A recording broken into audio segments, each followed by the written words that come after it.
The skiff soured through the sewers and passed into the abandoned subway system, gliding by derelict trains and stations. It was here that Azula was able to feel the biting cold beyond the dome, and she could see icicles forming on the ceiling, suggesting this area wasn't properly sealed off from the outside. "Hope none of you are too bothered by the cold? There's a couple leaks here and there," Sundel said. "We're not actually going outside in the cold, right?" Skeev asked as he began to shiver. "Course not. What do you think, I'm crazy?" Subway connects to old geothermal transport tunnels. We don't have to set one foot out in the tundra. Setro took his word for it and shifted his focus to the injured member of their party. "How you holding up?" Sev shifted his weight a little, with his face twisting in pain before being masked by a cheeky grin. "Just a scratch. I've survived worse." He then indicated with his prosthetic leg. "That knife wound was still pretty deep. I suggest you not move around so much until we get you back to Bevel," Lectro cautioned him. Setro ran a hand over his head in a tired fashion. "Great, our tank is out of commission, leaving you as our sole powerhouse, Absol," he said to Azula. "Azula," she corrected again. "Ain't that what I said?" Setro disregarded this and went back to the smuggler. "Please tell me your ship is ready to launch." Sundel sneered at him. "I radioed ahead and informed the rest of my crew to begin launch preparations. All we have to do is load up and we should be good to go. This time we'll all load it up so we can get out of here before the Suns eventually find us." "Fine. Do whatever you want. Thank the Maker, I'm ready to get out of this place," Lectro said warily. "We're not out of the woods yet. We still have to actually get off Ginza and hope they don't chase us all the way back to Kazima." After several more minutes of traversing the subways, they found a tunnel that led them out of the city into an old geothermal plant. It was a sizable structure built into the side of a large rock outcropping. The outside of the building was decrepit and falling apart, with frost covering almost every nook and cranny, with icicles formed on every surface as the facility was partially buried in snow. Its long dead chimneys resemble stone ruins that almost blend into the rock outcropping. The interior was lived in but contrasted greatly with the rustic exterior, with well-maintained floors and hallways, fluorescent lights, and heating that kept the overall environment cozy. The pipes and machinery that belonged to the building's original purpose were caked in a layer of dust. The skiff soured through the wide-open corridors until it reached a large hangar where a large yellow rustic wedge-shaped ship sat, with its rear cargo bay door open and waiting to receive them, with a member of the crew coming to meet them. He was a yellow-skinned Kukyuvan with a thick dark blue stripe tattooed over his eyes, splitting his face. "About time you showed up. Ship is fueled and ready to go when you say." He stopped when he noticed the others. "Who are they? Is that a Pandaren? Are we smuggling them now? You'll also like." "Not a Pandaren," Azula scoffed back. Sundel hovered past him. "We discuss this later. Gold Suns hit the storehouse and are probably on their way over. Get the doors open and the supplies on board now." The Kukyuvan followed his order and shouted for the other crewmates to follow. "Get those doors open. We launch in 10 minutes. A crewman ran to the door controls and attempted to open the doors, but were unresponsive. "Doors stuck." "What do you mean the door's stuck?" Skeev said, exasperated. "Meaning the door is stuck. There's probably ice lodged somewhere." Setro pinched his brow. "It's just one thing after another. Isn't it? Absol, use whatever powers you've got to melt that ice. Lectro, go with her. Sev, Skiv, and I will stay here and get everything loaded up. So much for not having to go outside." She sighed tiredly. "Don't worry, I'm sure it's not as bad out there as everyone makes it out to be," Lectro said optimistically, before finding himself shivering violently, with his teeth chattering despite being wrapped in layers of warm clothing as he walked with Azula dressed in a similar manner. "Okay, I was wrong. It is that bad. Lectro shouted over the howling winds, who didn't respond and focused on the task at hand. It was pitch black outside, the only lights being the flood lamps outside the facility along the catwalk and the glow of the domed city. The biting winds howled as they threatened to throw her off balance, which didn't sit well with the pair as they traversed a shaky and rusted walkway that seemed to shake with every gust of the wind. Even in her insulated clothing, she could still feel the chill of this frozen wasteland and wondered why anyone would want to settle on such a frigid wasteland. They were directed to the massive double doors by one of Tsundle's men, where they could clearly see a thick sheet of ice covering one of the corners. "Here it is. Don't know what you guys plan on doing," their guide said before leaving them. Azula looked at the thick crust of ice in disdain. "How am I supposed to deadhaul that?" "That is a very good question." Lectro followed up. "How did you increase the temperatures in Slater's engine?" "I just saw something glowing and focused my energy on that." "Then there's your answer. Look for something glowing and increase its temperature without making it explode. Please don't make it explode." Easier said than done. "I still don't know the limits of this ability." She removed her thermal glasses and almost felt as though her eyeballs would freeze over after a frigid gust of wind blew her way, but bore through it. Squinting her eyes, she could see faint glowing within the frame of the door that took the form of coils of light crisscrossing, clearly energy running through wires. The sheets of ice seemed to dampen her view of the extent of the glowing network, but it was just enough to help her. She outstretched her arms, reaching out with her bending, feeling the warm energy within the door, and focused on making it grow hotter. The process was arduous to say the least, as the energy was faint and felt like it would slip away, like hanging on to something while the hand was coated in slime. To regain control, she focused on her breathing, finding that like all firebending techniques, the breath was key. With each breath the door grew hotter and the ice covering the door was beginning to dampen. It would take a while for it to fully melt, but hopefully she can weaken it enough for it to crumble away. It took almost an hour for her to melt away a good portion of the ice, with her having to take a break. The process felt as though it was sapping the heat from her own body to achieve her goal, and all she felt was cold. Lectro took notice. "Are you all right? You look tired." "I am." She looked at the ice sheet as it was drenched and dripping with several bits of it crumbling. "I think I weakened it enough. The door should be able to break the rest off." "Great. Then let's get out of the freezing cold." As they left, she looked out into the horizon at the domed city.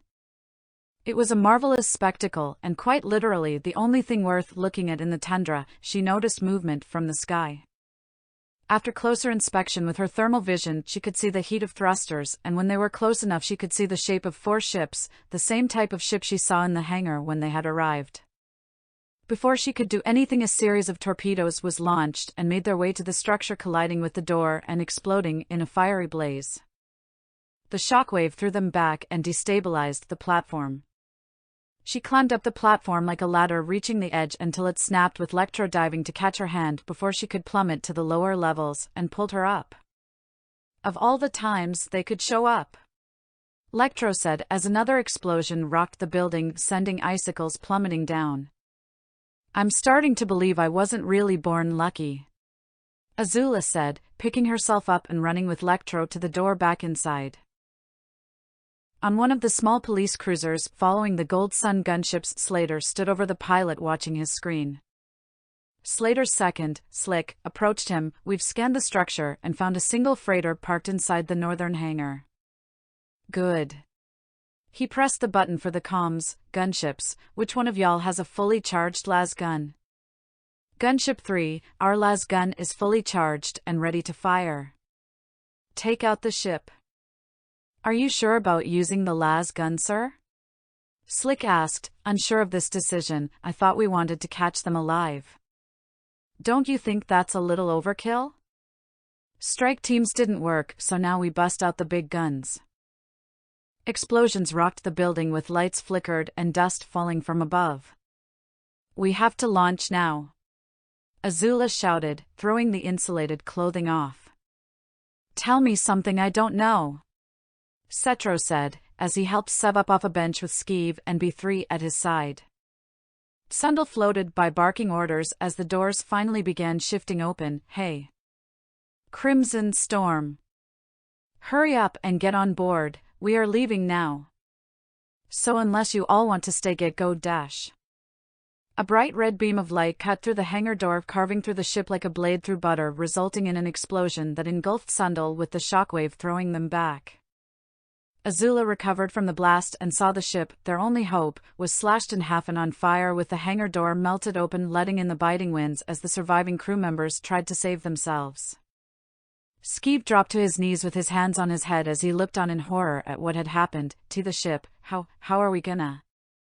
The tunnel! Setro shouted, focusing not on what just happened and more on what he can do. Get back to the tunnel now.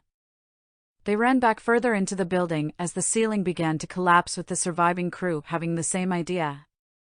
Through the crumbling mess that came down around them, they reached the lower levels where several spare skiffs waited. Some of the surviving members took a skiff and sped off ahead of them. As they jumped in their own skiff, a las gun blast cut through the tunnel, collapsing it behind the earlier skiff, cutting off their escape. "Oh no! How do we get out of here?" Skeeve panicked. Cracks spread through the ceiling from the blast, with the rest of the tunnel coming down around them. The gunships circled around the geothermal plant, showering it with plasma and collapsing the building. Slater watched the destruction unfold. "All right, ceasefire. I think we've done enough. Are you certain that anyone is still alive down there?" Slick asked. "Only one way to find out. Get a search team down there. If you gotta scrape their brains out and stick it in a jar, then that's what we do. If not, well, guess we're gonna have to get that fabricator the hard way. I would suggest getting this done quickly, sir." The pilot said, "Forecasts are saying a blizzard is coming soon." "Then I guess we better get to it." Slater dismissed. "Right, sir." Slick said, going to make a call only for his device to ring. Slater supposed it was a shame that his targets were undoubtedly dead and that Myral might not be willing to trade the fabricator for what he could scrape up of her crew from the Ruble, so now has to figure out how he's going to brute force his way into getting it from her. "Sir, we've got a problem," Slick said. "What is it now?" "Our red sand shipment just went missing in the system." Slater snapped his head to him. "What? Another one? How long ago was it?" "An hour ago." "Damn it! Ureta is already on my case. This is only gonna piss her off even more." He considered what to do next. Have the investigation teams found any connections with our ships and civilian ones? "Yes, sir. They've reported that all ships that had gone missing in the past few months that stayed in contact with stations, planets or individuals, all said that they had picked up a distress signal and went to investigate, only to never be heard from again. This matches all of our ships that made periodic reports, with most of them saying that they were responding to such. It would seem that our culprit may be luring ships into a trap with a phony distress call." Slater scratched his chin as he took this in. There is nothing more terrifying to a space traveler than being marooned in open space with limited oxygen and supplies. A distress call would be the only form of salvation, and even then the vastness of space didn't guarantee that anyone would hear it. All space travelers knew of the importance of this, with it being an unspoken rule by many to answer every distress call heard, and it was seen as a great taboo to weaponize it, with not even the most vile of pirates would stoop to such a level. "Get my ship ready for launch and call in some of our gunships patrolling the system. I got an idea. It's about time we nip this in the bud." "What about the Crimson Storm?" "I'll leave that to you, Slick. Find them, or what's left of them, while I take care of this," Slater ordered as he contacted one of the other cruisers to pick him up and take him to his ship. Azula's head was spinning as she regained her senses, where she found herself under some rubble that she pushed off her legs. Thankfully she wasn't seriously injured, but was covered in dirt and even more scratches than she already was. The tunnel had collapsed almost completely, with the end leading to the city blocked off by melted stone and metal, while the way back to the upper levels had also collapsed, leaving them in a ruined pocket that was barely managing to stay up and not crush them. It was a miracle that they weren't dead already. She looked around, finding the rest of the group getting each other out of the ruble, but relatively okay. Hey, fire spitter. She turned around to see Sev trapped beneath a piece of the ceiling, managing to hold one end up with one arm. Help me out, I can't pull myself out and hold this up at the same time. She went to his side without thinking and used as much strength she could muster to hold up the large chunk of debris while Sev pulled himself out. He struggled getting out, no doubt from the stab wound, but as he tugged he felt his foot was caught on something. What's taking so long? Azula asked, struggling to keep the stone debris up. My foot's caught on something. He answered as he yanked again, and with it the sound of metal tearing and wires snapping came as he got free and pulled himself away just as Azula's arms gave out. His right prosthetic was missing its foot now, with sparks shooting out where it once sat. Crap. Gax is gonna throw a fit when he sees this. The ceiling stirred as chunks began falling again and support beams buckled under the weight. Hey! Setro called out as he pulled some stones away from the wall, revealing a somewhat intact emergency exit. This way. Hurry! They all made their way to the exit as quickly as they could, with Sev limping to keep up until the cavern fully collapsed behind them. They ascended a long flight of stairs until they climbed their way out into the tundra, where they saw the smaller cruisers begin landing, dropping off teams of armed troops who then began sweeping the area. Gold sunships soared through the air, covering the wreckage in searchlights. The geothermal plant was completely destroyed and covered in a vast fire that illuminated the darkness of Ginza. The tunnel to the city collapsed, ship demolished, Sundal dead along with a majority of his crew or lost, with Azula and her allies now stuck outside the dome in the freezing wasteland. Oh no. No, no, no, no. We are screwed. Skeeve said in a defeated voice as he paced around frantically. Hold on. Let's not panic. We just need to figure something else out. Lectra tried to calm him down, only for the rodent man to retaliate. Not panic? Our one-way ticket out of here got blown to pieces. We're surrounded by gold suns, and we're stuck out in the freezing cold. I don't know about you, but I think this is the perfect time to panic. Setro sat down in a piece of rubble, exhausted. I'm gonna be honest with y'all. I've got nothing. So if any of you have any crazy suggestions or ideas, I'm all ears. I would suggest finding cover first. B3 stated, enemy forces are in large numbers and I am detecting an incoming blizzard from the west. Great. Now we have to worry about turning into a frozen statue just like your good old pal Kanzo. Skeeve said to Setro, who in response rose from his seat and stood over Skeeve. You've got something you want to say, Skeeve? Yeah, I do. This whole mess could have been avoided if you had just checked in with your pal beforehand and made sure he wasn't dead before we showed up.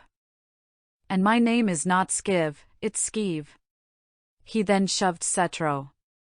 The older engineer didn't take that too well and grabbed him by the collar with his top set of hands and hoisted Skeeve into the air. You really think this was all my fault? Who was it that blabbed to them about the fabricator, huh? Guys! Fighting isn't going to help us. Lectro pleaded as both he and B3 got in between them and tried to stop the fight. Azula rolled her eyes at the sight before her. Typical for a weak-willed group to begin fighting amongst themselves after a few setbacks. Instead of watching the exchange of insults, she approached Sev, who was uncharacteristically quiet as he held a hand over the metal plate that was his ear, with his eyes flashing teal in deep concentration. Hey! What are you up to?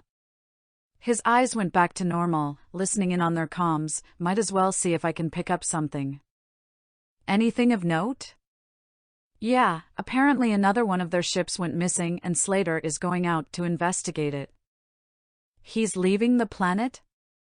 Yeah, putting his second in charge of finding us. The gears in Azula's head began to turn as a plan formed. She turned to the rest of the group, seeing that Lectro was struggling to keep Setro at bay while B3 held Skeeve away with ease. Hey! She shouted, taking all of their attention, I have a plan. Cetro relaxed, pushing Lectro off him. All right, kid. I'm desperate enough to hear it. Seb's been listening in on them and another ship has gone missing. And we should care, why? Skeeve asked.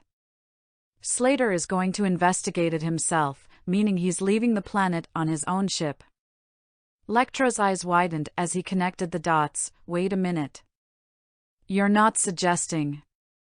Exactly that. She answered before he could finish. We're taking his ship. Both Lectro and Skeeve stared wide-eyed and slack-jawed. That's suicide, Skeeve stated. It's our only option. At least the one with the best chance of success. It's a bad idea, though. Of course it's a bad idea. I would have liked to get out of this frozen hell by any other means, but do you see any way of doing that? No one had a response to that. If we can take his ship, then we are home free. It will not be easy, but at least there will be a chance. I say let's go for it. Sev said, it'd be nice to go on the offensive for once, and I'd love to have the chance of exchanging some words with Slater. He then cracked his metal knuckles as if to punctuate his statement. We're gonna die if we do this, Cetro said, then took one last look at the destruction around him, the oncoming blizzard and the distance to the city. But if I'm gonna die, it might as well be swinging. Let's take that ship. Lectro followed up, although his confidence wasn't up to par with the rest. Since the most accomplished members of our group are going with it, I guess that means I'm with you as well, even if the idea makes me want to curl up into a fetal position and cry. All that was left was Skeeve, who only looked at them incredulously. You're crazy if you think you can actually do this. You're welcome to stay behind, Skiv. But that means you'll be the one they torture for information when they catch you, Cetro added. You mean if? Cetro took a step closer, using his added height to loom over him. What makes you think there's an if? Skeeve's ears lowered, realizing the truth in that statement. All right, fine. But how do we get to his ship? I've got a good idea. Sev then pointed to one of the small police cruisers that had landed.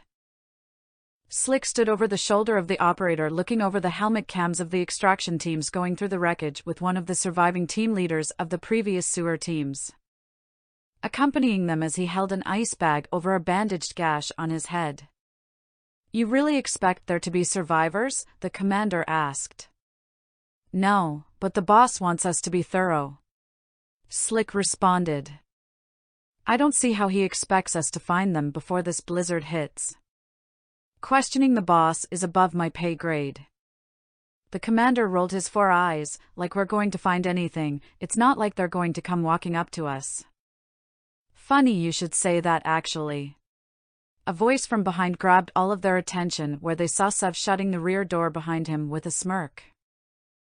Azula and the others watched as the vehicle shook fiercely, with the muffled sounds of a struggle being silenced by the howls of the wind, until it ceased with Sev opening the door and giving them the thumbs up to enter. After pulling the 3 bloodied and bruised individuals, they dumped their unconscious forms into a pile of rubble, quickly booted up the engines and took off, leaving the power plant behind. As they took to the sky, the cloudy wall of frost and snow overtook what was left of the power plant, snuffing out the flames and coating the area in a blanket of snow, and had the added benefit of scrambling radio signals, keeping anyone from noticing the vanished shuttle or calling and letting others know if they noticed. Minutes later, their shuttle landed in the civilian dry dock Sev directed them to, after listening in on where Slater was just before the blizzard hit, where they left it behind and made their way to the hangar where Slater's ship is being held. They entered through the top level of the space and looked down to see the crime lord's ship. It was a long and thin ship whose sleek, shiny obsidian black paneling gave it a powerful and dramatic smooth shape. The bridge extended out from the midsection, overlooking the pointed nose, with its smooth edges looking like it was sculpted on rather than built. Tall vertical wings folded near its rear, with large twin engines stacked above each other at its rear, and a gold sun insignia painted in shimmering gold on its sides. Its silhouette reminded Azula of an Empire-class Fire Navy vessel, as it was the same size and similar shape. Azula could tell it was a luxury vessel rather than one built for battle, which made her wonder what he was planning on doing with such a ship if he were to go after whoever the culprit was. Sev whistled in admiration of the impressive ship. That's one fine-looking ship. And expensive too. Lectro commented, you have to own a fortune just to have something like this. Cetro snorted, looking at the lavish ship in contempt, figured he'd own a star yacht. At least we'll be traveling in style.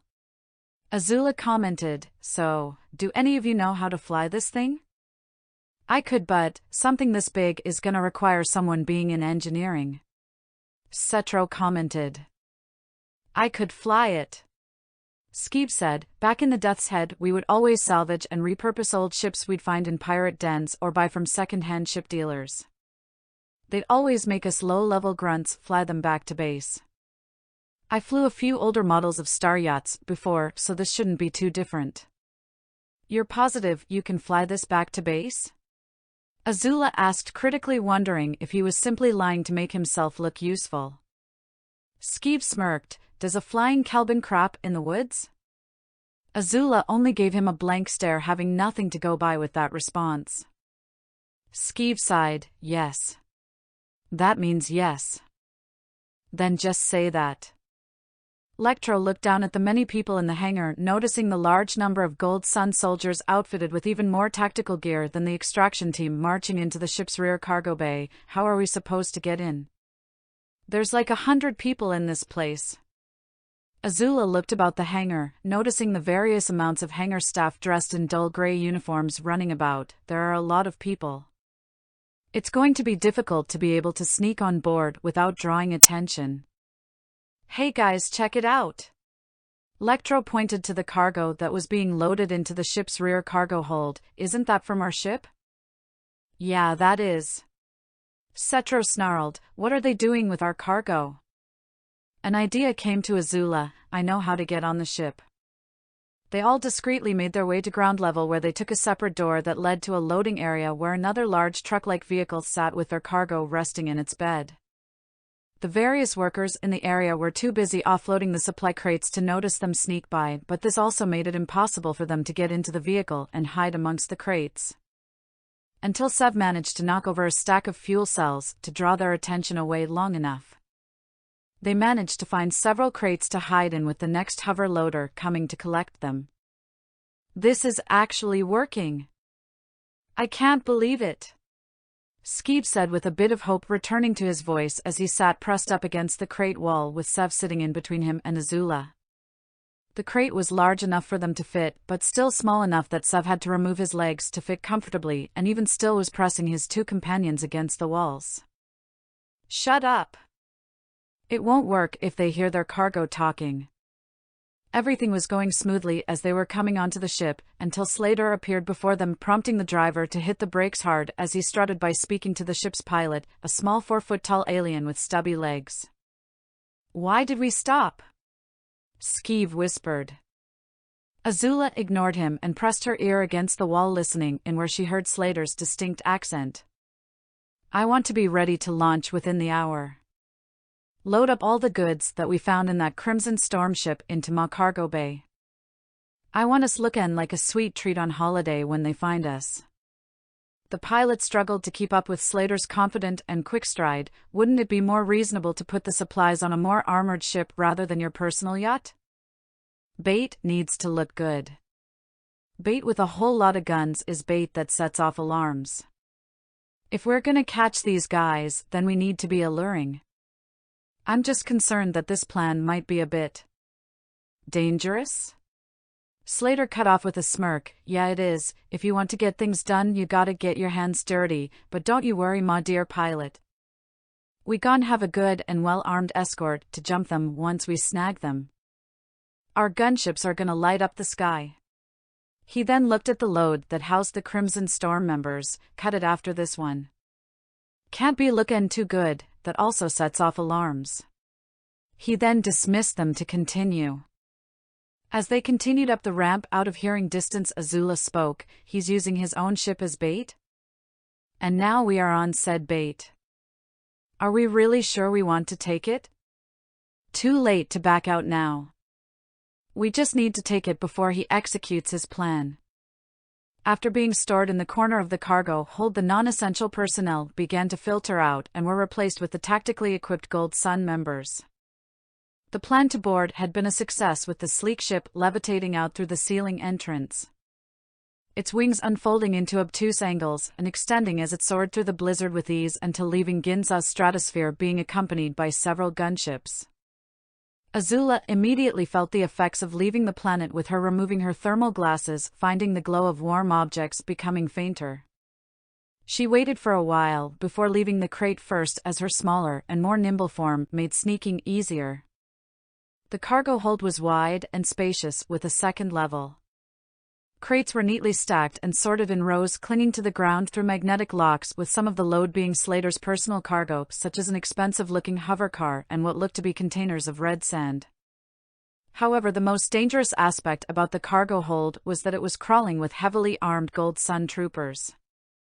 Thankfully, none of them noticed her exiting or sneaking around as she made her way to a smaller crate. She unlocked the top of it, where Cetro jumped out, taking a gasp of air. "I could barely breathe in there." "Hush up! There are guards everywhere," she whispered, yelled at him. "We got in. Now what?" "First we get rid of the cavalry here." He gestured around them as he pulled them behind cover when a trooper walked by overhead. "Any ideas on how that's possible?" Cetro scanned the area and saw a panel on the far wall. "Lock yourself in and hang on to something." Slater sat in the captain's chair, admiring the panoramic view of the bridge as his 4 bridge staff worked, with his 2 bodyguards standing behind him. The communications officer alerted him. "Sir, I've got a signal being broadcasted 500 kilometers from our position. No audio, just a simple message on repeat." "What's the message?" "Ship damaged. Pirates. Low on fuel and supplies. Send help, please." The officer read aloud. Slater looked over the shoulder of the navigator. "Any other ships in the area?" "Negative, sir, just the one vessel," the navigator answered. "Can we tell what type of ship it is?" "We've got an image, but from this range its resolution is poor quality. We'll have to get closer for a detailed scan." "Let's see it." A blurred-out gray blob appeared on the main viewing screen that was indecipherable. "All right, we'll play their game. Send a message back saying we'll pick them up. Signal the others to follow, but stay out of scanning range and keep their reactors on low power. We don't want to spook them, you hear?" He ordered, going back to his chair. "Also alert the strike team, tell them to be ready for a possible boarding. All hands to battle stations. Target is within range. Strike team is ordered to take their assigned positions. Be prepared for the possibility of being boarded," the announcer said as emergency red lights flashed. Azula looked on at the flashing lights as strike team members got into position around the cargo hold, as she and Cetro tried to stay hidden behind a stack of crates. "We need to hurry, he's enacting his plan." "I heard the intercom, kid, I'm not deaf," Cetro said as he worked on getting access to the panel. "Meaning hurry it up. The last thing we need right now is to get caught up with whomever is stealing ships." "Almost got it, and there we go. I've got access." "Hey! Who are you?" one of the troopers shouted, spotting them with his weapon drawn. They froze with their hands in the air. "Cetro, if you're going to do something, do it now," Azula said to him as others began to take notice. Cetro grabbed hold of a nearby ladder and pulled Azula close. "Hang on, kid." With a quick press of a button, the doors to the cargo hold opened, with the resulting decompression sucking out the strike team and anything not secure out into space. The pull was so great Azula felt as though she was in the middle of a cyclone. If it hadn't been for Cetro shielding her with his own body, she would have been sucked out. Cetro used all his strength to get himself closer to the panel and closed the door just as quickly and repressurized the room. It only took a few seconds, but they managed to get rid of an entire strike team, with the large open space only being filled by them and the cargo. With the room now empty of hostiles, the others came out of their hiding spot. Holy crap! That actually worked! Skeeve said, surprised. Yeah, but now they know we're here. Setro informed, taking out his blaster. That looked like a good chunk of them, but there's probably more throughout the ship. We need to secure the engine room and the bridge. Sev will escort me and the bot to engineering. Azula, you get Lectro and Skeeve to the bridge. Take out anyone who gets in your way. Got it? Sev smirked as his arm transformed into a blaster, with pleasure. Azula smirked as well. This will be hectic, but we might as well have some fun. Slater sat in anticipation as his ship got closer, with the resolution of the image slowly getting better. His anticipation was interrupted when the ship suddenly stirred with turbulence and the bridge was flooded with emergency lights. Sir. There was a sudden decompression in the cargo bay. The pilot reported. All personnel were sucked out into space. The co-pilot followed up. What? Slater shouted, jumping out of his seat. What the hell happened? Someone opened the cargo bay without permission. The co-pilot answered as he frantically typed away at his monitor, pulling up the security footage. Sir. We have intruders on board. The footage went to the main screen, showing the Crimson Storm members separating. Slater gritted his teeth in fury as electricity danced around his tightened fist. He was finally able to find the culprit to his missing ship problem, only to have a separate problem interfere. How's the target? They don't seem to have noticed anything, sir. Get whoever's left on them now. Azula jogged down the corridor, blaster drawn, as the alarm sounded off and bathed the Preston white walls in flashing red lights, with Lectro and Skeeve following close behind. They rounded a corner where they found a pair of remaining troopers running to intercept them, with Azula managing to blast one in the shoulder before he could raise his rifle to her, then shot the other in the thigh, sending him on his knees. Not wanting the fight to drag on, she leapt onto the one with the wounded shoulder, wrapping her legs around his domed helmet, and used her momentum to throw him to the ground, then fired into the other. One's chest before turning the weapon onto the one trapped in her grasp and rolling free. Keep going! She barked at the scientist and engineer as she continued her trek. Skeeve and Lectro ran past the bodies in shock at how ruthlessly efficient she was without her bending. The small engineering team of the ship continued their work tirelessly despite the alarm going off, and continued their focus on making the ship function until the sound of blaster fire caught everyone's attention, where they saw Setro standing at the main entrance of the engineering room as he held a smoking blaster to the ceiling with Sev and B3 at his sides. Excuse me, everyone. But if I could direct your attention to me, I'd like to inform you all that your services are no longer needed. So if you could kindly get out of my engineering room in an organized and timely manner to the closest escape pods, or I could have my big friend here rip you to pieces and dump what's left of you out the airlock. Sev grabbed the head of a nearby service robot and pulled it off effortlessly to prove Setro's point, with all of them staring in fear. Well, get to it! Setro shouted before firing in the air again. The engineering team quickly ran out for the escape pods. Sev let out a groan of disappointment. That was way easier than I thought it would be. What did you expect? This is a pleasure ship. Of course the engineers here aren't going to be the fighting kind like us. Setro said, making his way to the main console and ordering B3 to connect to it. Sev took a position behind the main entrance, keeping watch as Setro worked. Keep me covered. I'm gonna cut off all connection to the bridge so they can't shut us out by causing a full system reboot. Then we're gonna make an extra-dimensional jump out of here. To where? No clue, can't put coordinates from here, need the bridge for that, but this is just to get us out of here so we don't get caught up with whoever Slater's after. Sev gave him a strange look. I'm all for danger and risks, but a blind extra-dimensional jump? Ain't that suicide? That's why it's gonna be a small jump, so we don't end up in uncharted territory.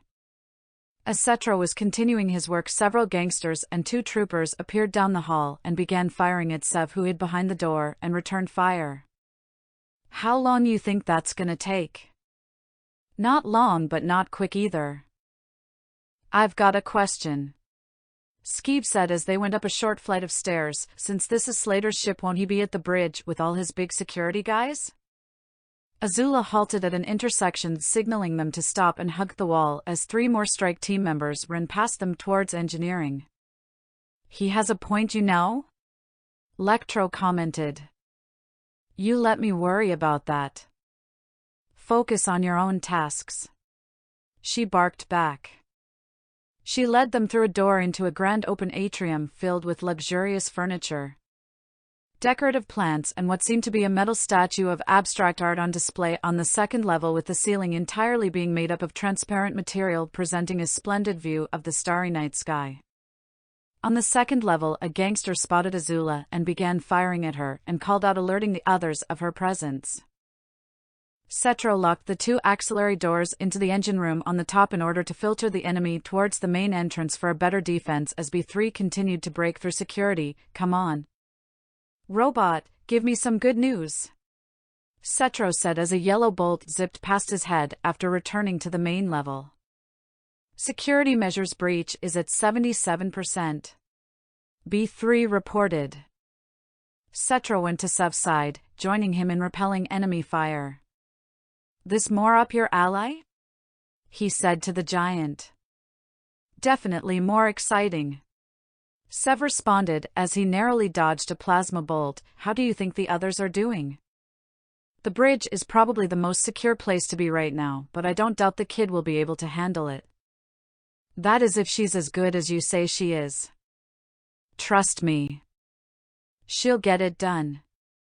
Firewall breached. Reboot control accessible, B3 reported.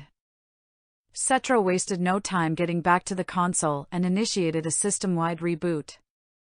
The power went out all over the ship, with the lights going dark, engines cutting out, and controls to the bridge going dark before slowly coming back on moments later. Pilot! Slater shouted from his captain's chair, what's going on with my ship? Someone just rebooted the system. We don't have control of the ship.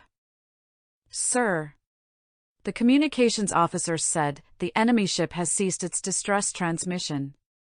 Slater focused back on the blurred image of the enemy ship now in distress, that his target might have noticed their predicament and might be sensing his trap. Sir, the other ships are trying to contact us and are changing position. I told them to maintain radio silence, he growled as he made his way to the communications station overlooking the screens there. They must have noticed our systems going out. Tell them to maintain their heading and stick to the plan. I can't, sir.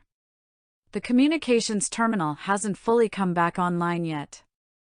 Slater noticed the navigation screen came back online and showed the gunships having broken formation and were heading towards his ship to investigate, coming within scanning range of the targeted vessel. No. No. No. Slater repeated as everything was spiraling out of control, and he ran to the other stations trying to find some way of regaining control of the situation. Sir, I'm detecting an extra-dimensional jump from the enemy ship, the co-pilot announced. His eyes widened in shock and desperation. The enemy knows it's a trap and is trying to escape. His gaze shot to the screen where the pixelated image opened a distortion in space and disappeared before his very eyes. We lost the target, sir, the co-pilot said nervously as Slater stared blankly at the screen in a silent rage. The room was silent as no one wanted to say anything in fear of how Slater would react. He took a deep inhale of air through the nose before launching his electric fist into one of the screens, cracking it. He heard the sound of blaster fire outside the door into the atrium and turned to leave. You too. He pointed to his 2 bodyguards as he pulled out his personal blaster, with me. We're going hunting.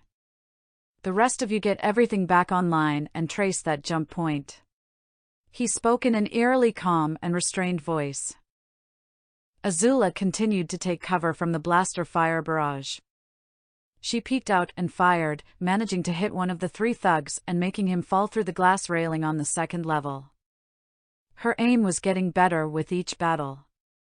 On the third level of the atrium, the door to the bridge opened with Slater's bodyguards exiting first with blasters in hand as they joined the firefight, with Slater appearing close behind. Azula noticed him and had an idea. "Wait here, I'm going to draw them away." "Are you sure about that?" "We're in space and your bending is getting weaker," Electro pointed out. Azula smirked. "Is a turtle duck's rear watertight?" She reached out with her heat bending, causing one of the thug's blasters to overheat and explode, setting his clothes on fire as he too fell from the railing, grabbing Slater's attention. She dove out of cover, taking potshots at the crime lord, with his bodyguards shielding him with their bodies. He noticed her running across the atrium, remembering her ferocity in the sewers. "After her. That one is more dangerous than she looks," he ordered as they ran down the U-shaped stairs. With the danger now gone, Electro and Skeeve were alone in the atrium, free to access the bridge. Electro looked down the hall in worry. "I really hope she knows what she's doing." Skeeve followed him up the stairs, but couldn't help but ask aloud, "What the heck is a turtle duck?" Azula sprinted down the corridor, sliding behind a corner as bolts flew past her. As she returned fire, 2 more strike team members appeared from the opposite end of the intersection and forced her to continue moving until she found herself back in the cargo hold, this time on the 2nd level. Before going any further, she hugged the side of the door and waited for one of her pursuers to appear. The pursuing trooper hopped out of the doorway, where she fired at his side several times before wresting the rifle out of his hands and using it to fire down the hallway. One of the thugs flanked her through one of the other entrances, forcing her to keep moving, and when doing so ran into another flanking thug who picked her up effortlessly and threw her over the railing and onto the hood of the hover car. She rolled off and took cover behind the vehicle as the plasma bolts came. Slater entered the room with his bodyguards and smirked as he watched the teenager taking cover. "What's wrong, little girl? Where's all that fight you had in the sewers?" he taunted as he fired at her himself, nearly grazing her head. Annoyed with his taunts, she jumped out and fired at him, forcing him to take shelter. The 4 that accompanied the crime lord descended, with one thug jumping at her side, grabbing hold of the rifle and pulling it out of her grasp before attempting to land a blow to her face, only for her to pull away and push-kicked him. He lunged at her, wrapping his hands around her neck, attempting to strangle her. She grabbed his hands and used her heat bending to burn them. As he jumped back in pain, the remaining trooper fired at her. She grabbed the burned man, using him as a shield before kicking him at the trooper. She caused his rifle to explode in a fiery blaze, disorientating him long enough for her to roll over the car hood towards one of the bodyguards, kicking his weapon away, then swiping his feet out from under him before running behind a stack of crates right into the swinging fist of the other bodyguard. She caught his arm and sent him face first into the crate before snapping his wrist and kicking him away. As she recovered to keep moving, she found the barrel of Slater's blaster in her face. She instinctively sent a blow towards his face, only for him to catch her by the wrist and deliver a surge of electricity throughout her body before kicking her away. "Come on, Azula, don't disappoint me now. You got my attention, so make it interesting." He raised the weapon to her again. She quickly made the weapon overheat in his hands. "You're just full of surprises, ain't ya?" Both of his hands sparked with electricity as he approached. Azula's thermal vision wasn't as strong as it was on the planet, but she could clearly see the glow in his arms and was ready to exploit this weakness. She extended her own hands, reaching out with her bending as his electric ones came for her. He froze in place as he felt the electrical organs in his arms growing hotter. He had no idea what to do now. He tried extinguishing his electric charge, but when doing so the heat continued to rise to unbearable levels. The ship system finally fully came back online, with Cetro working at the console and jumping to other sections of the engine room. He finally got everything ready to make a jump as Sev continued to hold back the troopers. Cetro returned to the main console. "All right. Get ready for a jump." He then pulled a lever, and in moments the ship created a distortion and entered extra-dimensional space before the other Gold Sun ships had a chance to dock. The ship rocked as it made an unprepared jump that shook everyone. Azula felt the loss of her heat bending immediately, along with her thermal vision returning to normal at the worst possible time. She had Slater in her grasp, literally, and was about to take him out permanently, only to bendingless and at the Chundry's mercy. Before she could do anything else, the strike team member struck her in the back of the head with what was left of his rifle, while the two bodyguards grabbed her by her arms and forced her in a kneeling position. Slater, now recovered from feeling the strength of her heat bending, marched up to her. "That's some neat party trick you got there, kid. Put the fear of the Maker in my soul, I tell you what." He then kneeled down at eye level to her. "So, what was the plan here, Azula? Steal my ship and run on back home to Mama Myrelle, huh? Real stupid plan if you ask me, but I've got to commend you on making it this far." She only gave him a look of defiance as he grabbed her face and forced her to look at him. "You got cocky though. Did you really think a little OL thing like you could take us all on by your lonesome?" She gave him a defiant grin. "Yeah, I did. At least long enough to keep you busy." Slater let out a laugh. "Gotta admire that confidence. But that's right, you ain't alone. I got so worked up on catching you and your freaky exploding trick I almost forgot about your buddies, but I ain't too worried. I still got people on board that can make short work of them." "What happened to keeping us alive in order to make the trade?" Azula mocked. "You know, I really did want to keep y'all alive so I could get that fabricator the nice and easy way, but after this little fiasco, ruining my plan, hijacking my ship, throwing out my strike team and killing my men, I ain't playin' nice no more.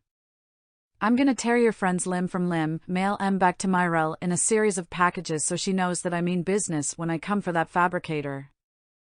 But for you, I think I'll take you to Eurette and let her decide on what she wants to do with you, and let me tell ya, there ain't no end to her creativity." He then snapped his fingers to the trooper knife.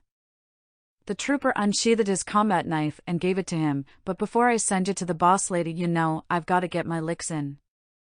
Why don't we start with that pretty little nose of yours?" A twisted sadistic grin came over his features as he grabbed Azula by the chin and began to bring the knife closer to her face as she struggled to fight his bodyguard's grip. The four members of the bridge stood against the wall with their hands raised over their heads as Lectro stood before them with a blaster raised. "Now I just want to let you guys know, I am not a violent person.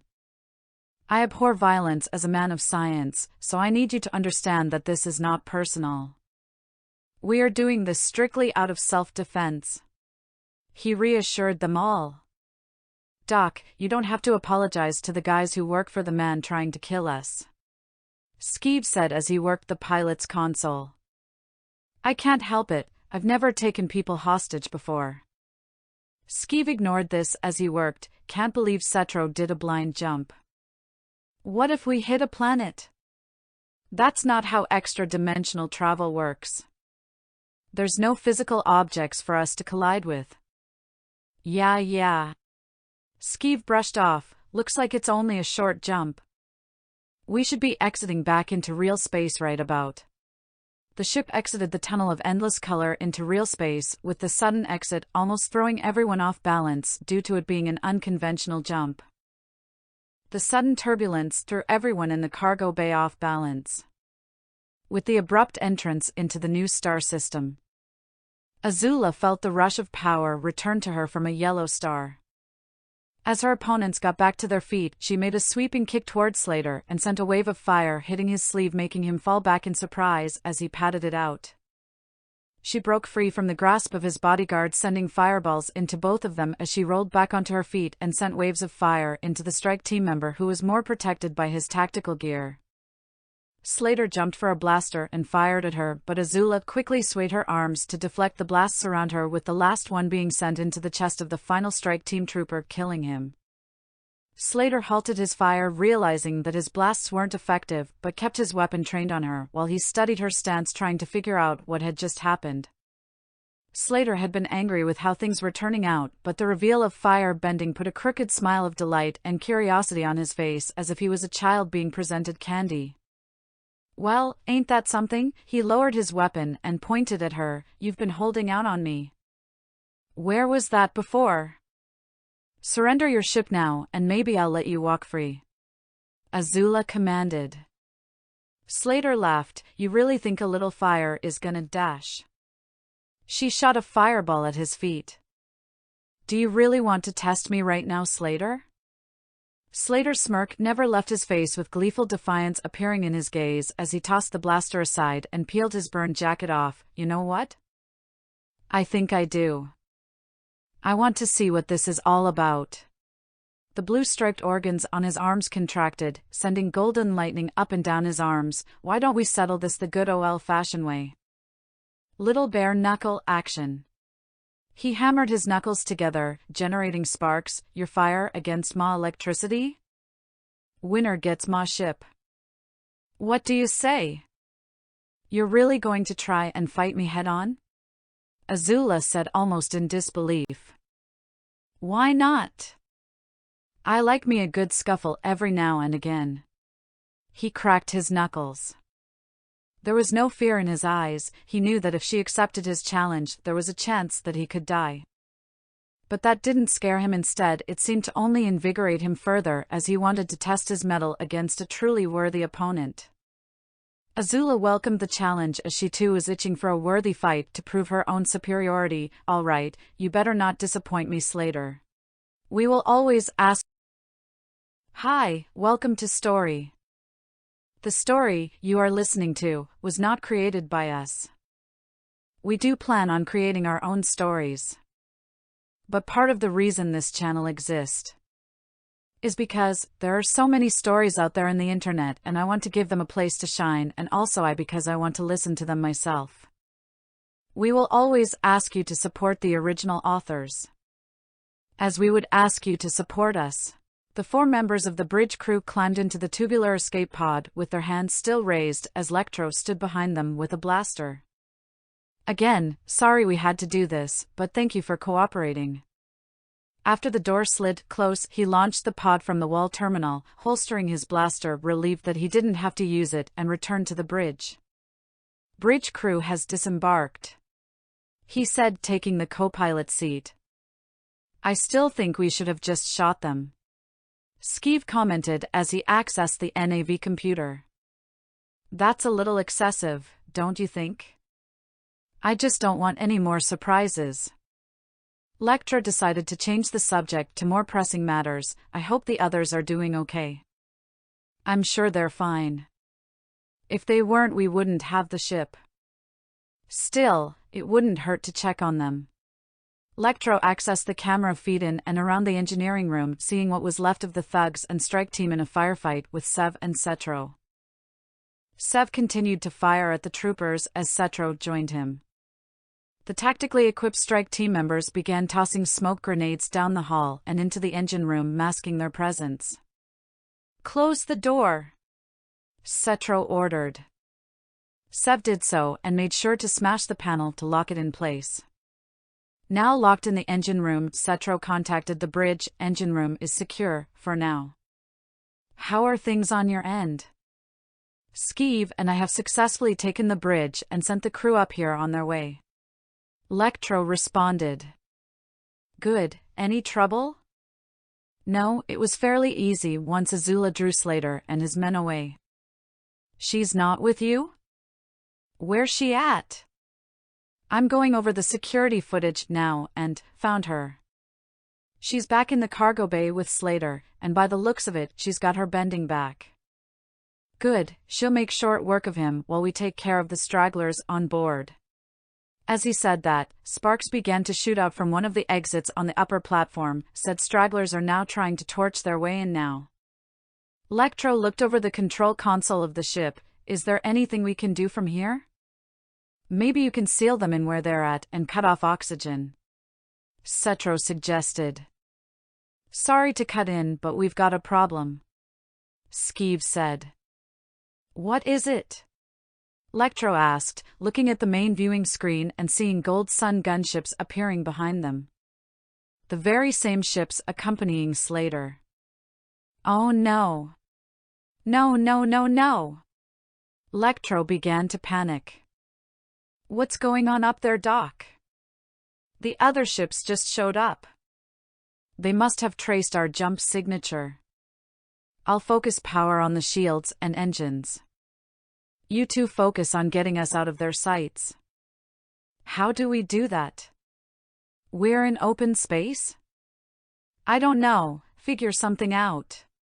Cetro shouted before logging off the comms. Skeev scoffed, figure it out, he says. He's not the one flying this thing. You'll also like. One of the screens flashed at the co-pilot station. They're trying to contact us? What do we do? Watch the master at work. Skeev said with a confident smirk as he patched them in. Star Runner. What is going on with your ship? The gruff voice of one of the ships said. Star Runner? Lectro asked. Guess that's us. Skeev put on a headset. This is Star Runner speaking. We just had a little bit of engine trouble on our end. We're taking care of it. If it was engine trouble, then why did the extraction team get ejected? Bad motor on the cargo door. Gonna get that checked out when we land. He lied effortlessly. I want to speak to Slater. The boss man is busy right now. He's stringing up the engineers as we speak and made it very clear he didn't want to be disturbed. The self-satisfied grin never left Skeev's face. It was almost too easy for him when it came to lying to these people. We picked up an escape pod that held the entire engineering team on it before you jumped, and they've said that the Star Runner was hijacked. Skeev lost his grin. He didn't think Cetro would send them out an escape pod.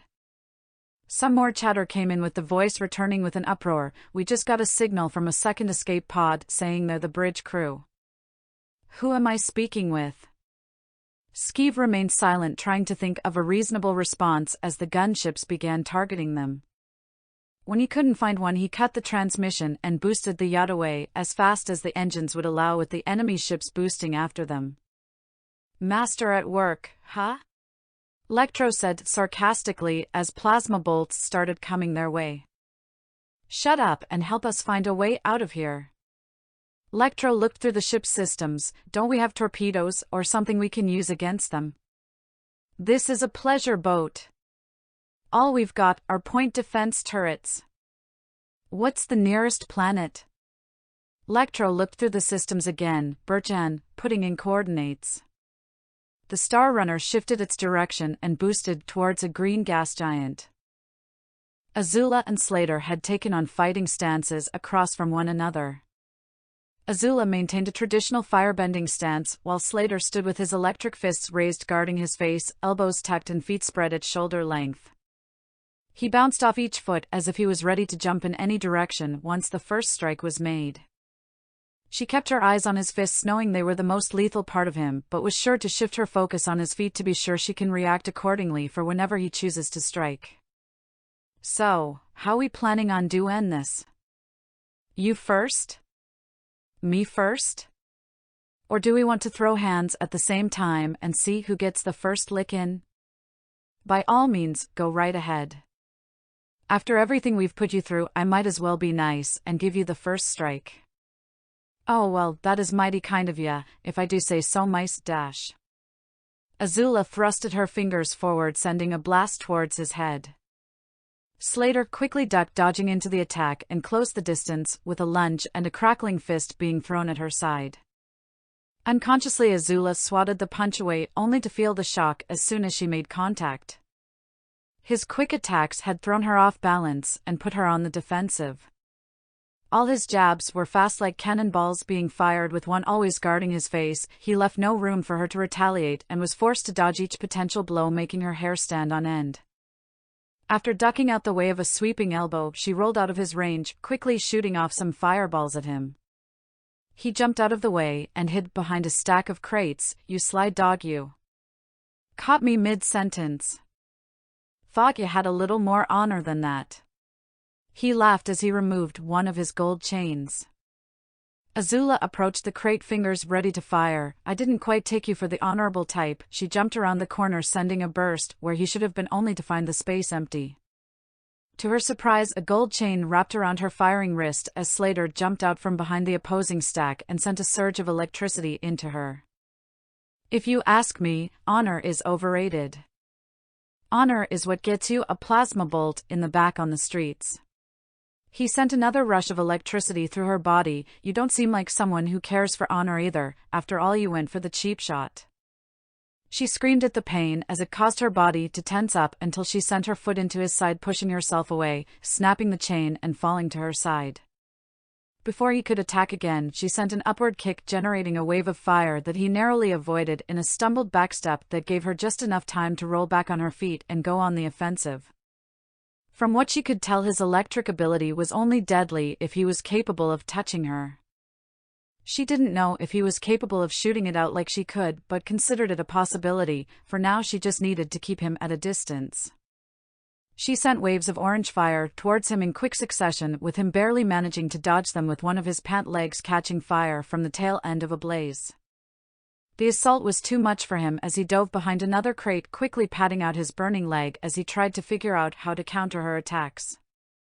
Knowing she had the upper hand in this situation, he ran behind another stack of crates as she appeared, sending a jet stream down the row, with the flames brushing against the lock of the largest crate, melting it off and sending its contents of machine components and weapons spilling out, blocking the path. This fight was starting to become too one-sided for Slater's liking. He needed an edge against her, something to get past her flames, and he got his answer when he saw a fire extinguisher hanging on the wall. Undeterred by the mess of metal, Azula charged ahead, using her firebending to leap over the wreckage and having a clear view of Slater. "So much for impressing me, Slater," she mocked as she sent another cone of fire to engulf the man. However, as the fire was about to swallow him, he turned quickly, and the flames were met with a chilling cloud of smoke that smothered them before they could make contact. "Bet you didn't see that coming, did ya?" He laughed at her shock as he held the extinguisher in his hands before swinging it at her like a club. She dodged the blow, backing up as he invaded her space, swiping at her with an electric hand.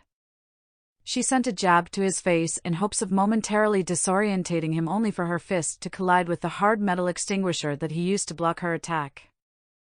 Reeling from punching the extinguisher, she failed to notice Slater placing his hand against her stomach and sending a shock through her system, and followed with an attempt to plant the base end of the extinguisher into her head.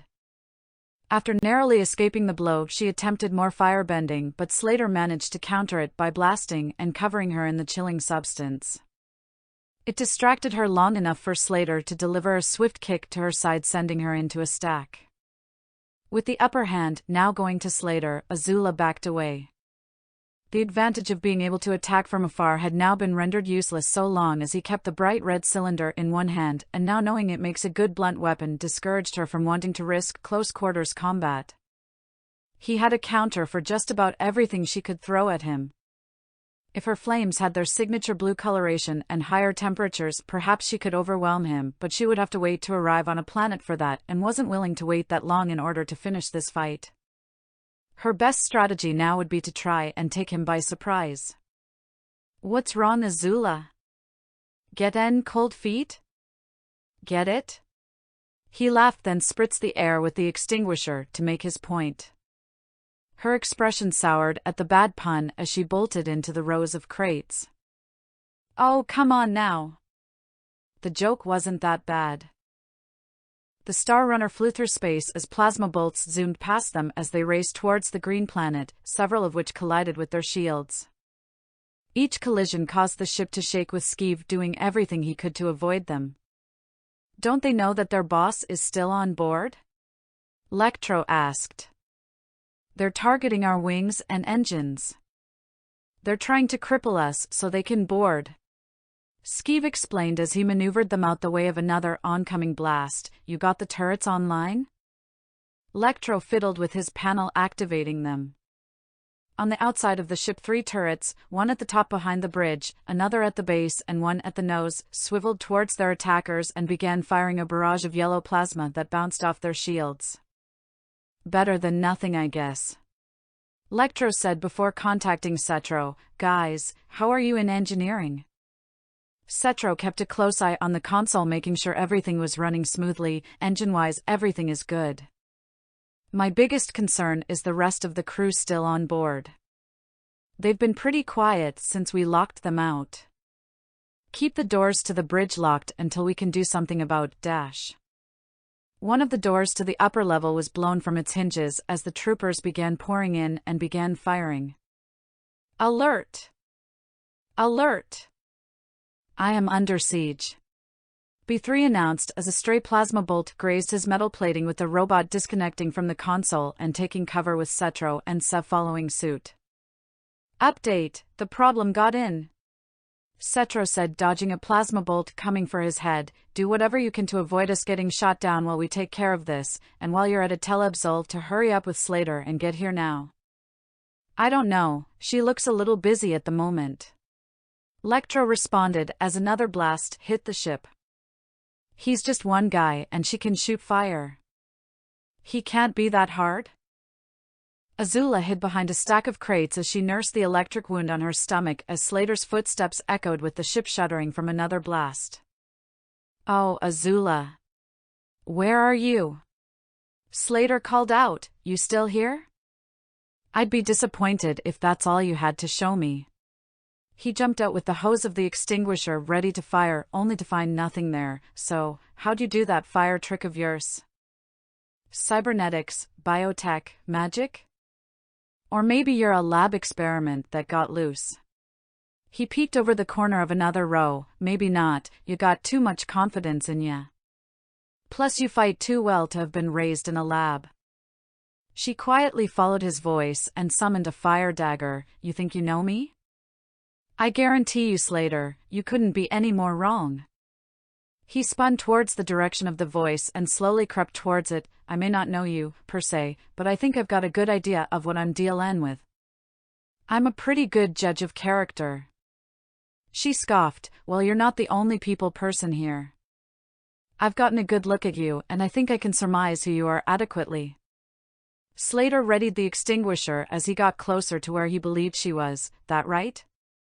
Care to share what you've figured out? Of course. She called out from behind him, catching him by surprise before disappearing behind another crate stack. You're a nobody who had nothing, came from nothing, and will probably die with nothing. Right now you might have power and prestige, but you flaunt it around like a child trying desperately to show the world that you matter, but no amount of money or charisma can hide that you're actually just a small insecure man. Slater took in every malicious word she threw, and to Azula's surprise, he just laughed. It took him a while to regain his composure, which led to him being wide open for an attack. She could strike now and end this once and for all, but she didn't. She was confused by his reaction. She was sure she had hit him in every point that would make him drown in his insecurities or boil over in blind rage, yet his laughter echoed throughout the room and she needed to know why. He finally calmed down, wiping away a tear. Damn girl, you didn't pull any punches. Went straight for the throat with that one, but yeah, you've got some of it right. I was born in the gutter, raised in the gutter, but I damn well ain't gon' die in it, and yeah, I like flaunt and ma stuff. Why have wealth if you don't show it off? I know what I am, and I ain't afraid to let the world know. He looked down one of the rows, seeing the crate that had been broken earlier, noticing a piece of chrome metal lying on the ground, and after squinting he could see the warped image of Azula, positioning herself behind the stack opposite to it, ready to jump out. He bent down and grabbed a smoke grenade that had rolled out, keeping his thumb on the activation button. Now that you've psychoanalyzed me, I think it's about time I do the same. Azula snorted. This ought to be rich. Do pray tell, Slater. Who do you think I am?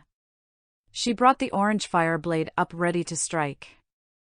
That tenacity and posh attitude, no doubt about it. You're someone who comes from money, born with an umbrella over your head to block the harsh rain of the universe, but something happened. The umbrella got dropped and you're soaked in the reality that you ain't at the top of the universe, slumming around with bottom of the barrel mercs like the Crimson Storm just to survive. I may have come from nothing, but that built character, and I was able to claw my way out of it. But you started from the top and fell hard, and it's difficult to get back up when you've fallen so far. Azula listened to his monologue, amused at first, but it soon turned to irritation as she realized just how well her opponent was able to read her. She thought she could gain control of the situation with her words, but, like Angara, Slater was an anomaly she couldn't dig her claws into. But you definitely ain't no defenseless little girl. I saw what Chud did to my men in the sewers. You've got some martial talent in ya. Talent wasted on the Crimson Storm. He armed the smoke grenade and rolled it down the row. So you want me to abandon the storm in favor of the Golden Sun? Thanks, but I'm not interested in becoming your underling. Well, that's a shame then. She failed to notice the smoke grenade stop at her side and in an instant dispense the area around her in clouds of smoke, forcing her out of hiding as she covered her mouth, coughing out, trying to escape the choking smoke. Before she realized it, Slater was on top of her and caught her in the chin with a backhanded swipe that sent her to the floor. Before he could strike again, she kicked her legs out, sending arcs of fire in every direction, too many for Slater to counter with his extinguisher, and forced him back. She rushed him before he could recover, resummoning a fire dagger, and swiped at his face, managing to land a burn across his cheek. She ducked under a retaliatory swing, getting behind him and dragging the fire dagger across his back before sending a flaming chop to his side. He blasted her with the extinguisher, blinding her long enough to hobble back. Once the smoke cleared, Azula had disappeared again. He had the extinguisher at the ready as his eyes darted around, waiting for her to appear again. He heard movement from above and found Azula had climbed atop one of the stacks and brought down a fist, sending a torrent of fire down on him. Slater barely managed to roll out of the way in time, with the shoulder of his shirt catching fire. She remained at her vantage point, firing another torrent at him, with Slater quickly bringing up the extinguisher and firing a counter blast, but blinded himself to anything else beyond. Azula had enough of this extinguisher and calculated on how to get rid of it. She carefully targeted the bright red cylindrical body and sent a small focused fire bolt, burning a hole that sent an explosive smokescreen everywhere. Now without a counter, Azula leapt down, sending a fiery dropkick to dissipate the cloud. Slater threw the damaged canister as she ducked out of the way and sent a series of punches and kicks interspersed with flames. Slater managed to dodge most of the fire but couldn't deflect many of the blows she sent. As she was about to send another fire-infused blow to his stomach, he caught the fist. She tried to counter with a fiery sweep with her other hand, only for this one to be caught by the wrist. Now with both arms disabled, he sent an even stronger surge of electricity through her arms, one so strong she couldn't hold in her cries of pain as he forced her down to her knees. One fatal flaw folks like you got is that you're overconfident. You don't think that someone like me could take you down until it's too late. He lectured her.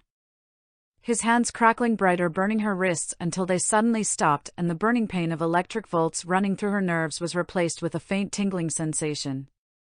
The once swollen blue stripes that housed his electric energy were now thin and withered like a sponge, with all of its water squeezed out, and with it Slater's orange eyes widened as he realized he burned through all of his energy. Azula took notice and hit him with a leg sweep and pulled herself out of his grasp. The pain in her arms was great, but she ignored it as she shot blaze after blaze at the man. He no longer had any power at his disposal, so now she was going to revel in making him fear for his life. He thought he knew her, but now she's going to show him how much he doesn't know and make him regret wanting to fight her. It seems I'm not the only one who's overconfident. Within the engineering room, Cetro's face was being pressed against the main control console as he wrestled for control with one of the troopers. Sev continued his own battle with several troopers in a firefight as he hid behind machinery, his injuries and missing left foot keeping him from being more mobile. Cetro managed to keep the trooper's pistol away from him as they continued to fight, but Cetro was losing the strength to keep it away.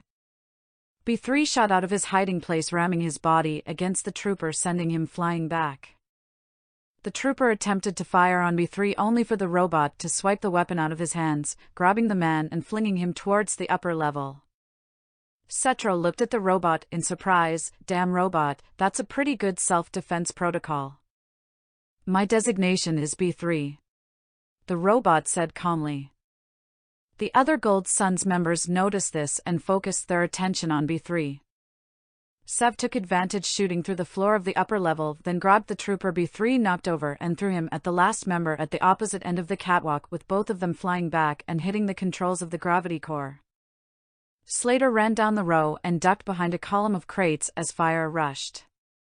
He quickly peeled the outer layer of his burning shirt off once he realized there was no putting it out and tossed them at his pursuer once she found him. He tried getting away from Azula, but with the loss of his electric energy emboldened the young firebender into pursuing him like a feral animal. She was completely different now than she was at the start of their battle. Before she was confident, calm and collected, but now she was wild with an unrelenting aggression, her eyes wide with a manic excitement and a sadistic smile stretched over her face. The same expression he saw through the trooper's helmet. "Come on, Slater. I thought you like a good scuffle. Don't tell me without your electric hands you're nothing." She taunted, sending another blast over his head as he managed to escape the rows of cargo. As he recovered, he barely dodged a fiery foot lodging itself in the console controls on the wall that cracked and flickered. She followed up with a roundhouse kick that sent a wave of flames that cut through an exposed wire that shot sparks between them before going for a jumping strike. Slater was able to catch her strike and throw her off him. "You think I'm down for the count?" Slater grabbed the sparking wire, his face twisting in pain as electric currents traversed his body with the blue-striped organs swelling. He let go of the wire, his hand now covered in electric burns as electricity danced along his arms. "A little hiccup ain't gonna stop me." As Azula and Slater charged to continue their battle, the gravity shut off, sending both careening into the air. Azula used her firebending to stabilize herself in air as Slater inverted himself and used the magnetic plates in his shoes to cling to the ceiling. Azula shot herself towards him like a jet, taking advantage of the freedom zero gravity provided, shooting fireballs at him as he sprinted out of the way and pulling a ceiling panel free to use as a shield as she passed him by. As she readjusted herself, he flung the panel at her, catching her off guard long enough to launch himself towards her, grabbing her by the leg and flinging her onto a large crate before pushing himself off the ceiling, delivering an electric punch. She managed to jump out of the way as his fist dented the crate. She shot blasts of fire to maneuver out of his grasp and flew around the room, being sure to stay out of his range. He couldn't match her newfound mobility and range, with no strategy on how to counter it. He dived in between the rows as she swooped by, coating the area in flames, and when he made contact with the ground he saw one of the control panels on the wall for the cargo bay's magnetic locks. He lunged for the controls, pulling himself towards it as Azula made bombing runs trying to strike him until he managed to successfully make it. With the press of a few buttons, the magnetic locks keeping the supplies routed shut off, with all of the crates now free floating everywhere, hampering Azula's movements as they collided with one another, several of which bursting open, spilling their contents out, cluttering the air. The worst part being that she lost track of Slater in the process. She spun around, boosting her way through the debris, searching for him as her eyes darted around, expecting an attack from any direction. "You should just admit your defeat, Slater. It's clear who the superior fighter is, so why don't we just end this before you run out of cheap tricks to save you?" "Can you blame me?" His voice echoed out. "That fire business of yours is one hell of a showstopper. I ain't got the range you got. Sure, there are some Chundri that can fling electric currents out, but I'm big enough a man to admit that I ain't got the skills to do that sort of thing." She couldn't pinpoint where his voice was coming from as she glided past several storage units. "You know, you've got it, girl." "What exactly?" That spark of something great, both figuratively and literally. You're a damn good fighter and you've got a good head on your shoulders. I wouldn't be surprised if taking Ma ship was all your idea. My point is, there's a place fair people as gifted as you in the syndicate." Azula scoffs. "And what makes you think I'd be interested in being Urette's puppet?" "Think about it. You want power, prestige, wealth? The Gold Sun is where you gon' find it.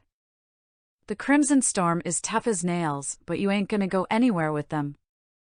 At most, they'll make you a starship captain in charge of some old rust bucket, being held together by the dream that someday you'll go further beyond, only to get blown to bits by a bigger, badder feller. But with the Gold Sun, you can find yourself amongst the finest the criminal underworld has to offer, rubbing shoulders with some powerful people. And if Uretta takes a liking to ya, well, you're set for life. She can give you your own fleet, a planet or two, and the finest luxuries the universe has to offer. So long as you stay on her good side." A tempting offer, but I'd like to hear this from her mouth. Empty promises from an underling mean very little compared to the one capable of providing them. His laugh echoed throughout the room. How do you think I got to where I am now today? Ureta plucked me out of the gutter and gave me the tools to be the crime lord I am today. I'm living proof of these promises. Don't you want to spend the rest of your life sipping the finest wines in a palace surrounded in opulence and the power to level anyone or anything that even looks at you funny, or are you set being nothing but a gutter rat fight in fair scraps? Azula still searched for him as she absorbed his words. She would be lying if she said she wasn't enticed, far more so than Skeeve's sorry excuse for an offer. Under normal circumstances she would accept in a heartbeat if only to usurp his position and maybe take Ureta's, but what kept her from taking it was one fact. Her ultimate goal is to return to Earth. However, the Crimson Storm are the only ones who know the coordinates to reach it. By accepting Slater's offer, she would end up cutting off the only line she has to her home. She scolded herself for not getting the coordinates before leaving. As she thought through this decision, Slater's magnetic shoes locked onto a floating crate outside of Azula's field of view. He quickly rummaged through its opening and found a long chain. He sent an electrical current through the links, finding it was made of a conductive material. Before Azula could come to a conclusion, the chain wrapped around her ankle, pulling her out of her thoughts. Took too long to answer. Electricity shot up its length, shocking her before he pulled her down, swinging her into the railing of the second level and sending another shock. With the chain now on her, she found that she was at his mercy. He could continuously shock her from a distance, and no amount of firebending was going to be able to make him stop. She only knew one way to get out of this: use his own electricity against him. The electric burn on his hand was proof enough that he was not immune to lightning the same way a firebender is not immune to fire. The biggest danger with this plan was the possibility that he could deflect it and put a hole in the ship, but now she was desperate. As lightning danced along the surface of the chain into her body, she fought through the pain, bringing 2 fingers to the current, redirecting the energy from her leg to her stomach until it started to dance at her fingertips as she raised it above her head, with it taking on a blue coloration as her own chi mixed with it. Slater's eyes widened as he saw this. You gotta be kidding me now. She flung the blue blast back at him. He let go of the chain and instinctively threw his hands up to catch it. He had no idea if this action could stop this, but it was too late for him to do anything else. He caught the electric blast with his own electricity beginning to burn his hands. He shouted in pain and defiance as he forced the blast apart, throwing the bolts to his sides. One striking his hover car, igniting it in a fiery explosion whose shockwave threw them back and sent every floating object colliding with each other. Well, this is one fine and dandy predicament, Cetro said as he floated around aimlessly in engineering, unable to move anywhere. At least we were able to take out the last of them, Seb stated, also stuck floating. Cetro flailed his limbs as if he was swimming, trying to move through the air to no avail. You just had to throw the last guy into the gravity core, didn't you? How was I supposed to know that was where the gravity core was? Don't you have a grappling hook or something built into you that can fling me to the controls? My grappling hook is in one of my other left arms. Well, that's just great. May I be of assistance? B3 called out, clinging to the railing of the second level with the fingers of one of his legs. Turn the gravity back on. B3 scuttled towards the controls and reactivated the device. Everything within the cargo bay dropped, colliding with the floor hard as crates fell open, splattering the floor with their contents and smashing anything else. Azula found herself plummeting to the ground, landing on her back and quickly rolling away before a large crate could crush her. The cargo bay was a mess as almost every inch of the floor was covered in crushed supplies and dented crates, with the smell of smoke filling the room as Slater's smoldering hovercar was crushed by a large storage unit. She looked around, seeing no sign of Slater. She hoped he was crushed by the falling debris as she carefully unwrapped the chain from her ankle, her flesh feeling tender from the scorching pain of being continuously shocked that would undoubtedly leave a scar.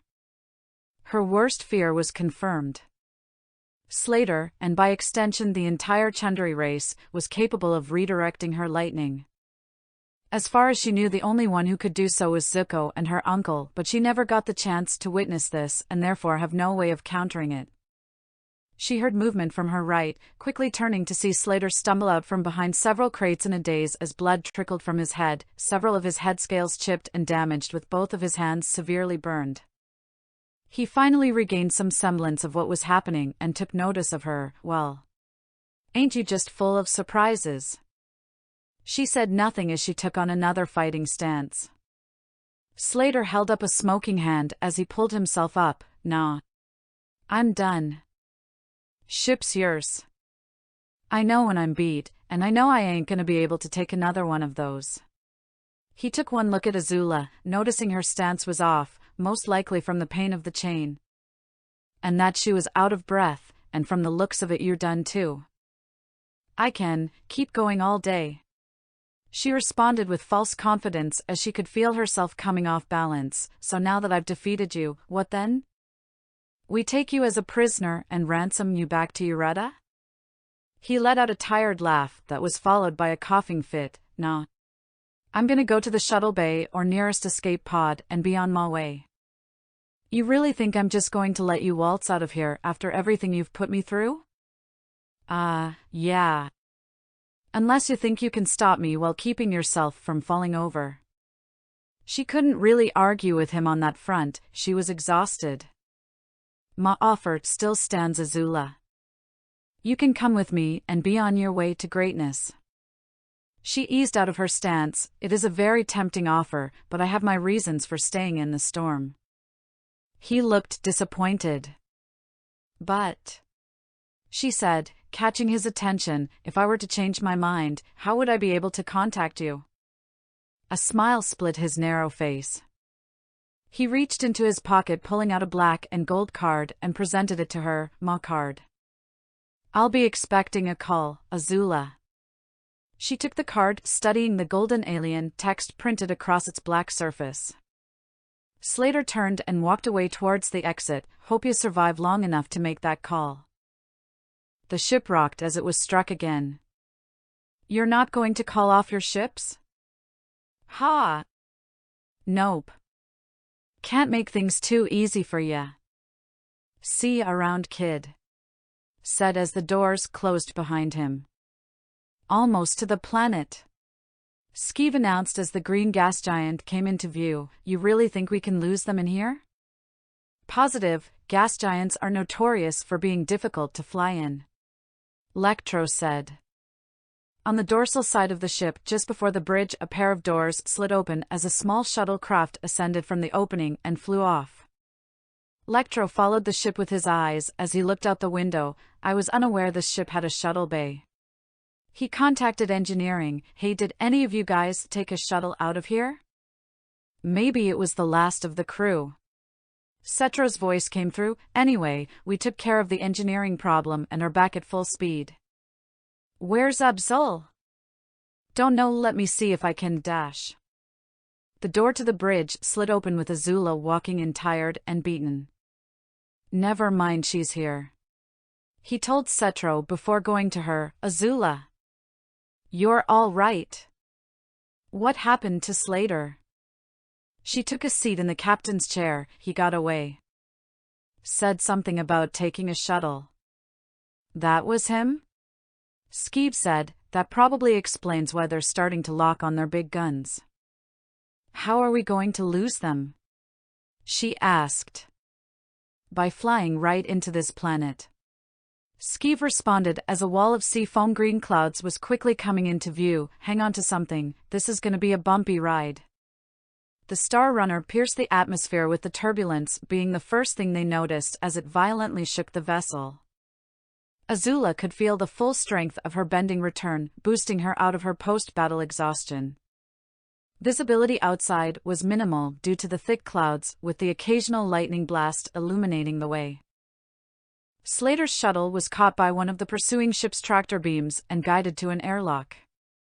Once inside, he took command of the ship as he sauntered into the bridge, taking the captain's seat for himself as the ship's medic attempted to treat his injuries. "All right, boys, update me on the situation." The ship's captain spoke. They just entered the atmosphere of a Class M gas giant. This one in particular has been designated a no-fly zone due to unstable weather conditions. Should we pull back? Nope. We'll stay out here, but the rest go after them and make sure they're dead. The other ships heard the order and boosted into the atmosphere. The ship continued to rock hard with the shields that were normally invisible could be seen flashing until it dispersed into particles. Shields are down, navigation is on the fritz, and our weapon systems are fluttering in and out.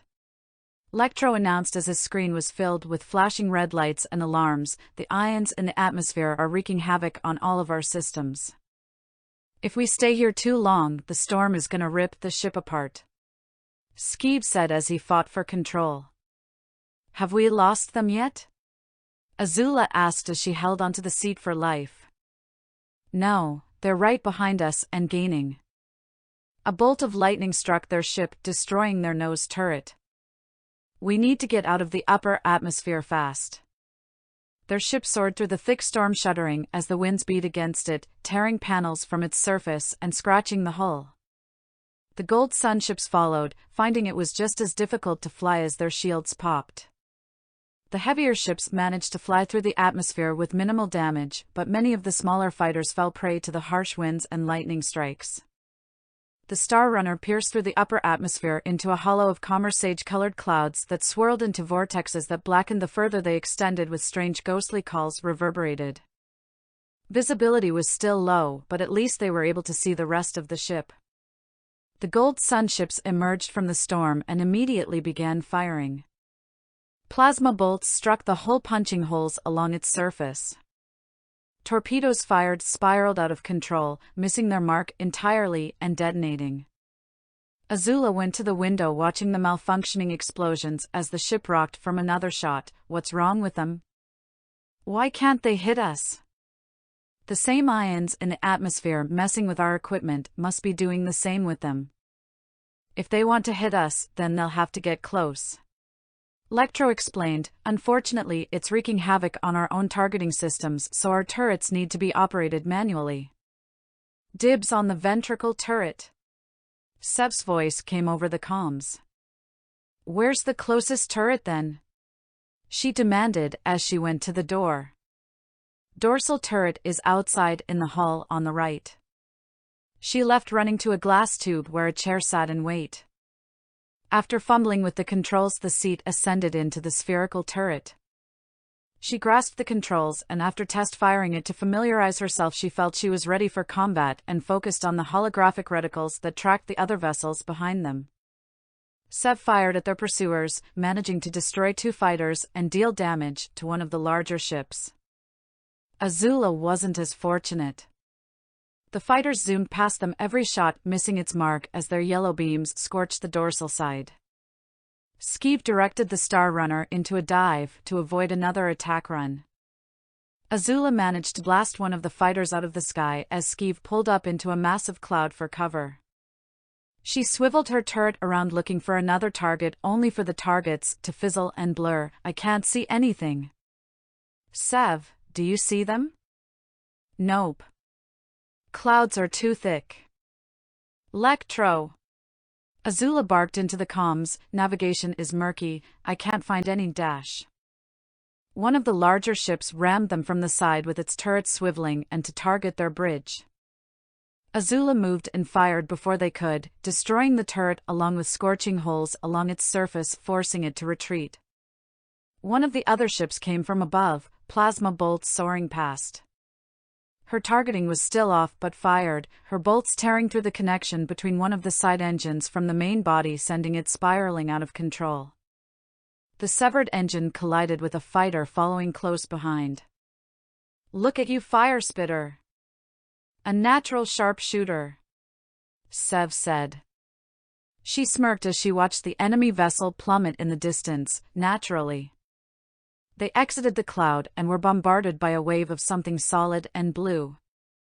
Azula swiveled her turret to face this, believing it to be the enemy, only to be met with a giant school of strange flying blue fish-like creatures the size of her head soaring around them and shimmering in what little light that pierced through the outer layer of storm clouds.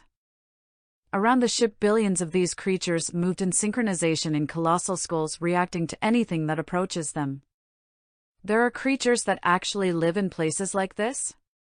She asked aloud, somewhat transfixed by the awe-inspiring display of these creatures. You'd be surprised where you could find life in the universe. Lectro added.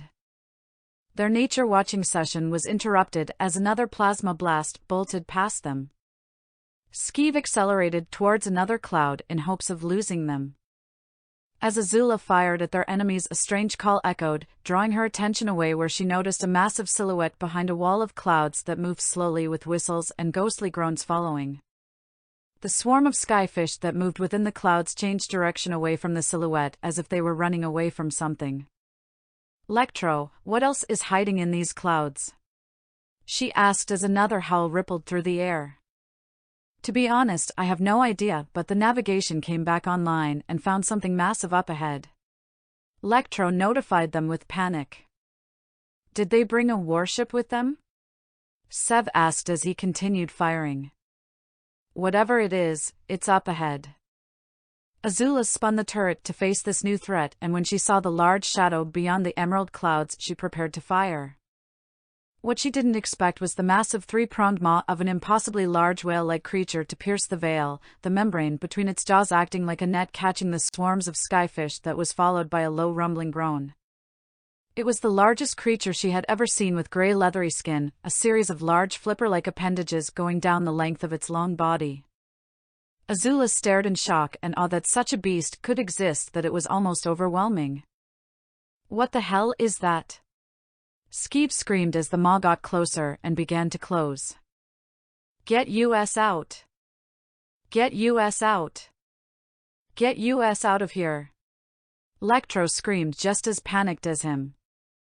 Skeeve pulled the Star Runner up as far as he could, with the ship boosting towards the edge of its mouth, escaping just as it gulped down the entire school, with one of the gunships being unfortunate enough to be caught by it. Skeeve struggled to keep control of the ship as its port side scraped against the beast's stony skin, pulling away in time to fly past its gargantuan eyeball, whose plus-shaped pupil followed them. The ship managed to stabilize itself, where they saw more whale creatures gliding through the air, feeding on the schools of skyfish, with their moans echoing in a ghostly symphony. Many of which come dangerously close to colliding with their vessel or swallowing them whole. In their attempt to escape, they had found themselves in the middle of a mass feeding ground. What do I do? Where do we go? Skeeve asked in a panic as his eyes darted about, trying to take in all that was going on. I don't know, there's so many of them. Sev's voice came through. Whatever you guys do, do it now. Suns are right behind us. Plasma bolts flew past them, with one striking the engine, forcing them to boost into the feeding frenzy. The swarms parted ways for the ships as they came through, with the stolen vessel dodging a whale as it dove out of the clouds, one of the larger gold sun ships crashing into its body. The ship skimmed across the surface of another cloud, with the fighters staying in hot pursuit, with Skeeve zigzagging from side to side, dodging their blasts until their ship was pelted by another swarm, being chased by a whale surfacing from the clouds, forcing them to ascend to dodge it. The whale caught its prey and in the process swallowed the fighters before disappearing beneath the clouds. Azula could barely keep the turret locked onto the target due to Skeeve's erratic flying, but she couldn't blame him due to the sheer number of these creatures and their unpredictable movements. Trying to avoid them was growing too difficult. Somebody please get those fighters off our backs. Skeeve hollered in the comms. Your poor excuse for flying is making that difficult. She responded, missing another one of her shots. Maybe if we cling to one of these creatures, we'll be a little safer? Lectro said as the ship was pelted by another wave of fleeing skyfish. The last of the heavier ships gave chase, with Skeeve directing the ship to follow along the length of another whale from behind. The gold sun ships kept pace, firing at them and using torpedoes at close range, hoping to land a shot. The shockwave of their blasts rocking the ship pushed it to scrape against the whale's body. Sev saw the surface of the whale's body getting dangerously close as another shockwave forced it closer, and retracted himself back into the ship just before the turret was crushed. Damn it, Skeeve. You almost crushed me. Do you know how hard it is to fly in this place? he barked back. Azula! Seb's turret is out, looks like you are our last line of defense. Oh well, that's just great, she said as another plasma bolt struck them. Skeeb directed the ship to fly between the multiple flapping fins of the beast, dodging the explosions of the torpedoes, but in the process clipped against the fin, taking out a portion of the starboard wing. One of the sunships dove after them but hit the fin, knocking it off course and crashing into the main body. He pulled the ship up to another whale, clinging to its body as he followed its length and pushing through another swarm of skyfish. The swarm collided with one of the pursuing ships, obscuring its view as it was pushed away from its course, colliding with another. Only 2 ships remained from the Gold Sun. The stolen star yacht was battered and close to falling apart. Cetro's voice came on the comms, "Hey. Whatever you guys are doing, it's time to stop. The ship's structural integrity is at risk, any more abuse and we're done for. Guess that means it's time for us to pull out," Skeeb said. "I'm gonna try and find us a safe route through the upper atmosphere," Lectro said as he began working at the navigation station. Skeeb pulled the ship upward and shot towards the storm clouds, dodging the swarms of skyfish and their filter-feeding predators. The ship flying in between the closing gap of 2 whales about to graze each other. The ship accelerated as Cetro directed the power to its engines, managing to slip through the gap unscathed, with one of the gunships managing to follow behind while the last one was crushed. The star yacht soared past the remaining whales and pierced the veil of the storm, cutting off visibility once more as the storm rocked the ship while they dodged lightning strikes. As Azula continued to fire at the ship, she could hear the creaking and bending of metal and saw cracks forming around her turret pod. "Azula! Get back in the ship. Structural integrity is reaching its limit," Lectro shouted. The cracks got larger and began to spread. Azula quickly scrambled to the console, slamming on the exit key with the seat lowering as the canopy bursted and the emergency door closed above her just as she felt the overwhelming power of the decompression. If she had waited any longer, she would have been sucked out into the storm. The yacht flew through the storm, barely managing to hold together. The gunship had the same trouble, with lightning striking the vessel, sparking a fire. As the sunship boosted after them, one of its engines gave out with the winds bending and pulling the wings off it before being swept away.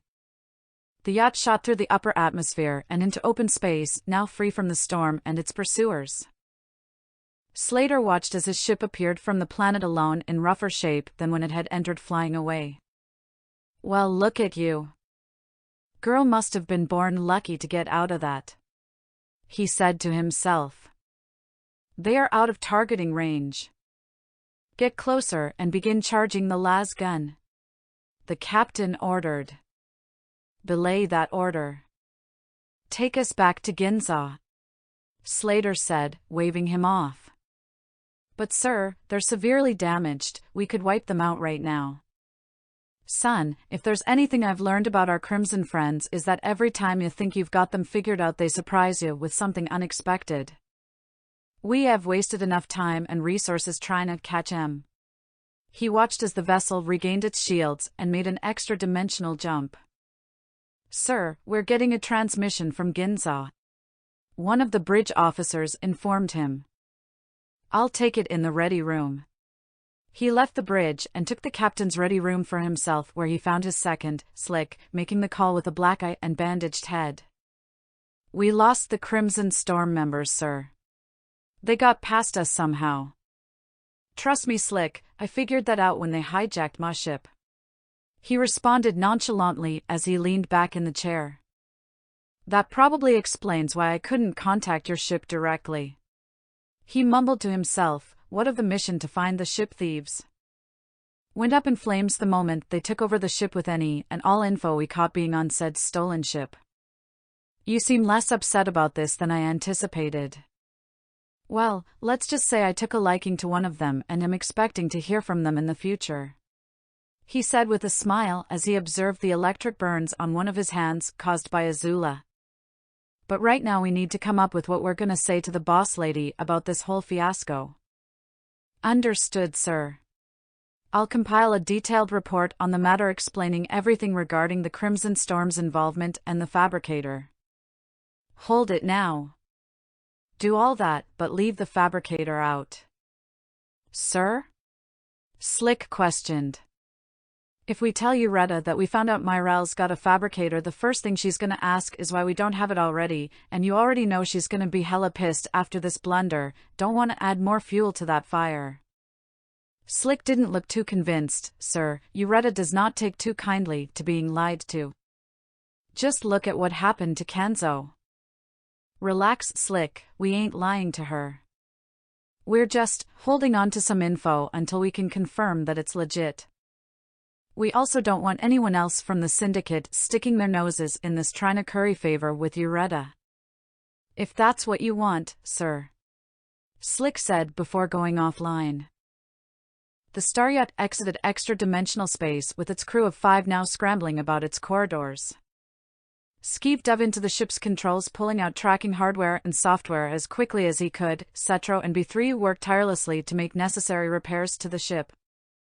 Sev and Lectro were in charge of disposing of the lifeless bodies of the Gold Sun thugs, and Azula worked to suppress the fire still going on within the cargo bay. Once finished with these tasks, they reconvened within the bridge. All right, all trackers are disabled, electronics are disconnected from the OmniNet, and repairs to make it back to base have been made. This ship is officially ours, and we are safe. Setro said, sitting in the pilot's seat. Finally! I'm so tired of being shot at. Skeeve said. Says the guy who didn't get stabbed or is missing a foot. Sev said, presenting the torn metal ankle. I say you and Lectro got the better experience out of this whole thing. Azula followed up, presenting the hand-shaped burns on her wrists. We should probably go to the medical bay and take care of that. Lectro said. Go do that. Setro ordered, going to the controls. I'm going to set a course for Kazima and send a message to headquarters so they don't shoot us down. While I'm doing that, y'all get first pickings on anything you find.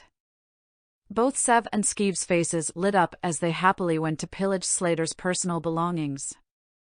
Azula found herself within the medical bay with many scrapes and bruises, being treated easily. She lay on a medical bed as a metal ring ran along its length, with the electric burn wounds healing, leaving only faint scars.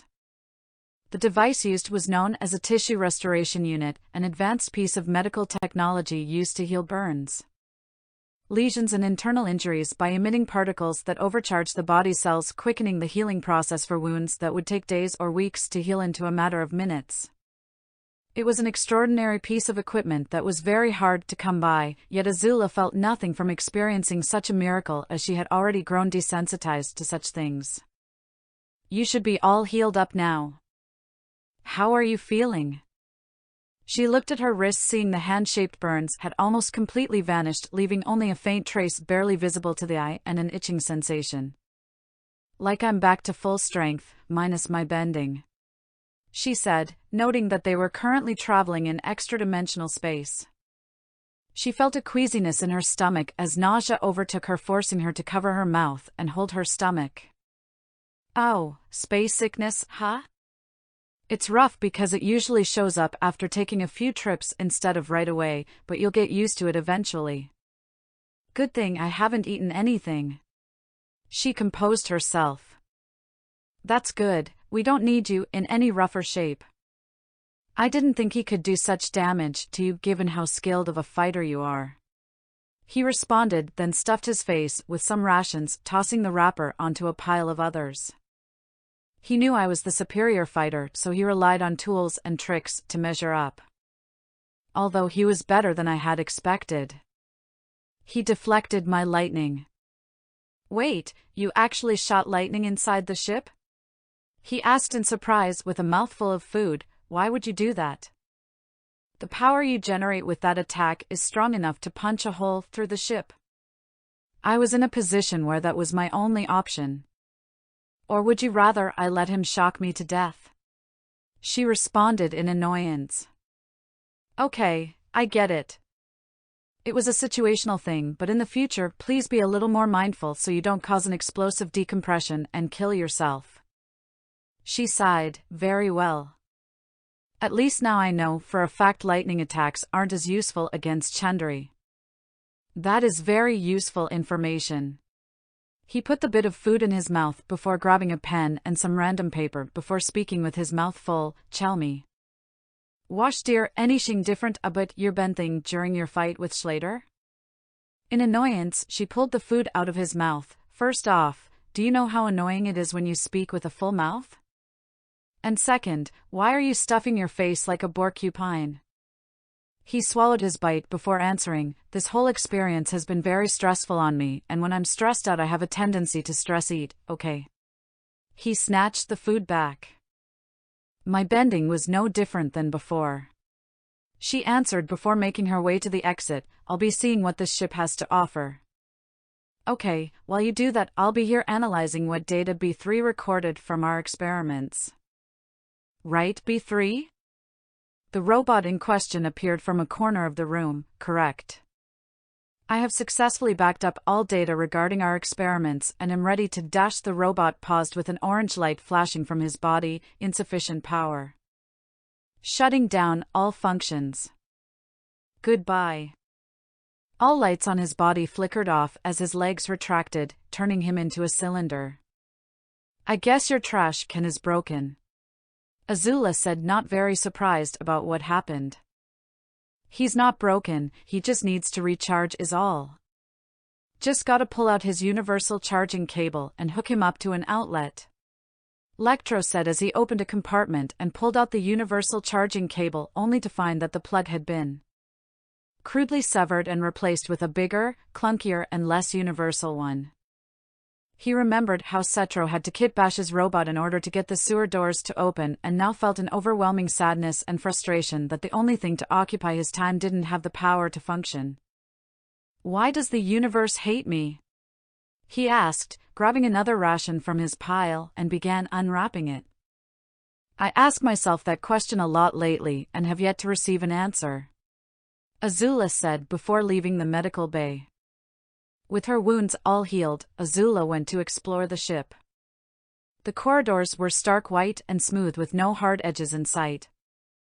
Lights came from recesses in the walls and floors rather than above, with portions of the floor made up of a marble material with gold veining to signify the more luxurious parts of the star yacht.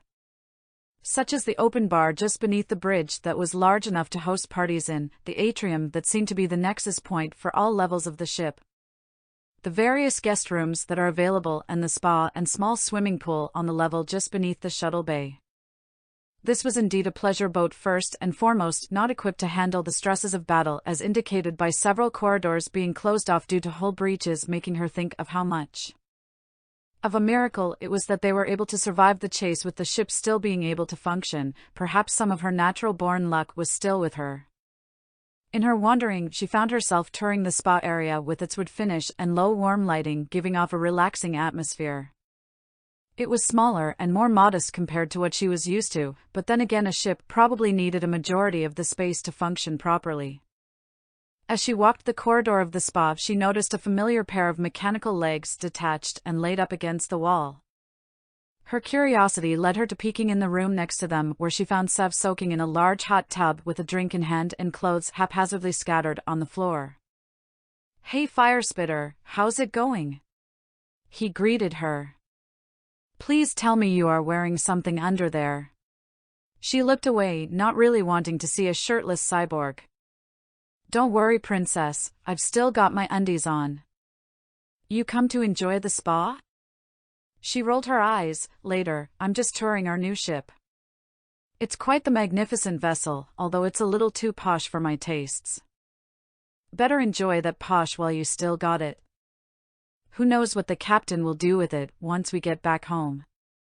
"I suppose you're right. Myrelle doesn't strike me as the type who would enjoy a ship like this." "Nope. She's a military woman at heart, functionality over glam. She'll either scrap this thing or sell it." He then reached for a dial at the side of the tub, turning up the bubbles and letting out a relaxed breath, or just park it somewhere and keep the spa for herself while it collects dust. Hoping for that option because this hot tub is awesome. Should you really even be in that thing, given that you were stabbed? He waved her off. I'll be fine. Got a waterproof patch on, and I'll stop by the med bay and use that tissue restorer thing Lectro was talking about. Very well, I'm trying to find Slater's private quarters and see what expensive things he has that would look best on me. She noticed Sev was wearing several of Slater's gold chains around his neck. And I take it you've already pillaged his quarters. Oh yeah, his room is at the nose of the ship. He said after taking a sip of his drink. You know that Slater guy has like 1,000,000 of these chains. It's like he's got one for every day of the month. Noted, I'll be on my way. She turned to leave, but before she was out the door, Sev called out to her. Before you go, I gotta say, that hit and run we did back in the sewers was pretty fun. We should coordinate and come up with a better strategy for next time. She remembered the chaos she and him created in that dark enclosed space. The fear she was able to inspire in her enemies reminded her of the good old days during the war when both enemy and ally would tremble at her martial prowess. She then remembered how she had been pinned down and was at the mercy of their enemy, and how Sev came back for her, receiving an injury that could have been lethal just to save her, who was still a stranger to him. She supposed she can let her pride go for one moment. Thank you, Sev, for coming back for me, she said, making sure to keep her back to him so he couldn't find any weakness that may show. It was difficult for her to say, almost having to force it out, but it was probably best to acknowledge what he did for her. Sev responded as informally as ever with a big dumb grin. Don't worry about it, fire spitter. Just remember, we don't leave our own behind. She acknowledged this and left the cyborg to continue enjoying his soak. After having to take several detours due to ship damage, she finally managed to make it to Slater's private quarters. The room was like Slater, flashy and bursting with self-indulgence. Various expensive trinkets and personal belongings littered the room. A musical instrument of some kind with the signature of what Azula assumed was a famous musician hung over a desk. Photographs of Slater in his youth littered the walls, all displaying him in what seemed to be underground fighting arena, with most of them displaying victories and bloody opponents lying at his feet. With fighting memorabilia decorating other spaces surrounding a self-portrait displaying him in expensive dress wear. The wall opposite to the entrance was a curved panoramic window of the space before the ship. The floor was covered with clothing in cupboards, showing that Sev and Skeeve paid little attention to making a mess, like dirty peasants going through a nobleman's home they broke into. After glancing around, she found Skeeve still rummaging through his stuff, with him pulling out an expensive-looking suit from the closet. Oh, now that is a sleek-looking suit. Bet the ladies back home would go crazy if they saw me in this, he said, trying on the suit that was obviously too big for him and posed in front of a mirror. Oh yeah, nobody is resisting this. Still plundering, I see, she said, with Skeeve jumping and crying out in surprise. Wow. Hey princess. How long have you been there? Long enough to see that pathetic display, she said bluntly, entering the room and studying a photo of Slater posing alongside a famous fighter. I hope you and Sev haven't stolen everything of worth here, especially since I was the one who defeated him. Take your pick, he's got so much crap here I can't stuff it all in my pockets, he said while stuffing the suit pocket with a golden watch and some units. She went to his desk, looking at a gold device. What's this thing? Looks like a personal computer. Let's see what's on it. She opened the device with a holographic image of Slater appearing. This message goes out to my beloved halfway across the galaxy. I know you miss your man, but in my absence you can enjoy this recording I made for ya. The image made a kissing motion as he undid his shirt and romantic music started to swell. Azula slammed the device shut with a look of revulsion, throwing it back on the desk. Too much. I'm learning too much about him. She backed away, wiping her hands on her pants and shuddering as if it was infected with some disease. Dear Agni, I feel sick. Well, least we know he's got a girlfriend, Skeeve said, rummaging through the drawers. In an attempt to rid her mind of the image she just saw, she looked around for something to loot. She didn't like any of Slater's clothes, especially since they were all too large for her. She didn't know enough about tech to gain the value of anything she found and thought his various gold chains to be too obnoxious for her to wear. I guess you were wrong in your prediction. Things seem to have worked out for us, she said, looking at another gold chain and tossing it aside. We just got lucky this time. Don't think we're out of the woods yet. Slater is gonna be coming for us, if not Uretta herself. Skeeve shuddered as he said her name. Especially since you blabbed to him about the fabricator. That was extremely foolish, she said, holding up a silk orange shirt, thinking about taking it until she saw the gaudy design printed on it and tossed it over her shoulder. Skeeve groaned, You still on that?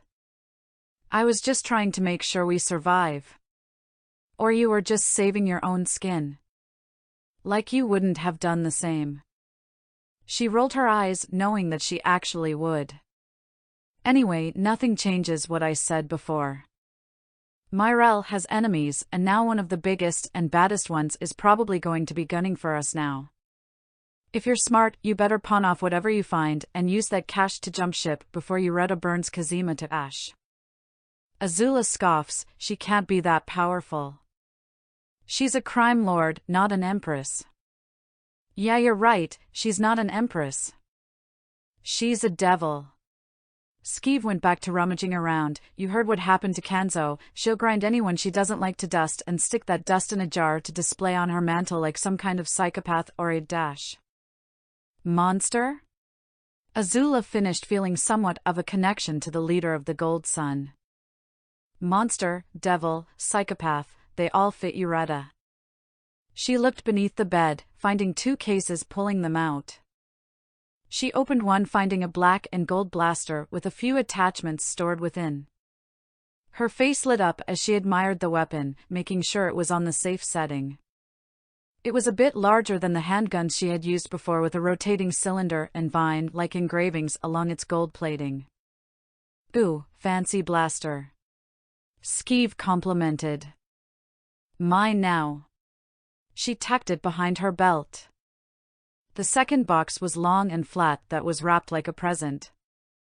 She pulled the tag off, but couldn't read it and instead presented it to Skeeve. To my beloved, happy birthday. Welp, guess she ain't getting this. Azula pulled the box open, revealing it to be a jewelry box filled with rare gems, gold and silver rings, circlets, and necklaces. He seems to have fine tastes when it comes to jewelry, Azula said as she admired the shiny materials. Very nice, Skeeve said, reaching for a ring, only for Azula to slam it shut, nearly clipping his fingertips. Hands to yourself, rat. She tucked the box under her arm as she walked off towards a door at the far wall. The door led to a large open bathroom equipped with a large regal bathtub. She nearly dropped her newfound loot at the sight of it. She hadn't had a decent hot bath since her downfall at the end of the war.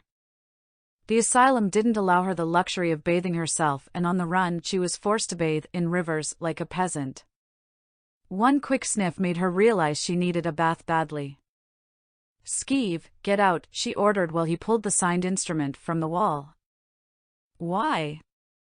I'm still looting. I'm going to take a bath, and I would rather you not be here. Okay, but let me get this thing first. He struggled to pull the instrument from the wall.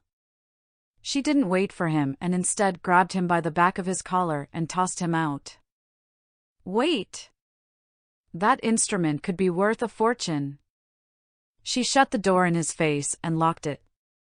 Now alone, she went back to the bathroom and checked her appearance, seeing that she wasn't as roughed up now as she was when she first fought Angara, but the cut under her eye was still present despite being healed up, with her strand of cut hair still lining up with it. She groaned at the constant reminder of her first battle with Angara. She shook her head as she shifted her mind to the bath, and as she pulled the upper portion of her jumpsuit, the card she received from Slater fell out of one of the pockets. She picked the card back up, remembering her exchange with the gangster and how he saw and appreciated her skill. The Gold Sun was definitely an organization she would thrive in, given her cunning nature. She just needs the coordinates to get back to Earth, then maybe she could contact him and enact her plan, although she also needed to learn how to read the alien text as well. A better organization to take over than this second-rate Crimson Storm. The vision of Ozai said, standing over her with his hands folded behind his back. You've seen the power and resources at their disposal. The fools you ally yourself with pale in comparison. You're right, but if I abandon the storm now, I risk not being able to get back home. A simple solution. Get the coordinates and go to the Gold Sun. It's not that simple. Azula shook her head and went back to the mirror. The Crimson Storm are naive fools, but that's what makes taking them over so much more easier. Based on everything I've heard, Uret has a tighter grip over her subjects. That has never stopped you from obtaining what you want before. Ozai said in a velvety smooth voice, you overthrew the Earth King in a matter of weeks from the inside. Yes, the Suns are a more challenging organization, but the rewards outweigh the risks. Her father was right, the Gold Sun had so much more to offer her. The risk is far too great. Ursa's voice cut through like a blade from the corner of the room. Azula rolled her eyes as she undid her hair. Great, you're here too, and why am I not surprised that you object? Taking the Crimson Storm is risky enough as is, and now you are considering going after an even larger and more dangerous organization. Ozai scrunched his nose at her. She is more than capable of achieving this. She took over the Dai Li, turned them against their own master. That is what she will do to Uret. The Dai Li didn't have blasters or gunships. Ursa argued back, you heard what Skeeve and the others say. Ureta is just as clever as you are, maybe even more so. She will be onto you the moment you join, and if she catches you, she will show you no mercy. Don't let her fill your head with weakness. Ozai growled, your mother is trying to lead you astray just like your brother and uncle. I'm making sure that my daughter stays alive. Ursa argued back against Ozai before turning her attention back to her. You don't know enough about Ureta or the Gold Suns as a whole. She will learn. Ozai scoffed, this will be her greatest triumph, and she will be able to take back everything that was stolen from us by Zuko. What does that matter if it gets her killed? She would have died in service to her Fire Lord and her nation. The two apparitions argued for control, conjuring up old memories of when Azula would catch her parents arguing in her youth behind closed doors. The memories were painful, and she couldn't handle their resurgence or the noise of the two voices in her head any longer. Shut up. Both of you. The visions of her parents went silent as she turned to them, speaking firmly, I decide what will be best for me, not either of you. She looked to her father, you may have my father's face, but I know that you are not him, so don't believe you have any sway over me. The vision of Ozai only looked down on her with a scornful gaze before she turned to her mother, and you. Everything you have ever said to me has been nothing but lies and misguidance. You know nothing about me, so you are even further away from telling me what to do than him. Ursa's demeanor grew more solemn as Azula's words cut her. She held the card up to them as if to make a point, my plan hasn't changed. I will take the Crimson Storm for myself and maybe contact Slater in the future in hopes for a collaboration in establishing the Fire Nation's rule in space after I've conquered the Earth. If, however, this plan doesn't work out, then the Gold Suns will be my secondary option. Now that I have decided that I want both of you to shut up and let me enjoy my bath in peace. Both visions remained silent for a while, with Ozai being the first to speak. Very well. I still think you should forego the storm for the obviously superior power, but so long as our end goal of taking back the Fire Nation is achieved, I don't care what path you take. Just be sure you don't forget what is at stake. Ozai disappeared as quickly as he arrived, however Ursa remained. I still believe you should forsake this needless quest for power, she said, folding her arms into her sleeves. Azula scoffed, walking past the vision and twisting the knob for the bathwater. When have I cared what you think? I think you do, a lot. Azula ignored her, choosing to pretend that she wasn't there as she got ready for her long-awaited bath. Eventually, Ursa did disappear, and she was finally able to relax. Meanwhile, Skeeve sat in the bridge and began poking through the files in the ship's database. Setro had gone to take a nap in one of the guest quarters after contacting the base, so he was free to go through as much data as he wanted.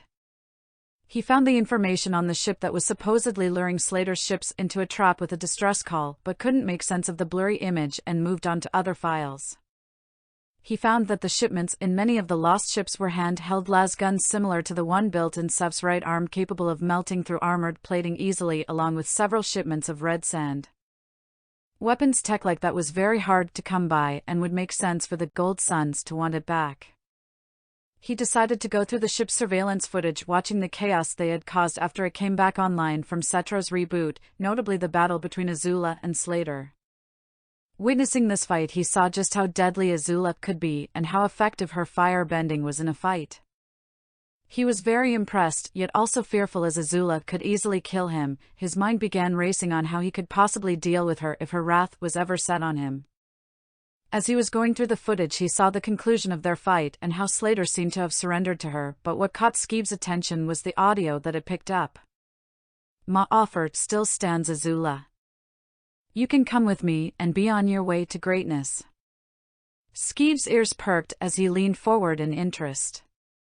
"It is a tempting offer, but I have my reasons for staying in the storm." "But if I were to change my mind, how would I be able to contact you?" Skeev's eyes widened. It would seem Azula was beginning to make plans of her own. Plans that could conflict or benefit his own. He watched as Slater presented her with a business card and expressed his gratitude. He made a copy of this video and sent it to his personal device, then deleted the footage. He leaned back in the pilot's seat as he grinned in triumph. The gears of his mind turned to see how he could utilize Azula to his advantage now that he has excellent blackmail to use against her. Hours later, Myra looked out the window of the base, looking at the scratched-up star yacht parked outside in one of her docks with bewilderment as the four who had brought it in stood by her side. She pinched the bridge of her nose, feeling a migraine come on. Where did you all get a syndicate-owned yacht, and why is it parked in my space station?" Lectra was the first to speak. "Well, you see, Captain, it's a bit of a long story. Gold Suns took over Ginza and found us. Had to steal a ship to escape." Setro interrupted.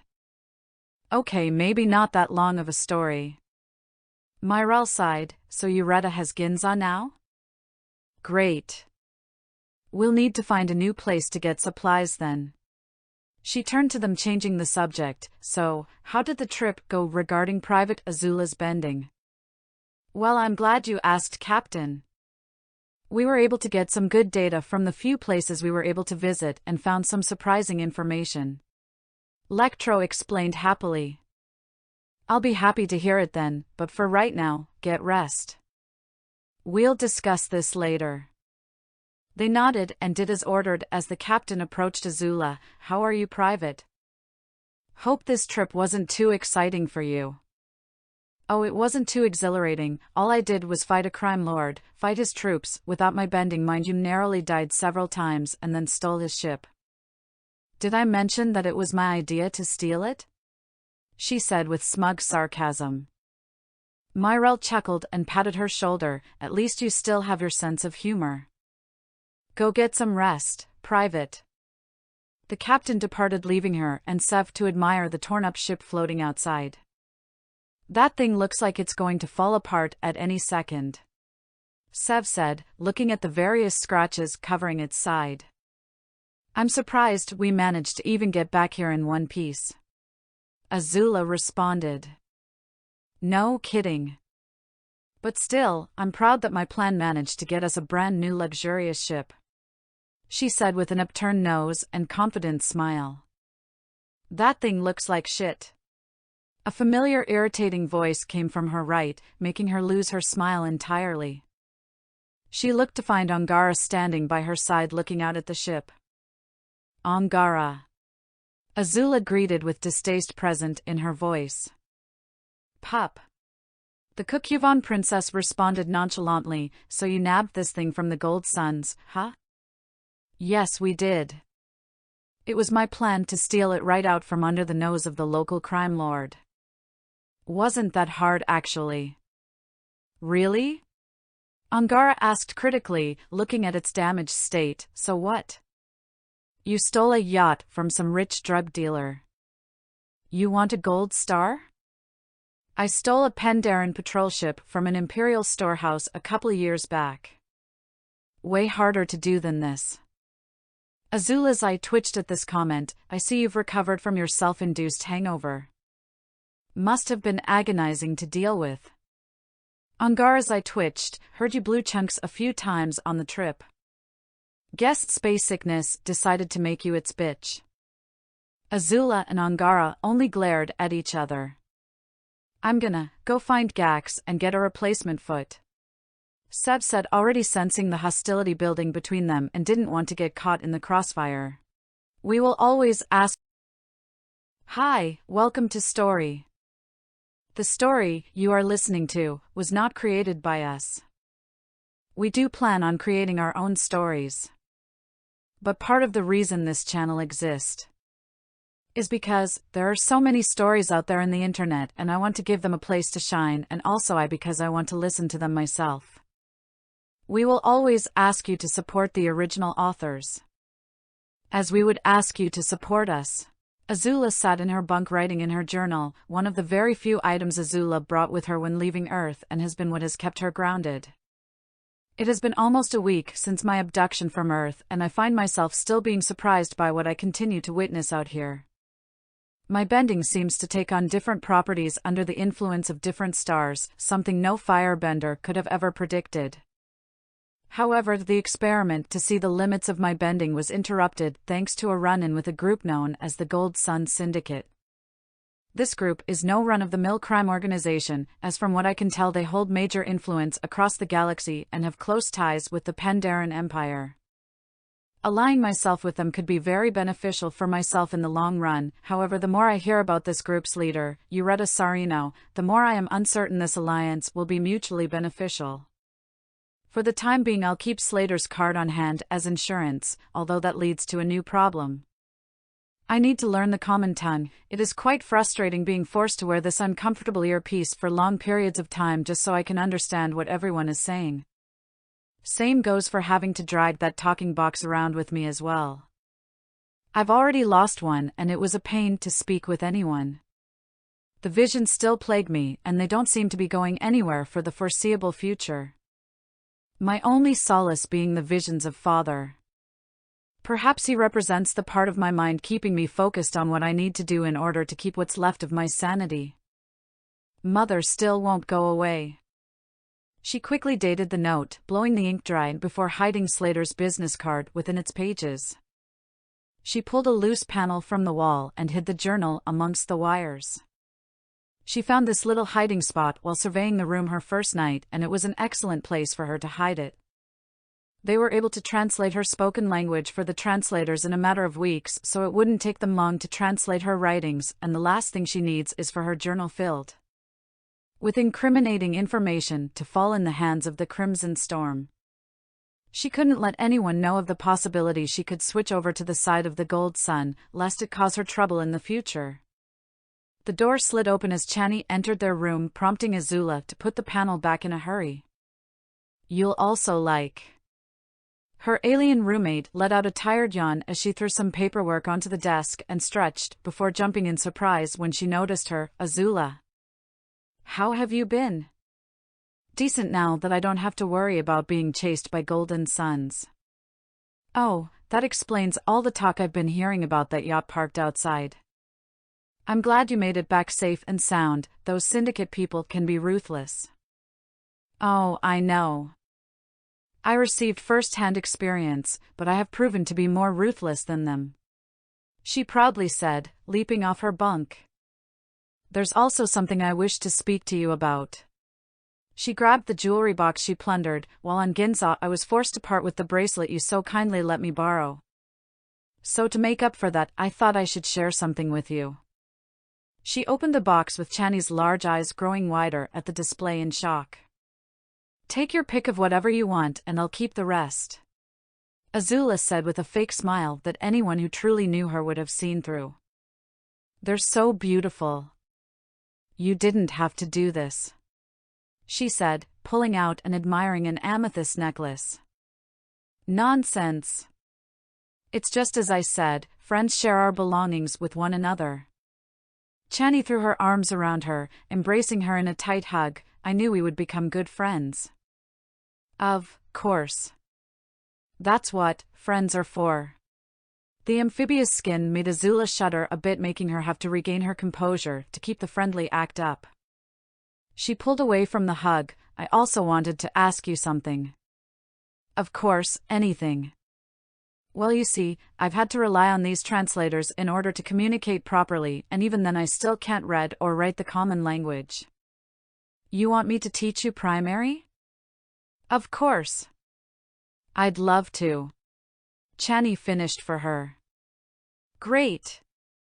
We can start today. I have the day off. Oh, not right now though.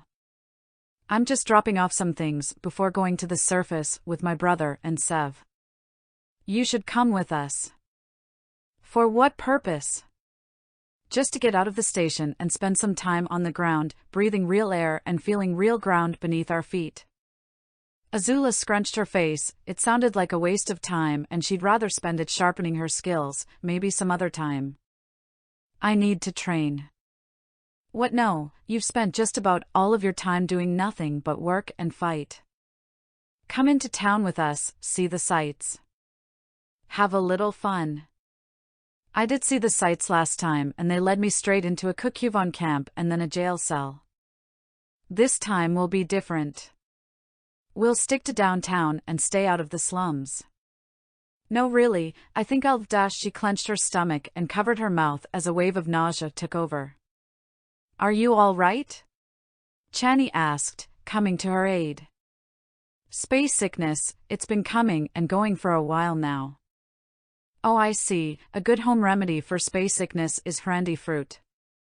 A few slices should be able to help. Hrandy fruit? Got it.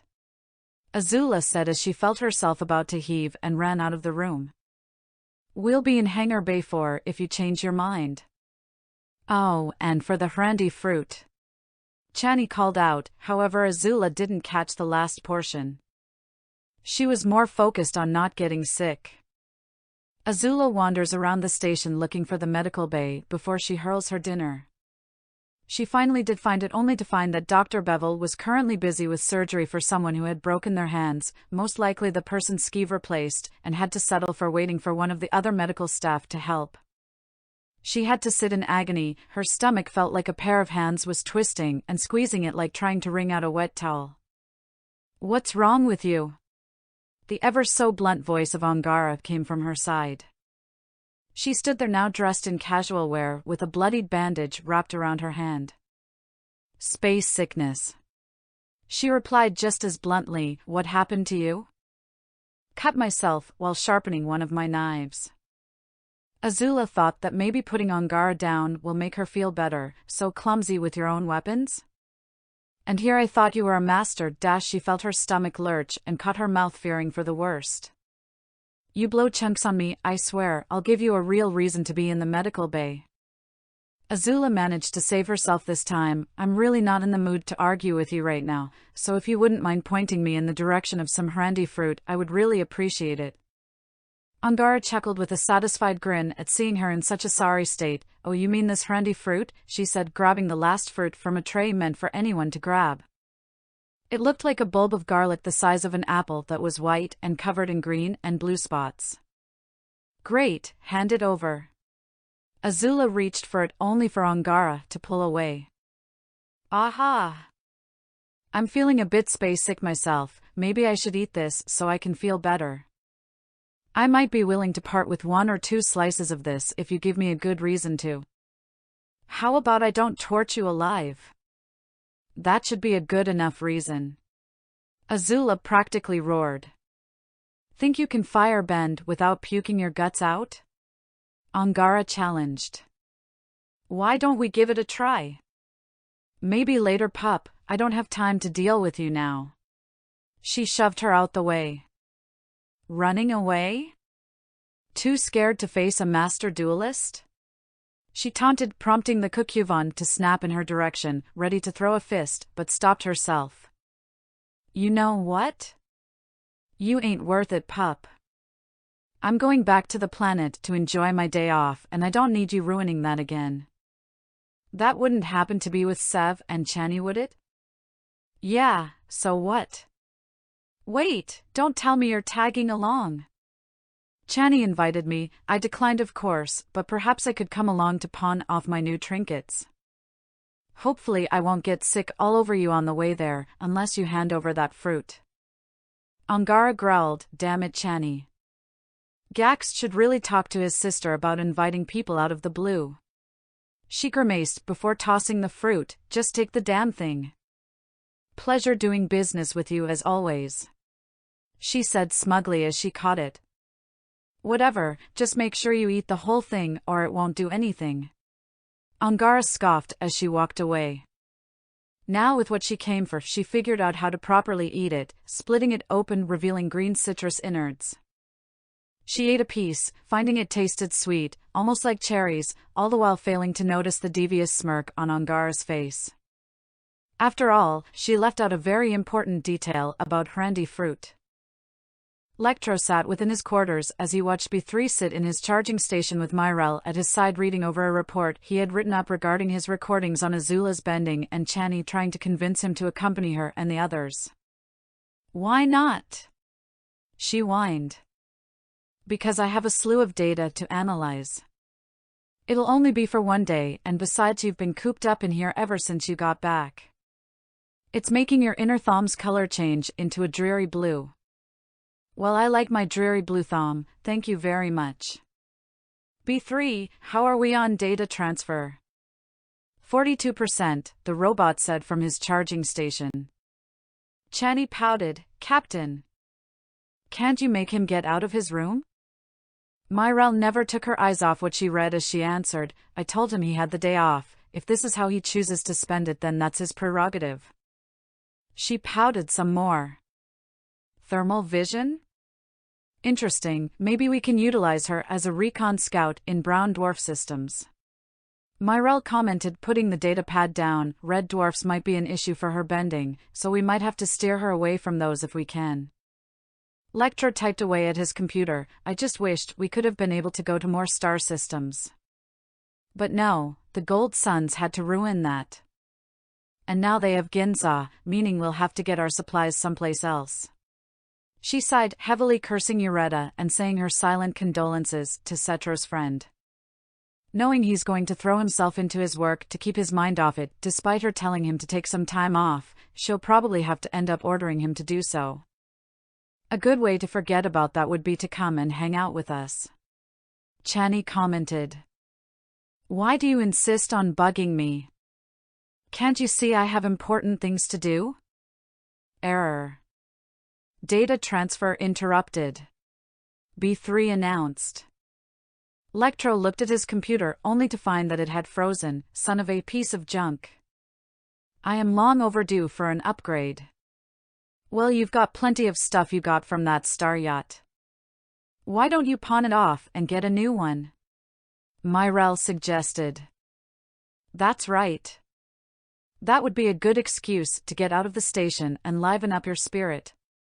Chani agreed. B3 beeped, do not worry, Doctor. I will continue the data transfer in your absence. The scientist sighed dramatically, fine, I'll go to the surface with you. But only to buy a new computer. Chani cheered in triumph before wrapping her arms around him in a tight embrace. A knock at the door caught their attention with Lectro telling whoever it was to enter. Azula came into the room plopping the last bit of the brandy fruit in her mouth before greeting them all. Lectro, I was hoping to hear anything new about my bending. I would love to tell you, but unfortunately, I can't due to a technical error. He said in frustration as he closed his computer down. It's a sign from the outer world that you need to get out more. Chani said sweetly. I get out plenty. Myrelle deadpanned, Lectro, your idea of a day off is you sitting in front of a computer and analyzing data. When you do what you love for a living, you never work a day in your life. he retorted. Chani turned to Azula. How are you feeling? Did you find some handy fruit for your stomach? I did, and I'm actually feeling a lot better. Great. So now will you join us? I'd still rather stay here and train. Azula responded flatly to Chani's dismay. Hold on. Myrelle interrupted. Azula, what have you done since you joined up with us? Azula raised a brow to the question, trying to find any hidden meaning behind it. I began learning the ins and outs of working here. Got into a fight with Angara that led to being chased by laugh cats, arrested, and narrowly escaped the clutches of a crime lord. And you did all of this in less than a week. Take some time off, don't think about training or doing any kind of work. Go hang out with Chani and friends, and try to unwind a little. With all due respect, Captain, sharpening my skills is how I unwind. Myrelle rolled her eyes. Good lord, it's like I'm talking to Setro all over again. If you keep this work ethic up, you'll only burn yourself out. Ma'am, the only reason I am as good as I am is because of my work ethic. She argued back with a subtle hint of authority to her voice. Myrelle sensed this authority as a challenge. All right, I didn't want to do this, but you leave me no choice. Private Azula, as your commanding officer, I order you to take the day off and relax. Oh, and go do it with Chani and her group. She then returned to reading the tablet. Azula looked at her incredulously. Are you really going to order me into taking a day off? It's either that, or I could order you to empty the septic tanks. Before Azula could even formulate a response, she found herself in Chani's embrace once more. Yay. You can come with us and do some shopping. We can go to the Horizon City Zoo and the carnival at the beach. All of these things sounded like hindrances, but she had to respect the authority of Myrelle no matter how much she hates it. A sudden sharp pain in her stomach pushed her out of the hug. It wasn't a queasy nausea she was feeling before. What's wrong? Myrelle asked, seeing Azula's sudden discomfort. She grunted as her stomach made a strange gurgling noise. I don't think that handy fruit agrees with my stomach all too well.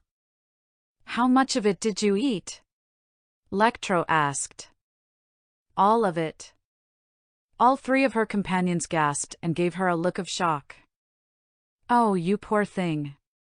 Myrelle said, pity visible in her expression. Why?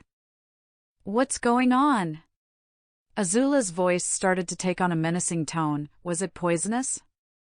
No. No. Of course not. I would have never suggested it if it was. Chani stated. Then what's the problem? Well, there's no easy way to say this, but... Lectro fumbled his words as he scratched his head trying to figure out what to say. Okay, well, the juices found in handy fruit are great for solving issues like nausea, but they are very high in soluble fibers, things that species with your type of digestive system can't digest very well, so when you eat a lot of it, those fibers tend to build up and basically... Lectro was very hesitant to continue, fearing how Azula would react. Meaning? She pushed him to continue. Lectro paused for a long while before turning to his robot. Pt.4, you want to explain this? Certainly, sir. The high concentration of soluble fibers will cause an effect within the digestive tract similar to that of a laxative. Azula's eyes went wide as the room was plunged into silence. Laxative, as in? Yup. Lectro confirmed, slowly backing away just in case fire began to spew out.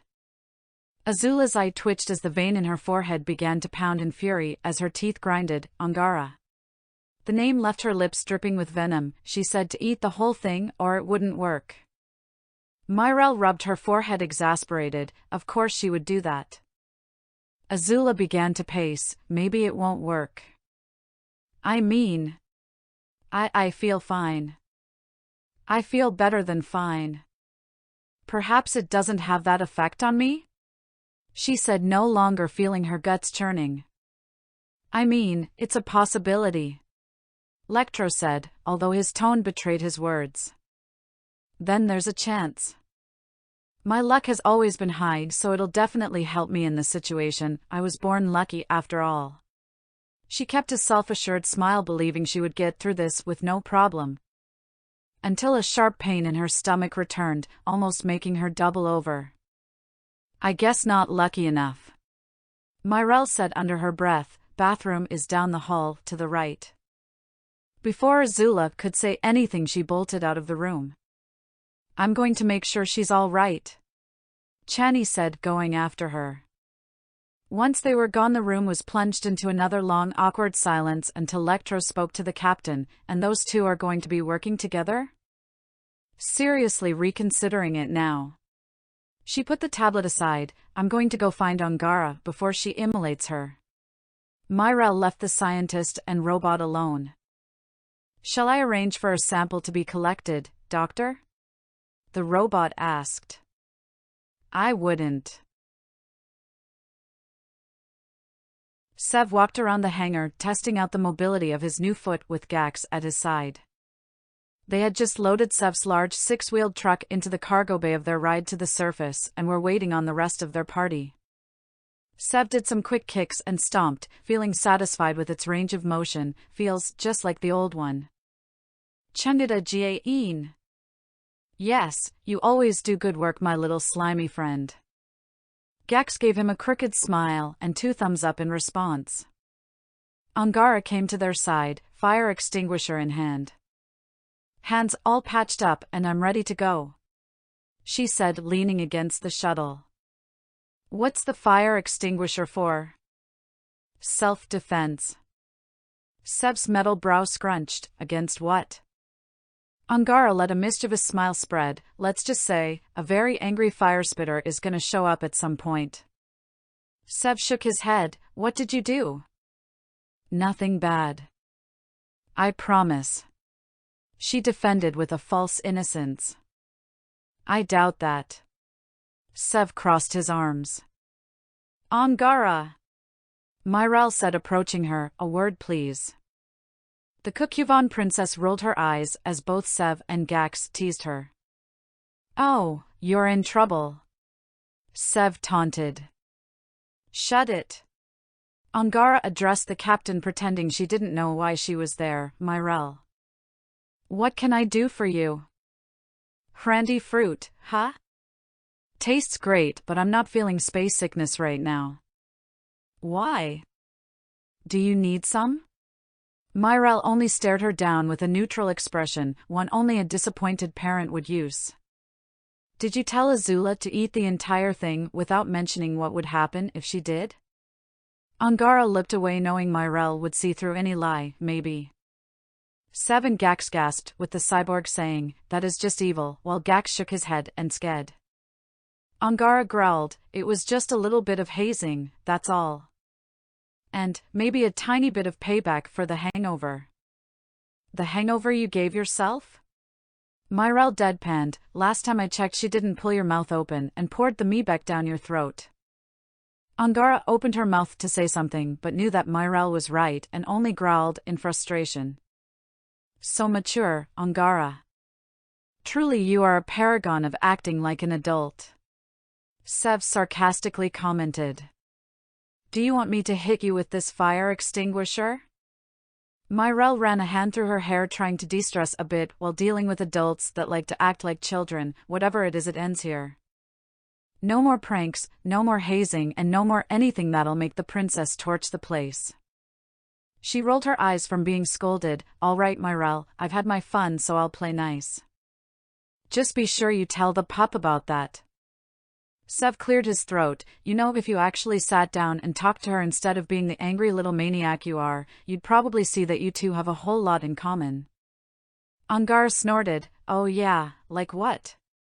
Well, for starters, you're both stubborn as all hell, you are both scary when mad, and are both great fighters. I still don't see it, she said stubbornly. Now you're just being a baby. Gresha Karari. You said it, buddy. Huge baby. She scoffed. Whatever. I'm nothing like that pup. Well, you better get ready, because when she finds you, she's gonna dash. Angara. Azula screamed as she entered the space. And there's the inferno, good luck. Sev and Gax took several steps back as Azula approached.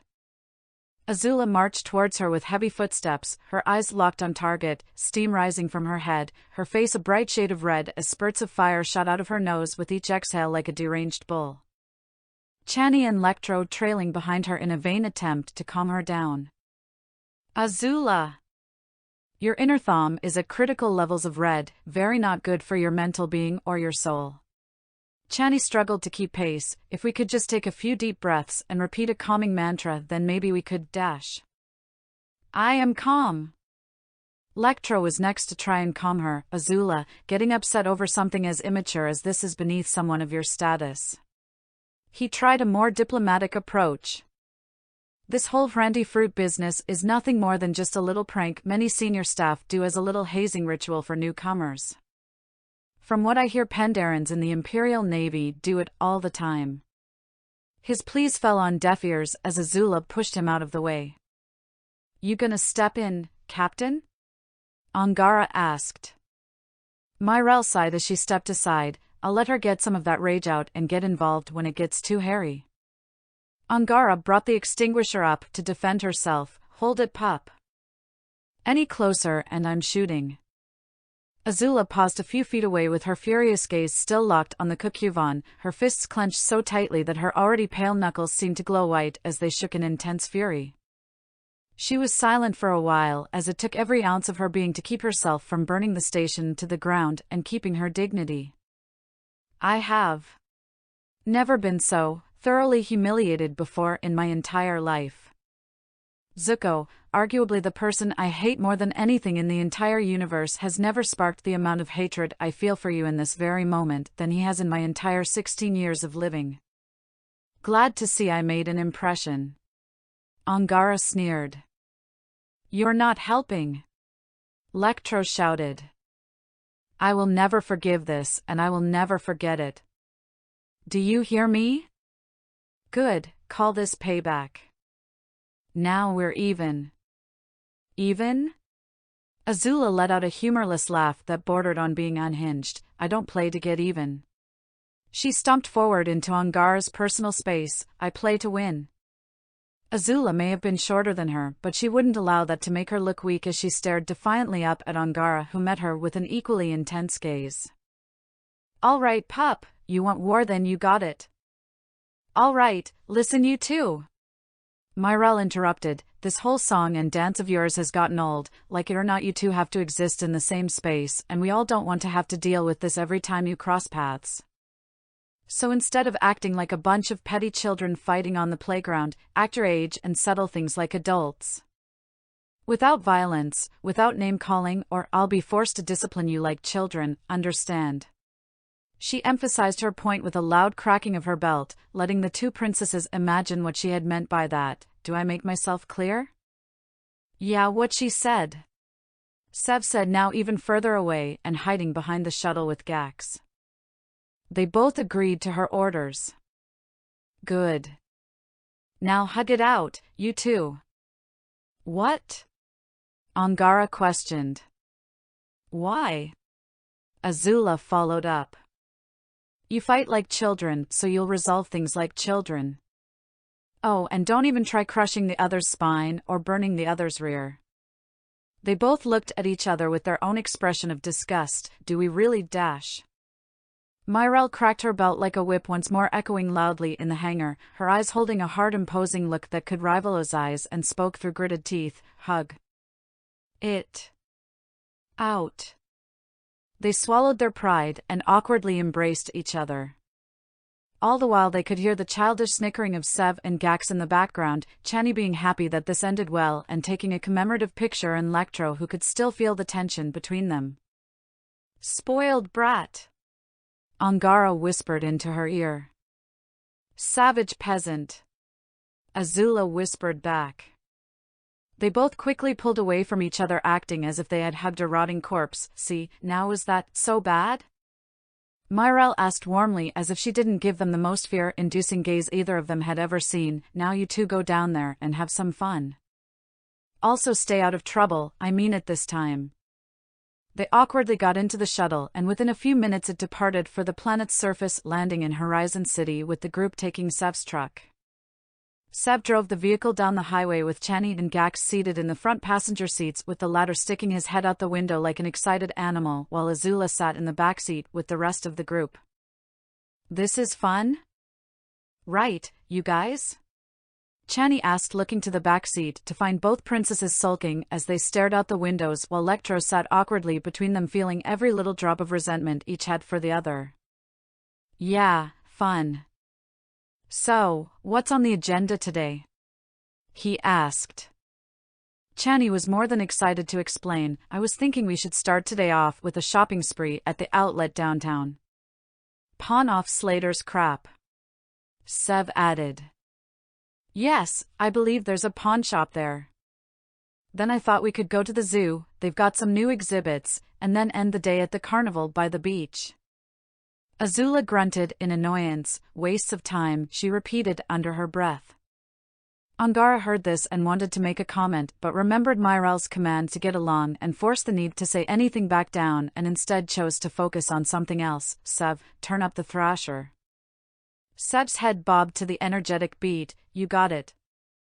Azula winced at the sound of a riff from the electronic string instrument that was present in all Thrasher songs, that was followed by vicious screaming lyrics. "Honestly, you call this music? It just sounds like noise."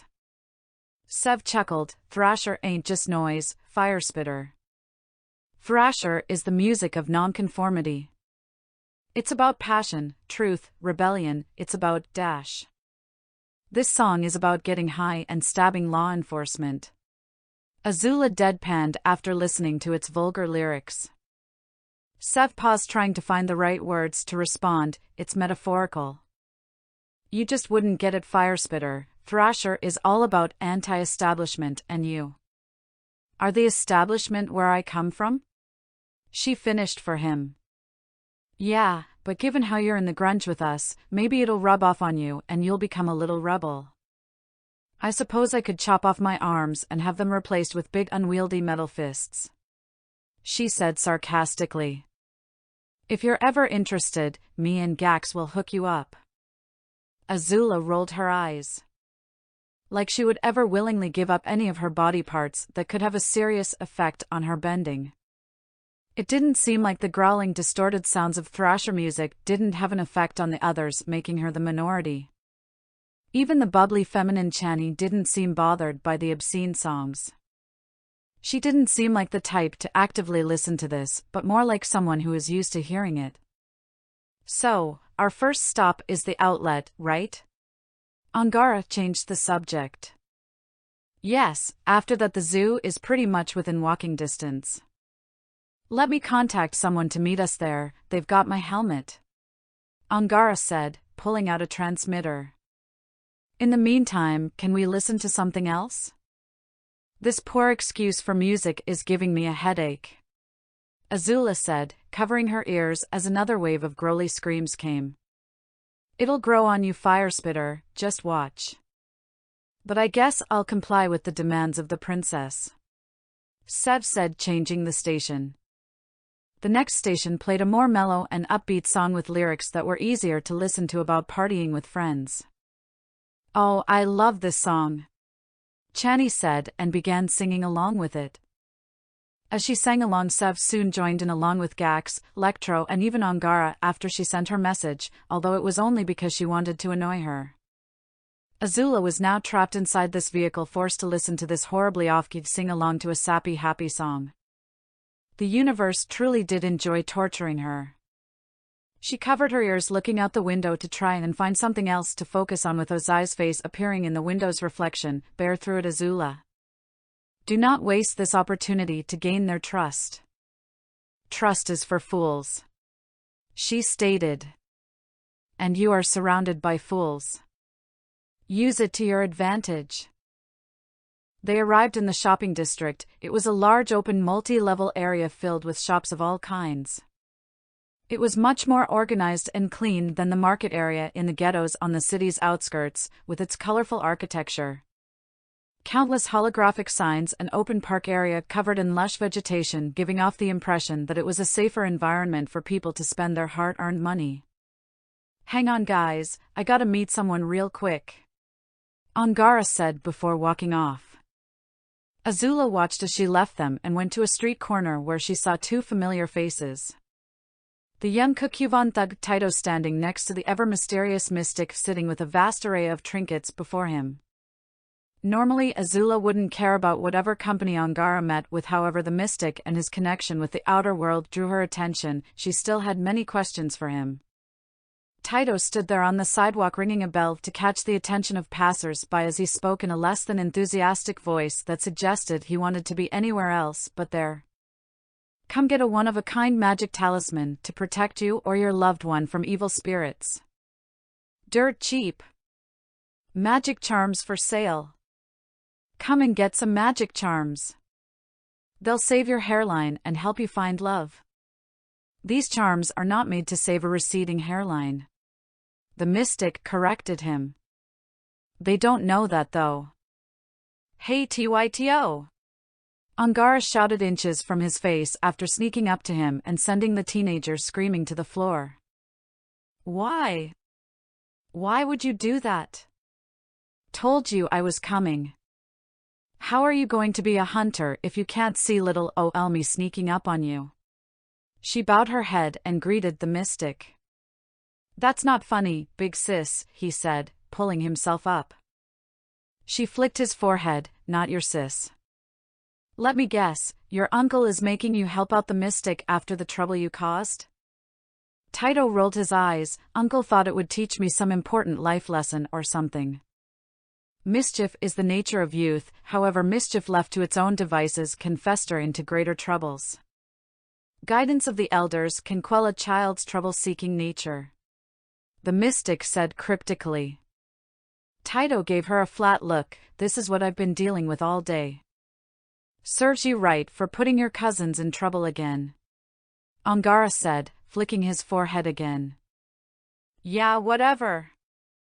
So, you deal with that blue fire-breathing psycho yet?" "Blue fire-breathing psycho is still alive, thank you," Azula said, appearing at his side. Taito screamed out in even greater fright before hiding behind Angara. The Kukyuvan princess didn't know what annoyed her more, the fact that Azula decided to bother her, or that Azula elicited an even greater fear response in Taito than she did. "What is she doing here? Clearly to piss me off. What do you want, pup?" "Nothing with you. Your mystic, however, I would like to speak to. Alone preferably." Angara growled. "Screw off. He's busy." She glanced at the various wares that look as though they hadn't moved since being placed. "Doesn't seem so, not a lot of customers today from what I can tell." The mystic raised a spindly hand before Angara could bark back. There is always time for friendly words. She scoffed before walking off. "Fine, let's go Taito." "Right behind you big sis," he scampered off after grabbing a metal box. Now alone the mystic addressed her. "You seem well, Serpent of Blue." "I am well, thank you for noticing," she said, not really thankful in the slightest, only really saying it to get pleasantries out of the way. "You've been on a journey since last we met. A dangerous one. I assume the outer world told you of this?" He took a deep inhale from his pipe and puffed out a cloud of blue smoke. "They speak of your encounter with the opulent fox, a dangerous foe. One that will appear in your future." She figured the opulent fox must be his way of referring to Slater. "Has the pendant brought you good fortune?" he asked, gesturing to the serpent bracelet still around her wrist. "If I'm being honest, I completely forgot this was still here. It's done a lousy job." The thought of the brandy fruit came to mind. Some things that may seem unlucky may lead to roads that are. Do not be too quick to dismiss the unfortunate events of today. She rolled her eyes at his overly dramatic use of words and refocused the conversation. "So they can tell you the future?" she asked, a bit skeptical. "The voices share tidbits of possibilities, but I do not believe that is your main reason for wanting to speak." It could be one, but for now I have a different question for these voices of yours. The voices of the outer world are open to you. I will interpret their will and answer to the best of my ability. She had many questions, however, there was one that rattled in her head for a while. Can the voices tell me about my father, Fire Lord Ozai? I wish to know of his status. Very well. The mystic lowered his head and grew as still as a statue for a few minutes before stirring back to life. He still remains on the world of the bridge, caged by the scarred brother. But the fires of ambition still burn within him. Azula let out a breath that she didn't realize she was keeping in, almost as if she was relieved to hear that last part. So he hasn't given up. Good. Is there anyone else you wish to know the whereabouts of? She thought for a moment. As much as she didn't care for Zuko, she couldn't pass up the opportunity to use the mystic's abilities to keep tabs on him. What is my idiot of a brother doing right now? The mystic went still again and returned even quicker than before. The scarred brother governs the nation of fire. She was somewhat annoyed that he didn't go into specifics, but took the information. What of your mother? Do you wish to know of her? The mask of calmness Azula wore cracked at the mention of her mother. No. Are you certain? Would it not be prudent to face the one who haunts your mind? Her voice took on a threatening edge. Perhaps another time. Very well, what else do you ask of the outer world? I want to know of any threats that will come in the near future. Truthfully, she wanted to know the outcome of her entire plan, but given how the outer world would shut itself off, she didn't want to waste her time with something far into the future and focus more on the threat that is Cortex. The mystic murmured to himself as he took another drag from his pipe. A storm of vengeance and rage drifts towards you. A son who is robbed of a father seeks retribution and will leave a trail of destruction in his wake. Take caution, Serpent of Blue, and be wary of those who speak with a false tongue. False tongue? You should be familiar with this, Serpent of Blue. Have you not spoken to many using a false tongue? She clearly knew what he meant and chose to ignore that comment. When will he come? Soon. Could you be any more vague? This is all that the outer world will share. I guess asking for specifics is out of the question. She sighed in discontent. Leave it to the spirit world to be as ambiguous as possible when it comes to fortune-telling. Was it too much for the spirits to be direct? Hey, Firespitter. You coming or what? Sev called out to her. Your friends call to you, Serpent of Blue. Perhaps you should join them and enjoy the calm before the storm. She snorted, turning back to her group, seeing them smiling and laughing amongst each other. The sight reminded her of the time she, Ty Lee, Mai and Zuko burned down that house on Ember Island 2 years ago. The thought of it left a dull ache in her chest. It was a fond memory, the last time she and everyone she truly cared about were happy. The last time she felt happy. She pushed these feelings down and the memory out of her mind, wanting the heartache to stop. They were her pawns that she would discard when they were no longer useful. They are not my friends. Just a bunch of fools trying to distract themselves and me with trivial little things. The mystic let out an old croaky chuckle from the back of his throat. One cannot be too rigid as you are. Our time amongst the universe is short, Serpent of Blue. Embrace the role of a fool for a day, and enjoy these trivial little things when they occur. They often have the greatest impacts on our lives. She scoffed as she stood back up, reiterating her feelings. Colleagues, not friends. She returned to the group with Sev being the first to speak with her. Was that homeless guy bothering you? No, he's just a delusional old man. Angara stood in the alleyway between two shops with Taito. He handed her a box. Here's your helmet. The armorer replaced the visor with reinforced glass, so even if you get shot in the face again, it shouldn't melt all the way through. Also, he says, don't get shot in the face again. Angara pulled the helmet out to inspect and found that it looked almost brand new with a fine polish. She was grateful that her mother's helmet was back to being in good shape. Tell him thanks and that I owe him one. Can do. he said, holding a hand out expectantly. What, you want a high five? No, my courier fee. Courier fee? Ha! That's rich. She laughed and ruffled his hair with him slapping her away. Come on, big sis, I'm trying to make an honest living here. She flicked his forehead, not your sis, and this coming from the boy who used his 2 kid cousins to pickpocket people. They're not here rummaging through people's pockets right now, are they? Of course not. They're back at camp doing chores with my aunt while I'm stuck here helping the mystic sell his junk. You reap what you sow, dummy. Whatever. He waved her off. So, why's the fire girl still alive? Angara rolled her eyes knowing she was going to get this question eventually, because I don't have a good reason to kill her yet. Don't have a reason? Sis, she knows who you are. I think that's plenty of reason if you ask me. Have you also forgotten that she and I work for Myrelle and that she doesn't approve of employees killing each other? Besides, I'm keeping an eye on her. Taito gave her a skeptical look. Word around the camp was that you were supposed to kill her in her sleep. What happened to that? Angara snarled at him, then grabbed and yanked his ear hard. I don't have to explain myself to you. So why don't you worry about hauling the mystic's junk around, and I'll worry about my issues. Okay. Okay. Just don't tear off my ear. She let him go. Just make sure that psycho stays away from me. What, you scared of her? Yeah, I am. She shoots fire and lightning out of her hands. That's not normal. Pendarins shouldn't do that, but she does. She's not a Pendarin, dummy, and don't worry, if she gives you trouble, I'll put her in her place. She corrected, already making her way out of the alleyway. Taito scoffed, muttering under his breath, yeah, right. She snapped her head back at him with a glare. What was that?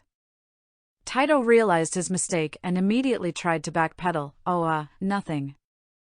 No, you said something, so out with it. The mystic is calling me back to help him with something through that psychic thing he does. Why, you know. Gotta go. He's, surprisingly impatient.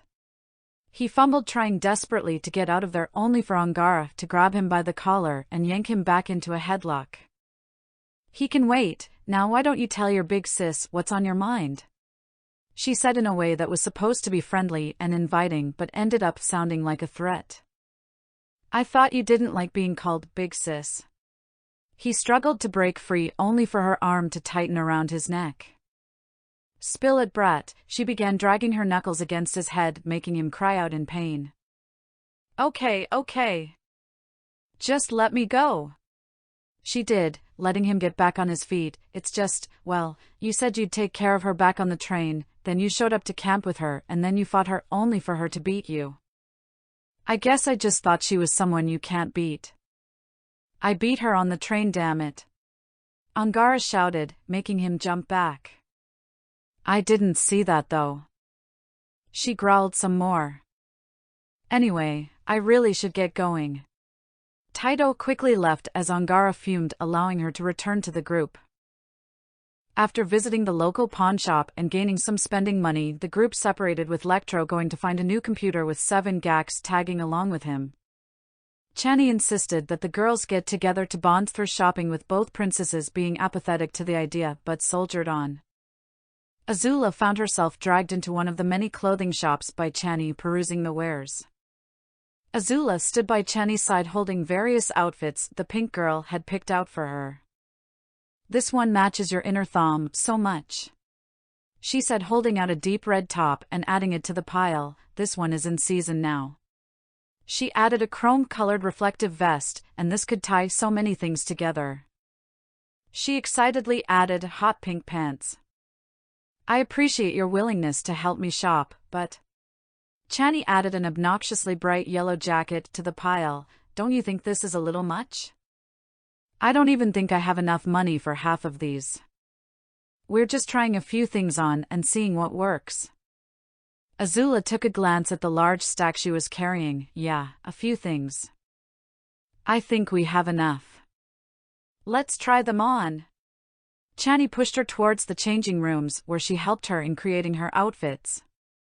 Oh, this should be good, Angara commented as she put away a spike-studded leather jacket.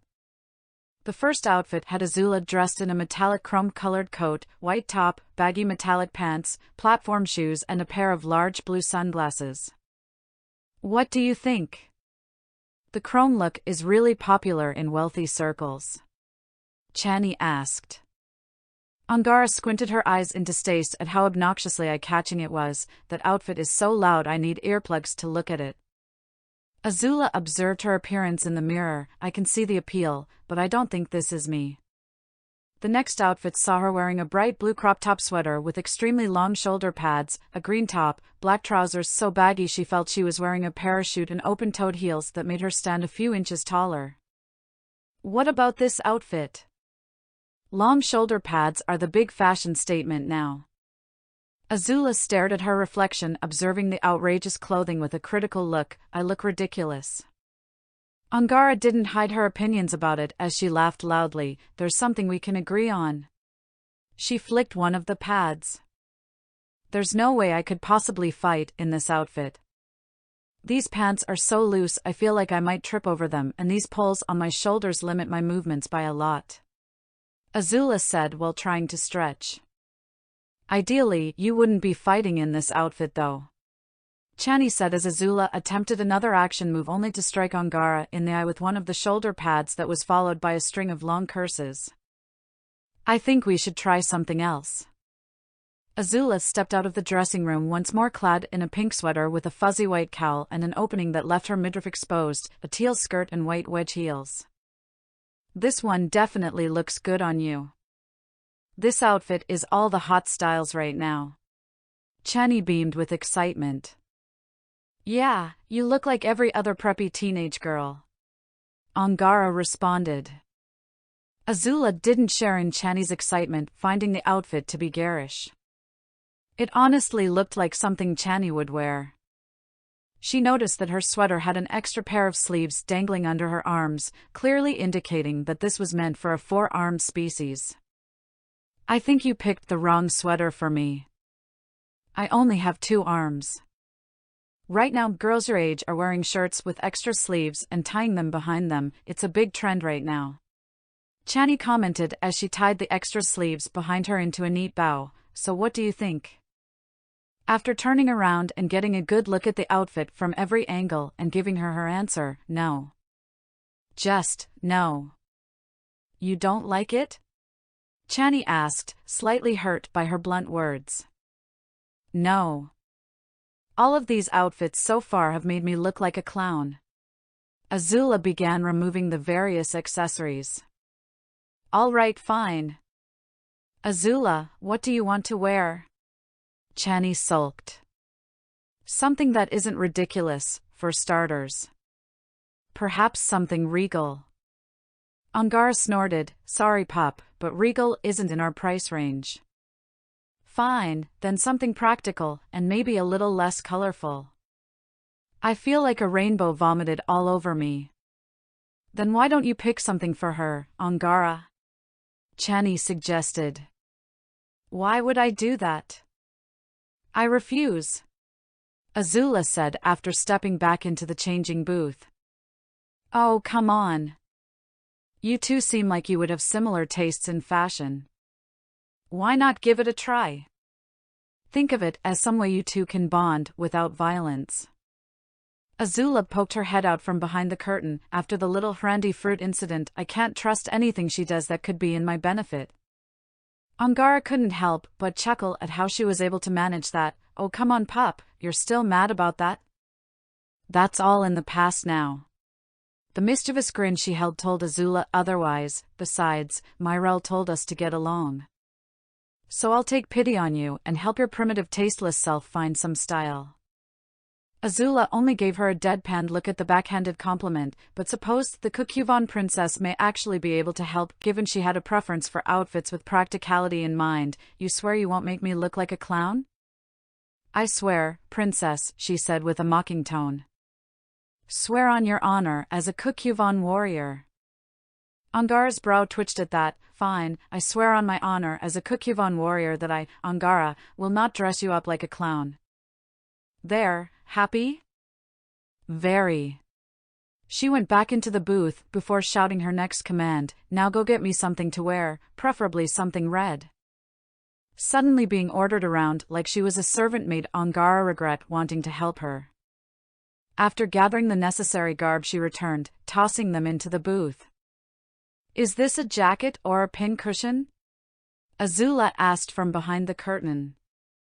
Just put it on, pup. Azula stepped out now clad in a heavy black leather jacket covered in metal spikes along its shoulders, a bright red shirt with an incomprehensible scribbled graphic covering it. Pants covered in a red splatter pattern with torn holes and spiked combat boots. Hang on, one more thing. Angara said before pulling the ribbon from Azula's topknot and letting her hair flow free. There we go, now you look somewhat decent.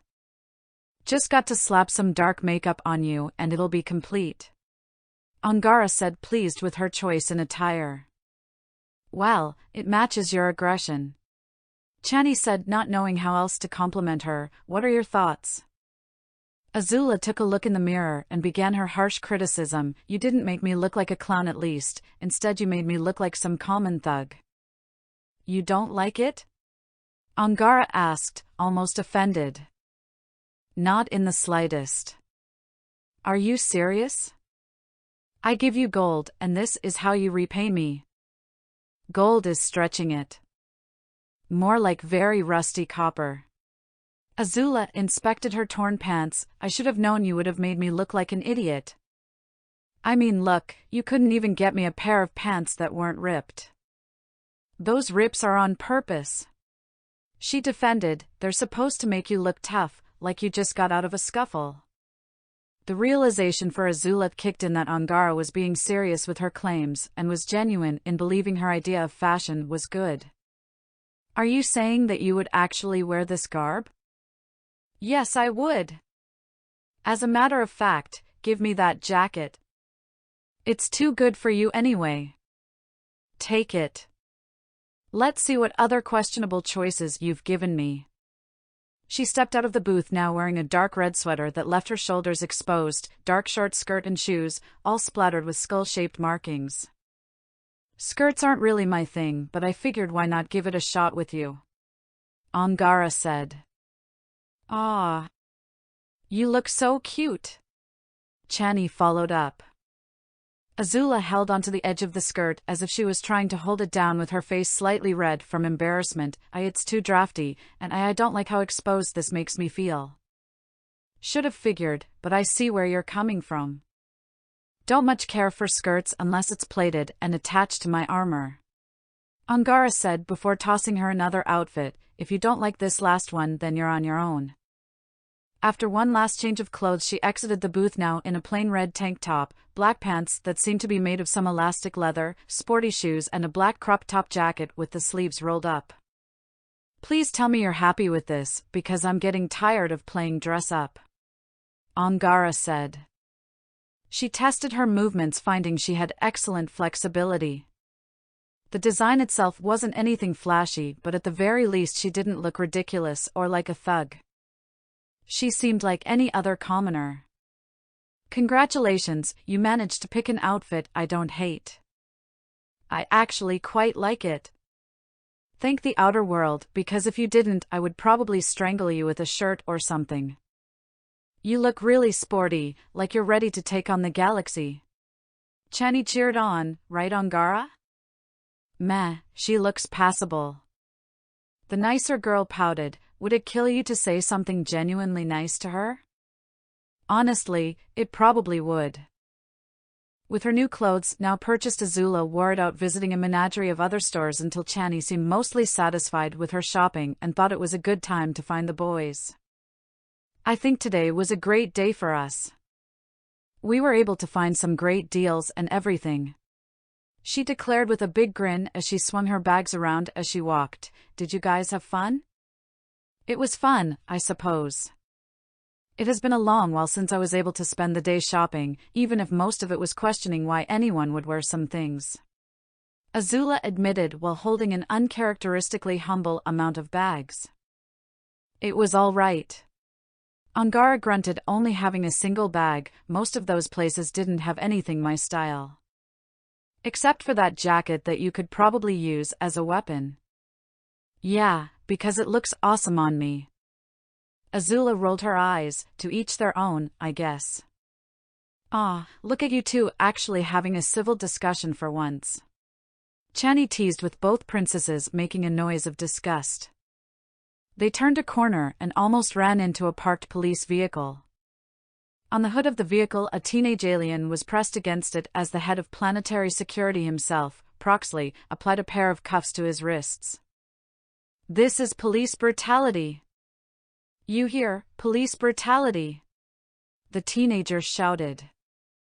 Really, it's considered police brutality to arrest shoplifters, huh? Proxley asked in a snarky manner. I didn't do nothing. You can't prove anything. So you didn't get caught stuffing this here unpurchased communicator into your book bag? Proxley held out a small box with said item. That's not mine. The teen's disposition changed. You can't prove I did anything. We have video evidence of you shoplifting, so save it. Get him out of here. He then shoved the boy towards one of the other officers as he lit up a cigarette and noticed Azula and her companions. Well. If it isn't the Crimson Storm's finest. Not shoplifting like this one, are you? I only ask since I know you two like breaking my laws. Sorry to disappoint, officer, but all my purchases are legal. I even have the recipes if you would like to view them. Azula said sassily, holding out one of her bags to him. She didn't forget how rude he was the last time they spoke. Careful, pup, the dirty cop here might plant some evidence.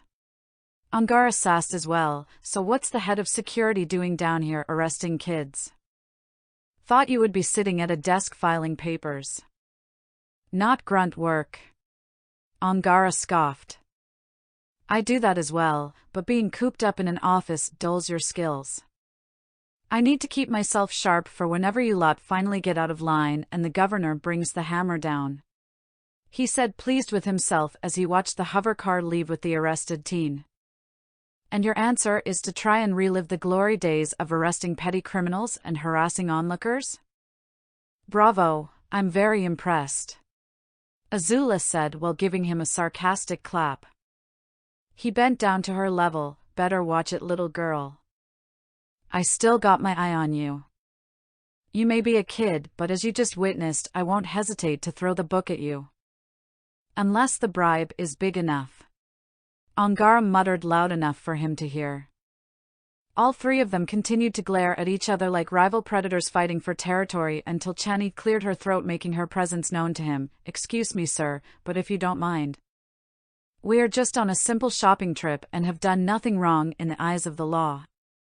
We are not suspects in any case, so your questioning and harassment of us is unwarranted, so I kindly ask that you be on your way and let us continue to enjoy our day. She spoke formally as she looked up at him.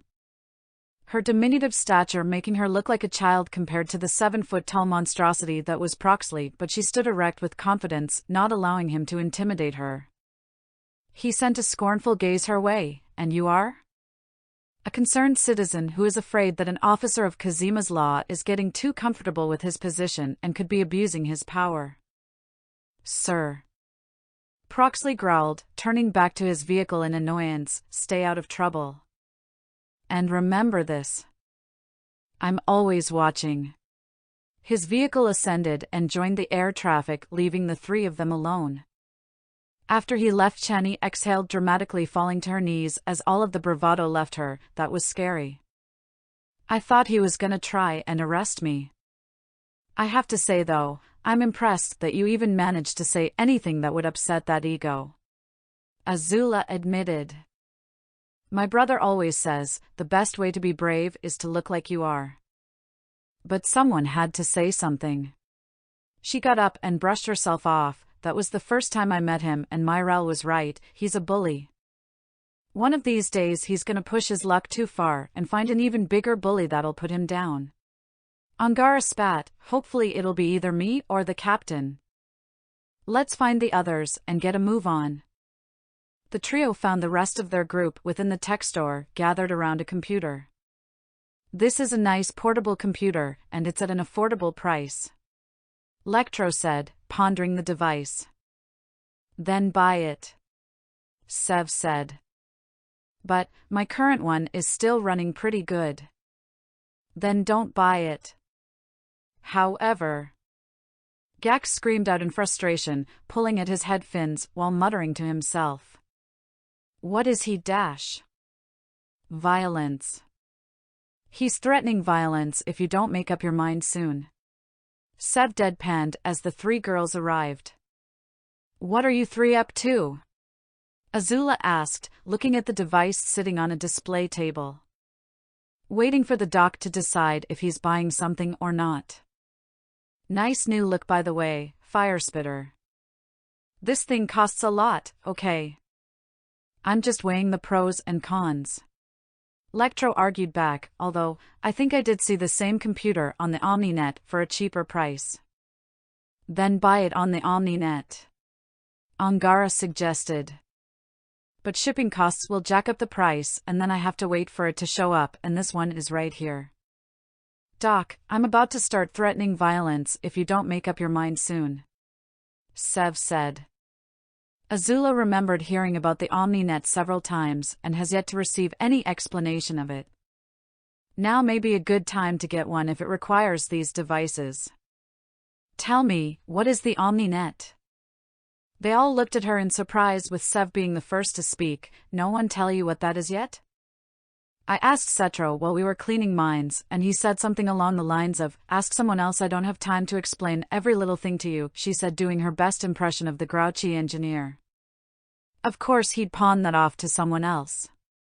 Lectro said, well, now is the perfect time to explain that, given that we are in a computer store. He drew her attention to the device before them. So, think of the OmniNet as a digital realm of information that can only be accessed by devices such as this that are able to connect to it. With a proper connection, you can access just about any type of information you want, send messages across the galaxy, or see anything you want that others have uploaded. So what you're saying is that by accessing this OmniNet, I have a treasure trove of information at my disposal and can speak to anyone in the universe?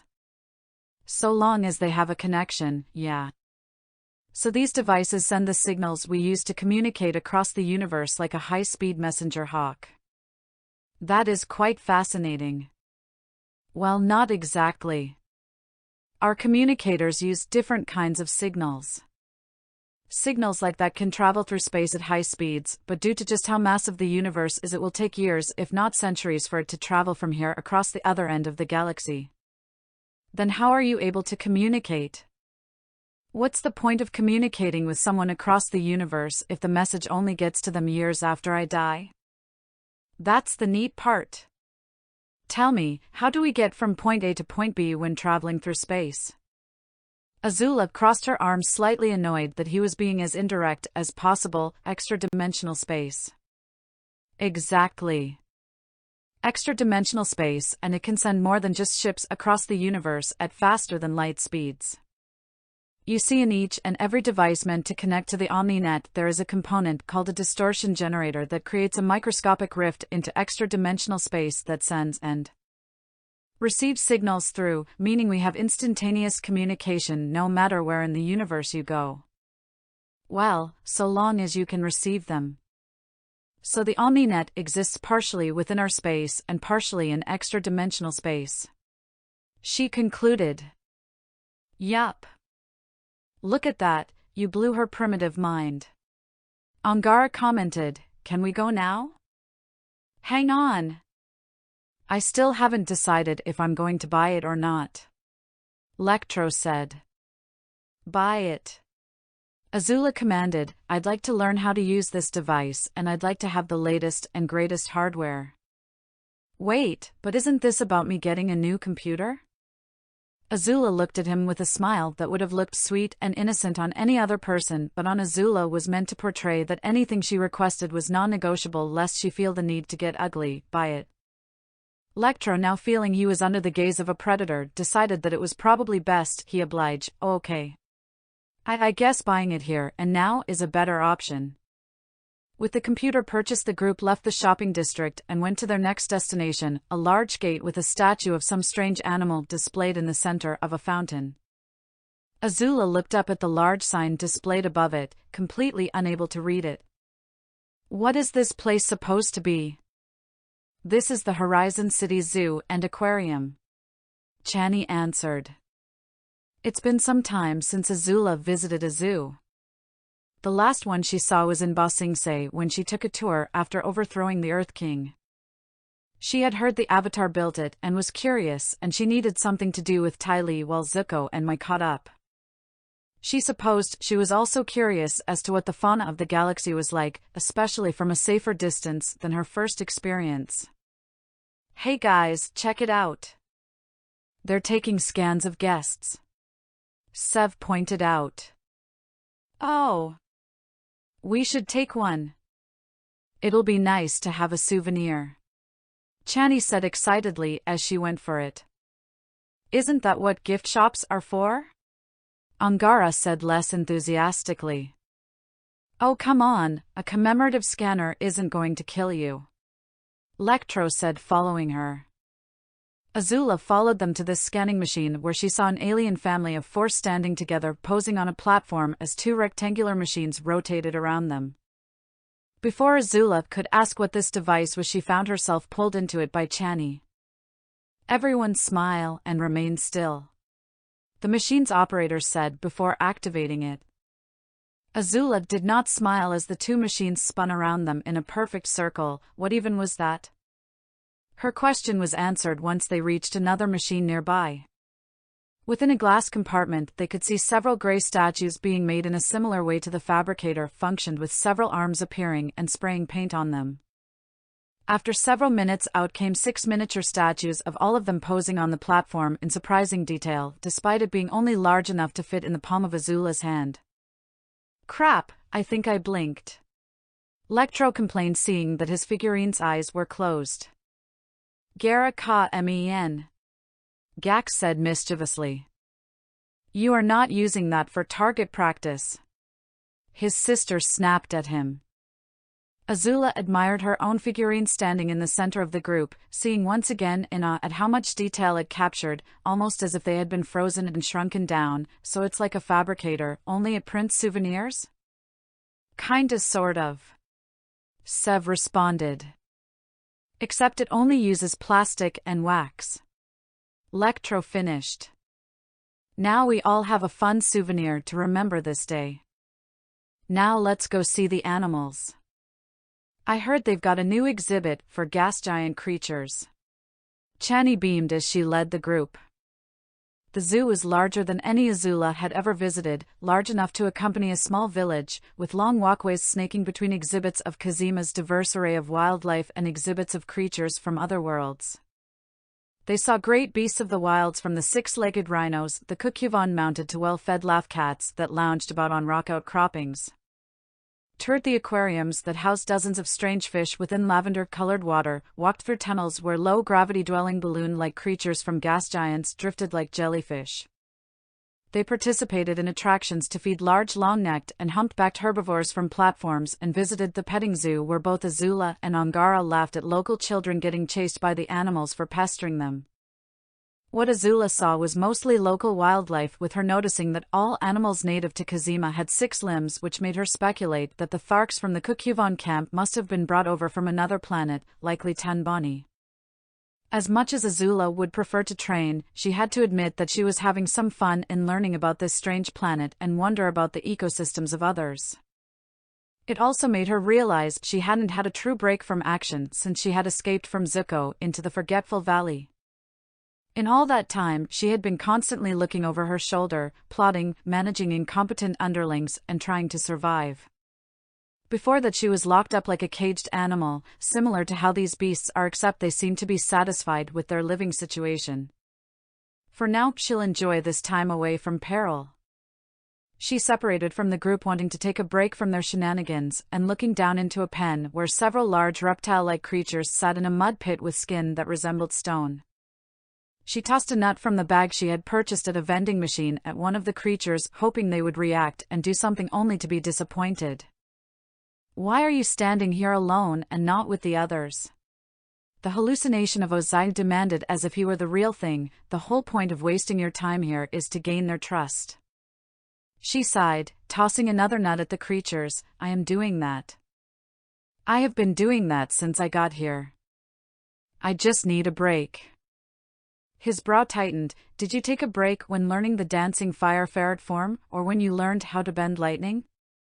What about when you chased the avatar?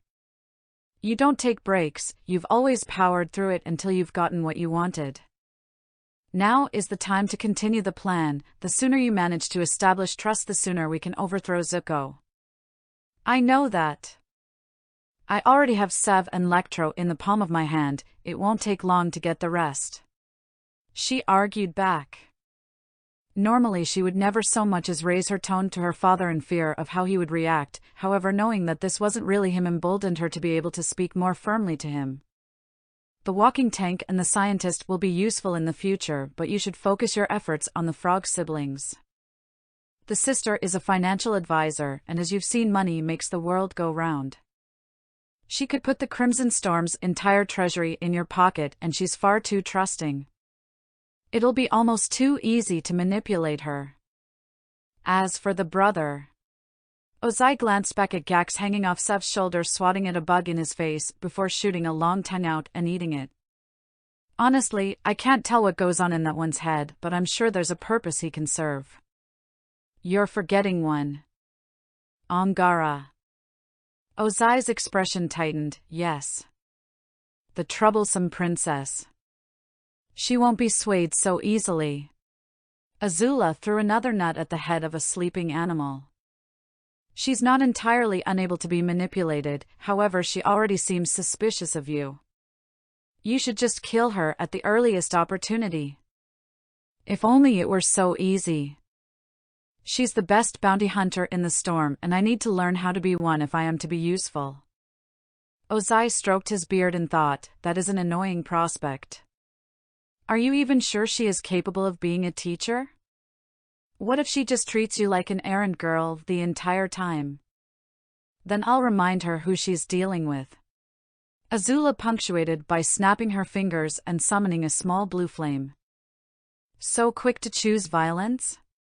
Ursa said, now at Azula's left. "Did the captain not order you two to get along? She humiliated her in front of her pawns. Such an act against our family deserves no lesser punishment."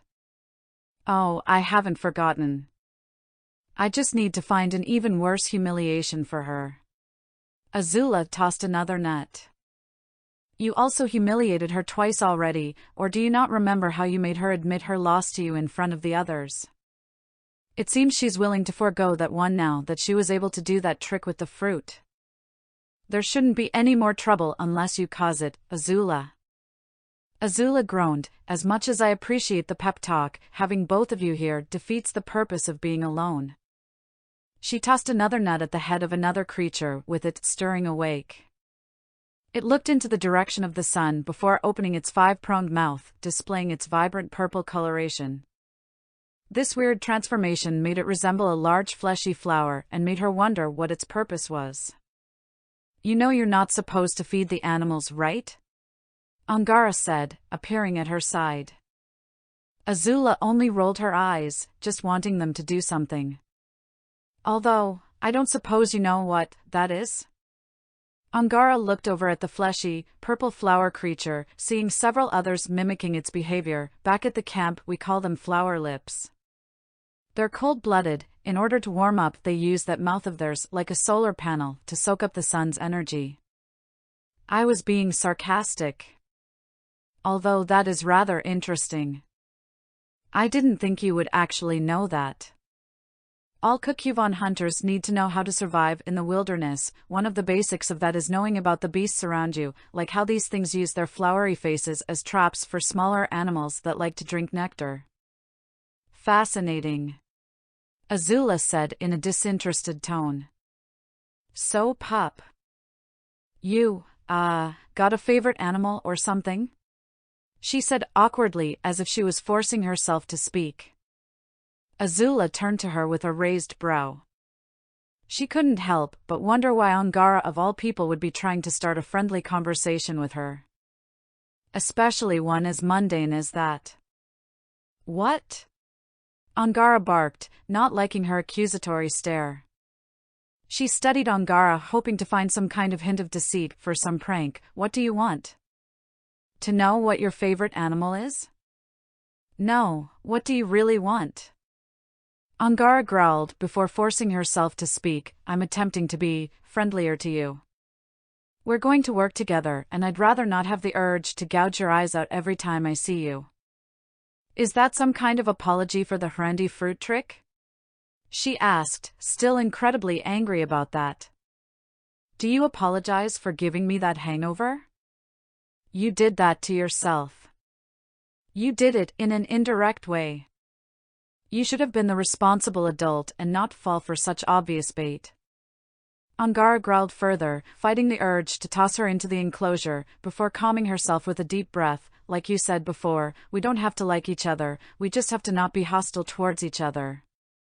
Azula let out a chuckle. Funny how you come around now that I know your little secret. Angara snarled further, I'm not just doing it for that. The captain wants us to get along, so I'm complying with orders.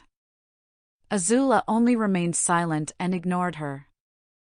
Angara quickly changed the subject. My favorite animal has to be the Black Canyon Adler. It's a big flying creature from Tanbani. We used to see them flying through the skies all the time with these huge wings that had all these neat patterns on them. We rode them all the time when I was little.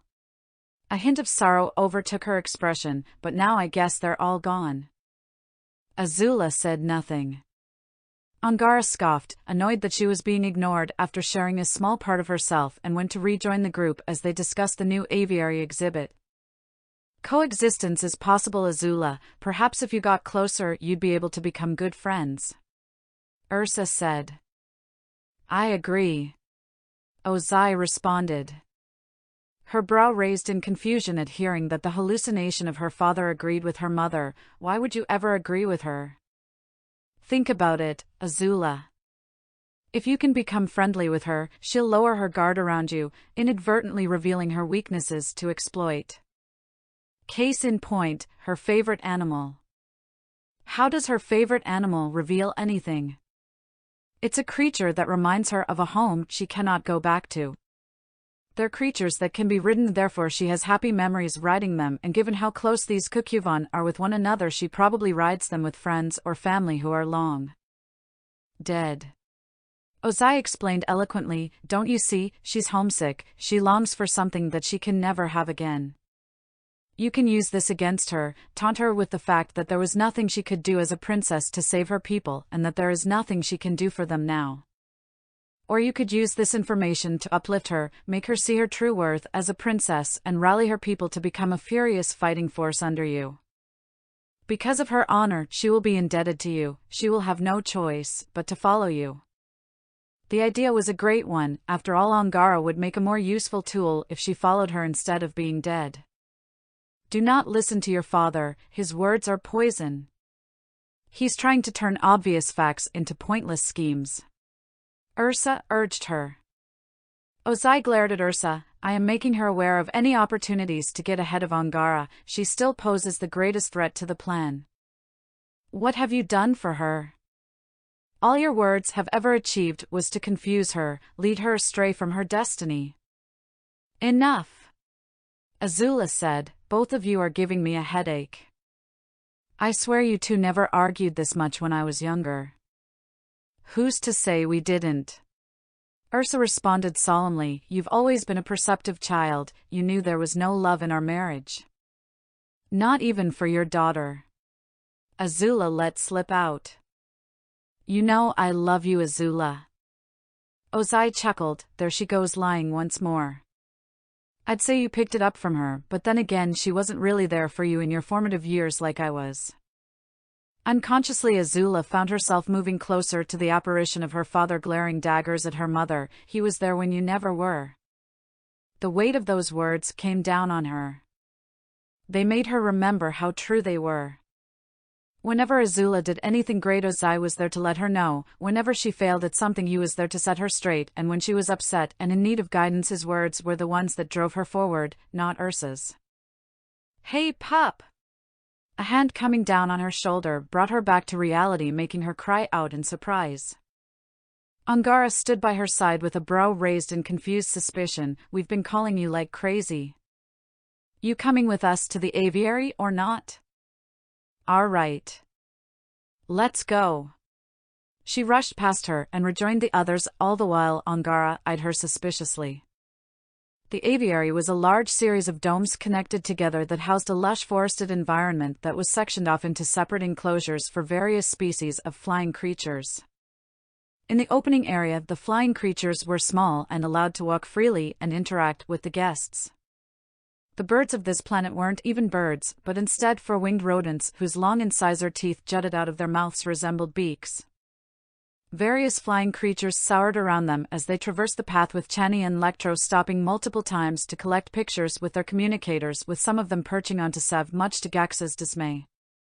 Angara and Azula stuck to the back of the group, admiring the animals from a distance. They followed the path that led to the enclosures that housed the more predatory creatures that flew through Kazima's sky that weren't meant to interact with due to their more aggressive temperament and long talons. The path continued to the upper levels of the aviary, where they had to traverse catwalks encased in cages. Clearly something much larger was meant for this section. "This place is new. I don't remember the aviary having this section open," Sev said as he looked through the bars, searching for whatever it was that was meant to be housed here. Lectro walked ahead of them with a map in hand. "Says here on the guide it was just recently finished and is supposed to have—" "Wait, that can't be right." "What?" Angara said. "Don't tell me you led us somewhere we're not supposed to be." "No, it's not that, it's just what's housed here is supposed to be extinct." "What is?" Azula questioned. Her question was answered when a sound like a foghorn came from above and a large shadow passed overhead. They were all stunned by the sudden noise, none more so than Angara, who rushed to the nearby viewing platform, her eyes widened in disbelief. The creature that startled them glided down to a rock outcropping to rest. It was a large avian beast with long leathery wings that folded up neatly by its side, a long forked tail like that of a swallow, short clawed legs that had a sturdy grip on the rocks beneath it. A long-billed head held up by an equally long neck and was black in coloration along its dorsal side. It was a majestic creature that was large enough to allow for someone to ride along its back, but despite its great size it had a gentle demeanor. "I can't believe it," Angara said in astonishment. After studying the animal's appearance, and by Angara's reaction, Azula quickly deduced what it was. "Wait, that isn't a dash. Black Canyon Adler." Angara finished as another one landed on top of the catwalk, with its weight shaking the cage as it peeked down on them curiously. "I don't get it, how are they here?" Sev looked at a plaque, reading it aloud. After the destruction of Tanbani, it was believed that the Black Canyon Adler had gone extinct with the rest of Tanbani's wildlife. However, 13 Black Canyon Adlers were rescued from extinction thanks to the efforts of the Intergalactic Wildlife Preservation Society, who managed to keep these adlers in an off-world zoo for study. It is the hope of the Society to preserve this marvelous species through breeding programs with other rescued populations and cloning, so that the adler may continue to roam the skies. The adler above them squawked loudly, leaping off and glided down through the forested environment, being joined by several others. The one on the outcropping preened itself, flashing the group with its striking sky blue underbelly covered speckles and stripes in darker shades of blue and purple. Angara was at a loss for words at the sight of these creatures, completely transfixed by their beauty, believing she'd never see it again, so much so she didn't even notice Azula by her side. "I thought they were gone forever, that I would never hear their calls or see their belly patterns again."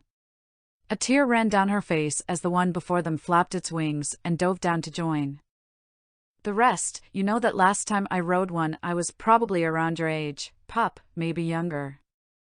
Back on Tenbani, I had just earned my tattoos, and to celebrate, Kaori took me to the Adler stables of the Great Plains and let me ride one on my own for the first time.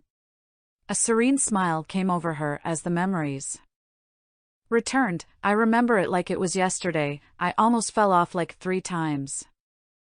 We flew across the golden fields and forgot that we were at war. Nothing else mattered but just seeing how far, fast, and high we could go. I haven't felt like that since I was a child. Azula didn't know why she was telling her this. Angara probably didn't know either, but perhaps seeing these creatures brought so many feelings that she just needed to express it to someone, anyone, and she just happened to be there. She didn't like hearing sappy stories like this. They always made her feel strange and uncomfortable. She would always just say something mean to anyone who told them to her just to dissuade them from doing so in the future, and she wanted to do that now, but something about Angara's revelation kept her from doing so. Maybe they are more similar than she had thought, as Azula has had many moments where she misses her home greatly, so much so that she couldn't bring herself to sour the moment of someone else who felt the same. Dragons. She then said, catching Angara's attention, dragons are my favorite animal. They are great and powerful beasts that represent the element of fire. It was said that the first firebenders learned how to bend from them. Some of the greatest firebenders were even able to tame them and would fly across the world on their backs with them, breathing fire down on any who would dare go against them. Angara wiped the tear, finally noticing it. Must be nice to have one of those things to fly around in, she said with no hint of malice. Maybe it would be, if any were still around. Azula bowed her head, as it was the one thing she believes the Fire Nation should be shameful for. Dragons have been extinct for over 100 years now. My great-grandfather Sozin started the tradition of hunting them for sport. I understood why he did it. Power is everything, and if you can display yours by slaying the beasts that are fire, then you yourself are the master of it, but it has always felt wrong to me. Especially since Sozin owned his own dragon. She went back to admiring the Adlers as they flew around them, the beating of their wings sounding like drums. Unlike your Adlers, I've never seen one before, not alive that is, and I never will. Wow, that's just depressing, Angara said, not really knowing how to react. Azula just shrugged her shoulders. It's nothing, the dragons were becoming a problem to my people anyway. It was said at the start of the war 100 years ago, all dragons suddenly began to grow aggressive towards my people. They started burning down villages, eating livestock, and striking at their owners. It had become a necessity to hunt them. She remembered all the lessons her private tutor told her about in her younger years that justified their extinction. Besides, I may never see a dragon, but I have seen things no human has ever seen before, she said, looking up through the aviary at Kazima's ring. I've spoken with aliens. Rode in ships that sail through stars, and got to see these Adlers that were thought to be extinct. Seems like a fair trade-off if you ask me. Angara looked back at the animals. Guess that's one way of looking at things. This moment of peace made Azula aware of just how tired she was of their back-and-forth arguments, and perhaps making peace is the best option, for now at least. I suppose burying the hatchet between us would be best. But if you ever do anything like the Hrandy fruit thing again, I swear I will not hesitate to blab about your little secret. Angara exhaled a chuckle. Okay. Can't think of anything worse than the Hrandy fruit anyway. Azula was relieved to hear that. They remained silent as their group continued to admire these animals and go through the rest of the zoo. They saw all of the animals present within the span of a few hours and were ready for the next event. The Horizon City Carnival. We will always ask. Hi, welcome to Story. The story you are listening to was not created by us. We do plan on creating our own stories. But part of the reason this channel exists is because there are so many stories out there in the internet, and I want to give them a place to shine, and also because I want to listen to them myself. We will always ask you to support the original authors, as we would ask you to support us. The group had arrived at the Horizon City Carnival, located on the beach. The line to get tickets was long, so Sev, Chani and Lectro agreed to stand in line while Azula and the rest waited at a local arcade. Azula stood at the controls of a fighting game, her eyes glued to the screen with manic glee as she mashed the buttons and made her digital character throw a relentless assault to her opponent, stunning them in place and giving them no hope of recovery. With a final uppercut, she demolished the last of her opponent's health bar with alien symbols meaning victory appearing on her screen and defeat flashing on the screen of her opponent's machine. Ha! Once again, I am undefeated, she shouted in elation before looking over to face her victim. Tell me, peasant, how does it feel to know that you will forever be a mark of shame in your family's history? Her opponent, a small alien child that resembled a newt, looked up at her with large glossy eyes that began to water, with his lips quivering as he started to cry. The child's older sister appeared, soothing him, and scorned her. What is wrong with you? He's only 5. She then escorted the boy out. You're only encouraging his weakness by coddling him, she shouted back as they left before turning her attention back to the machine. Well, that was fun. Who's next?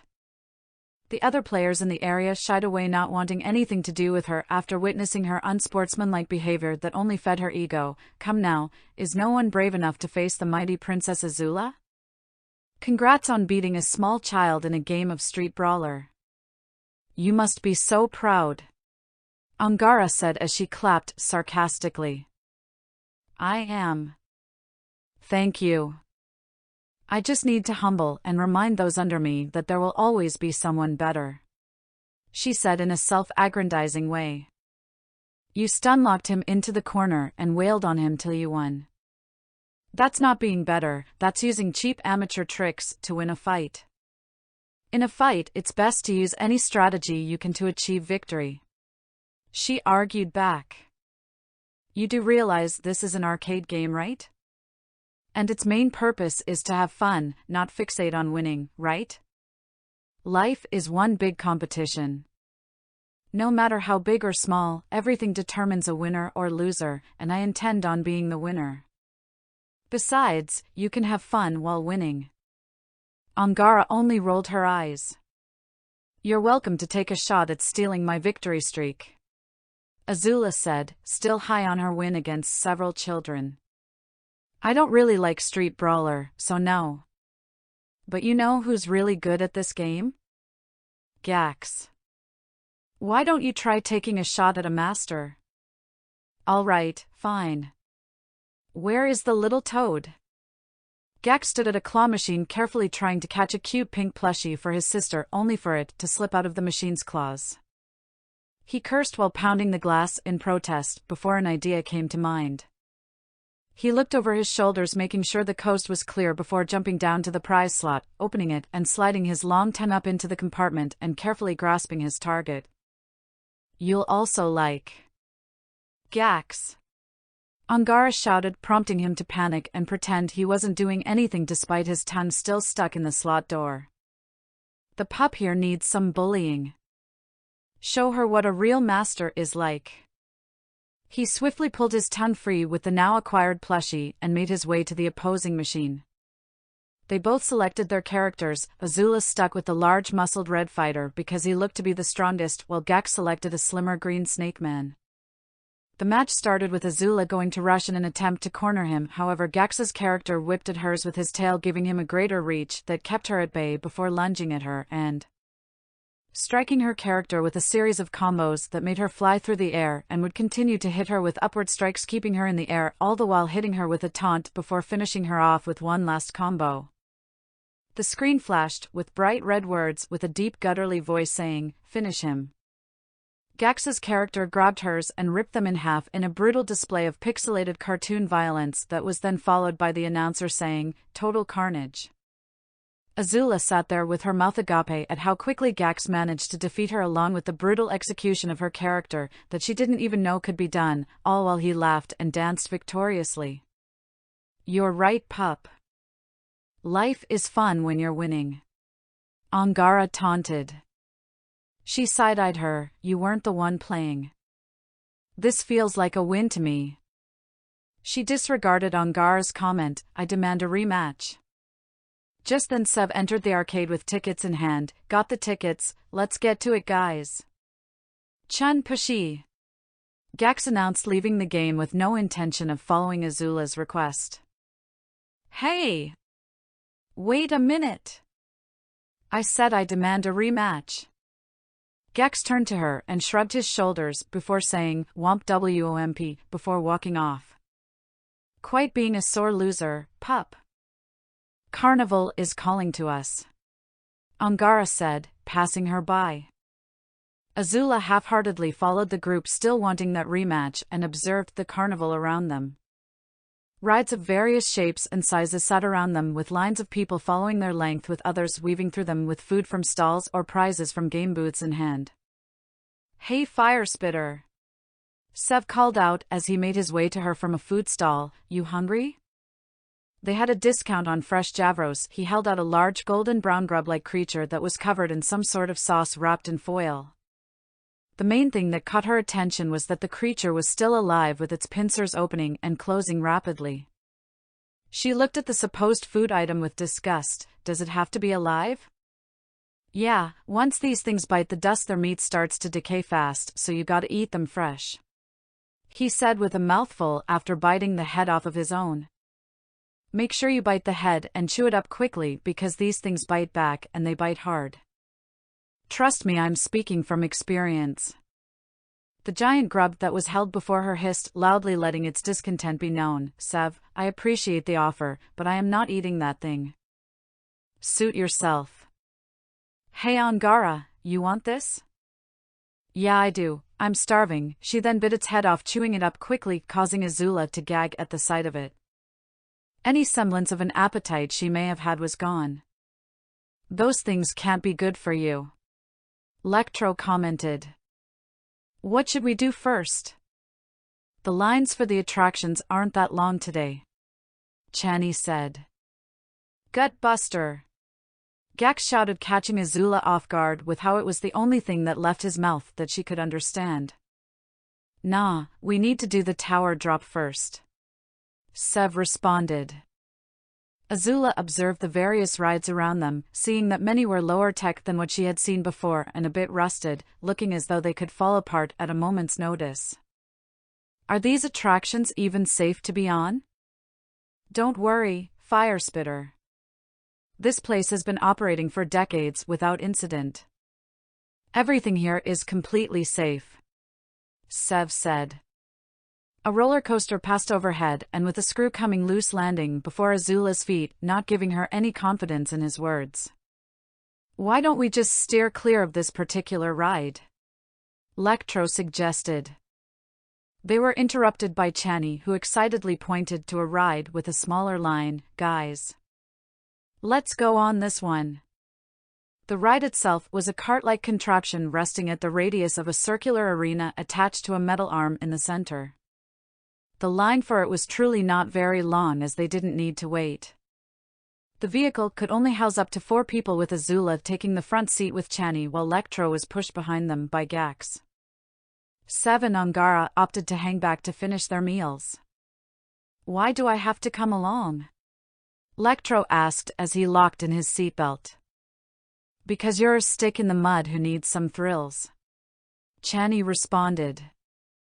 Azula looked around the contraption, trying to ascertain its function as the compartment began to lift off the ground. "So, what is it that this dash?" The cart suddenly accelerated as it spun around the arena, the speed of which forced her back against the seat as she gripped the armrest, holding on for dear life, while Chani and her brother threw their arms in the air, crying out in glee.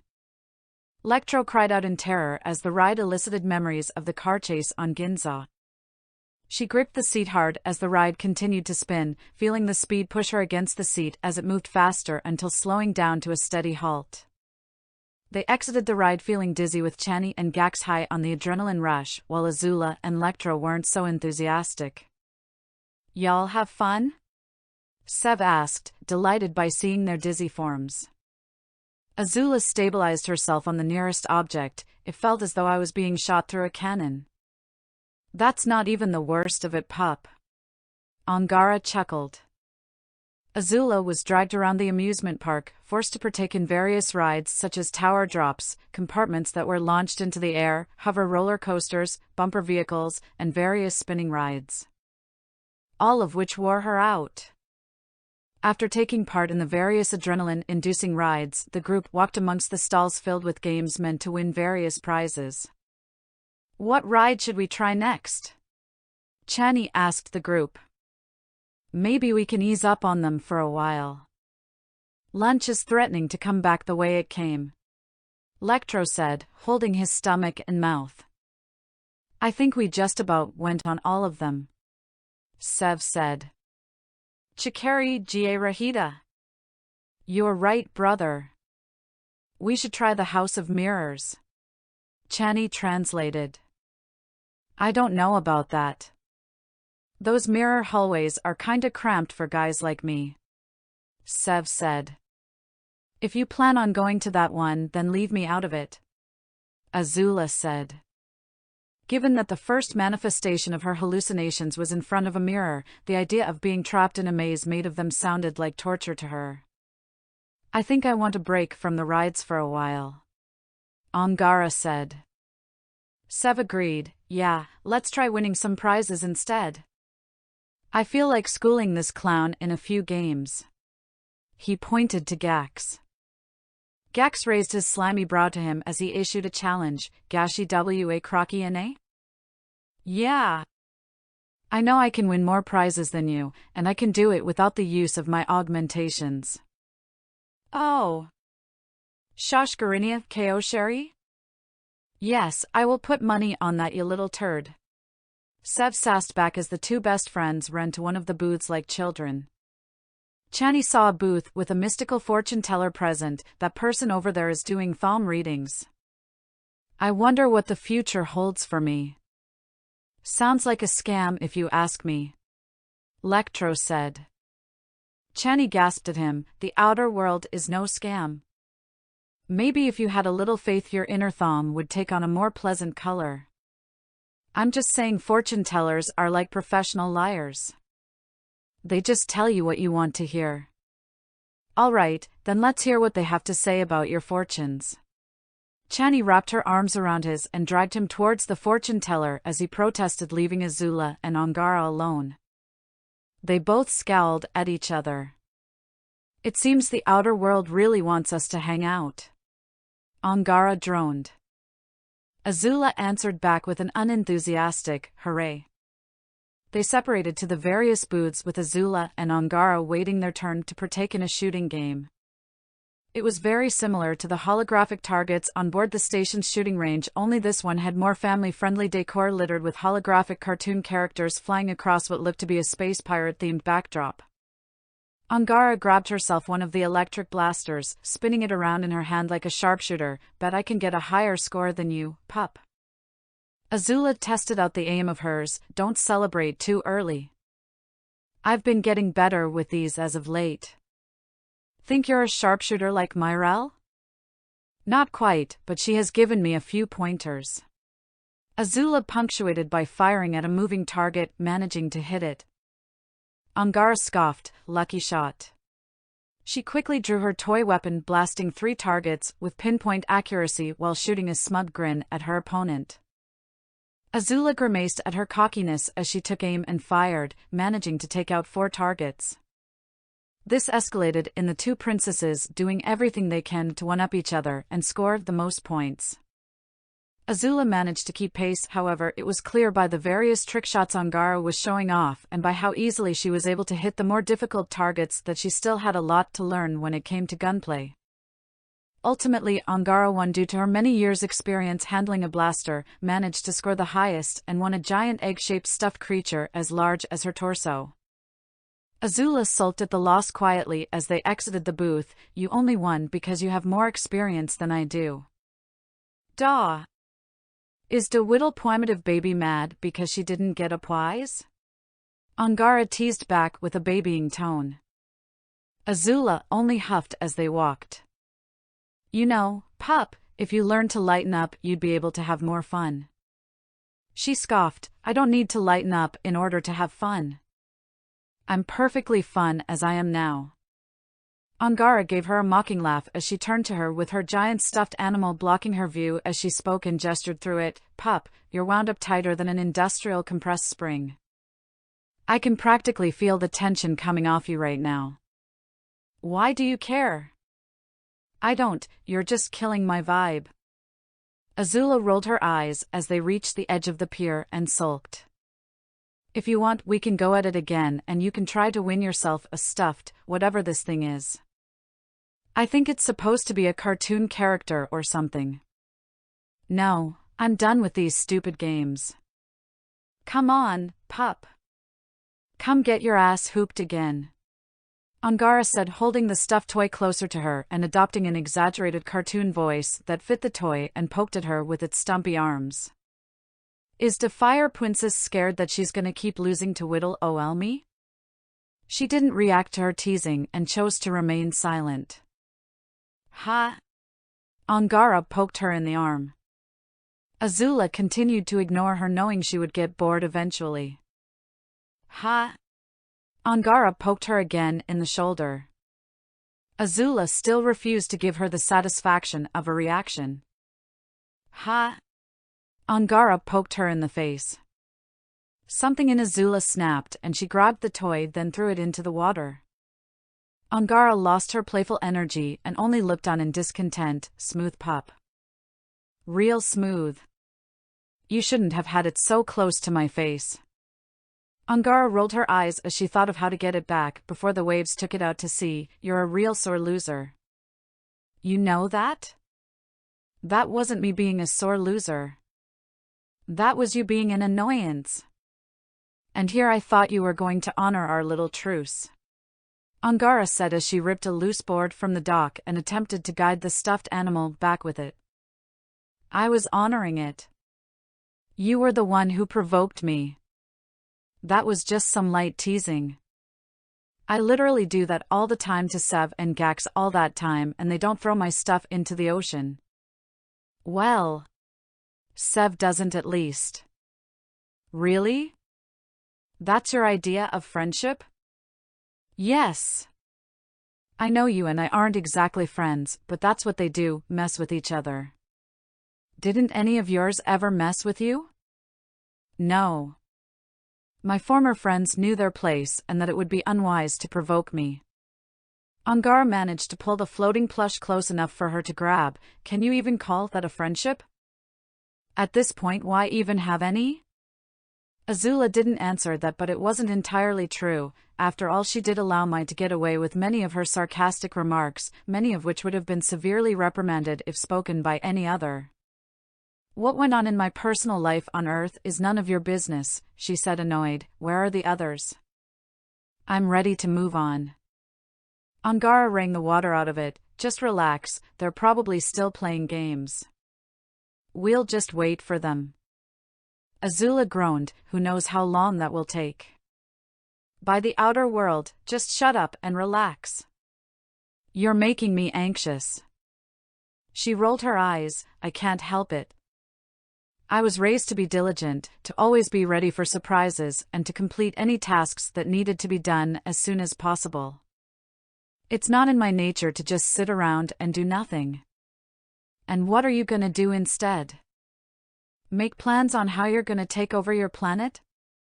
That is exactly what she planned on doing, but she wasn't willing to admit that and instead gave her a list of other things. There are dozens of things that I need to do. For instance, learning to speak without the use of these translation devices that hurt my ears and are a chore to carry around. Understanding technology that is far beyond my understanding and learning about everything else that goes on in the galaxy.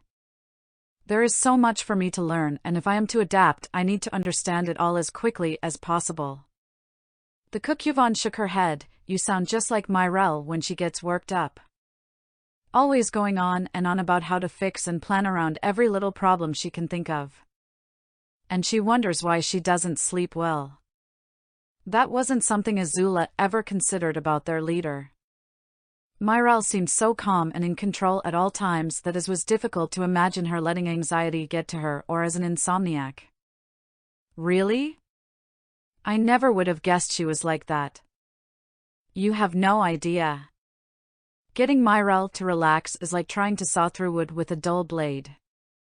Shawl tells her to take a vacation all the time, but she's always got some excuse to not go on one. That woman's a workaholic. The way she acts, it's like she's planning to take on the whole empire. Well, this Cortex character has been running amok on everyone's mind, and given what I've heard of him, he's not an opponent to take lightly. Don't remind me. He's probably gonna show up at the worst time imaginable, which is why I ought to knock Myrelle out myself just so she can be well rested enough to deal with him. It was here Azula realized something and wished to be clarified. I've noticed something. You dislike Pandorans, for very justifiable reasons, yet you seem to harbor no ill will towards Myrelle. Why is that? Angara finished wringing out the plush. Trust me, when we first met I had nothing but ill will for her. After all, we met on the worst day of my race's existence.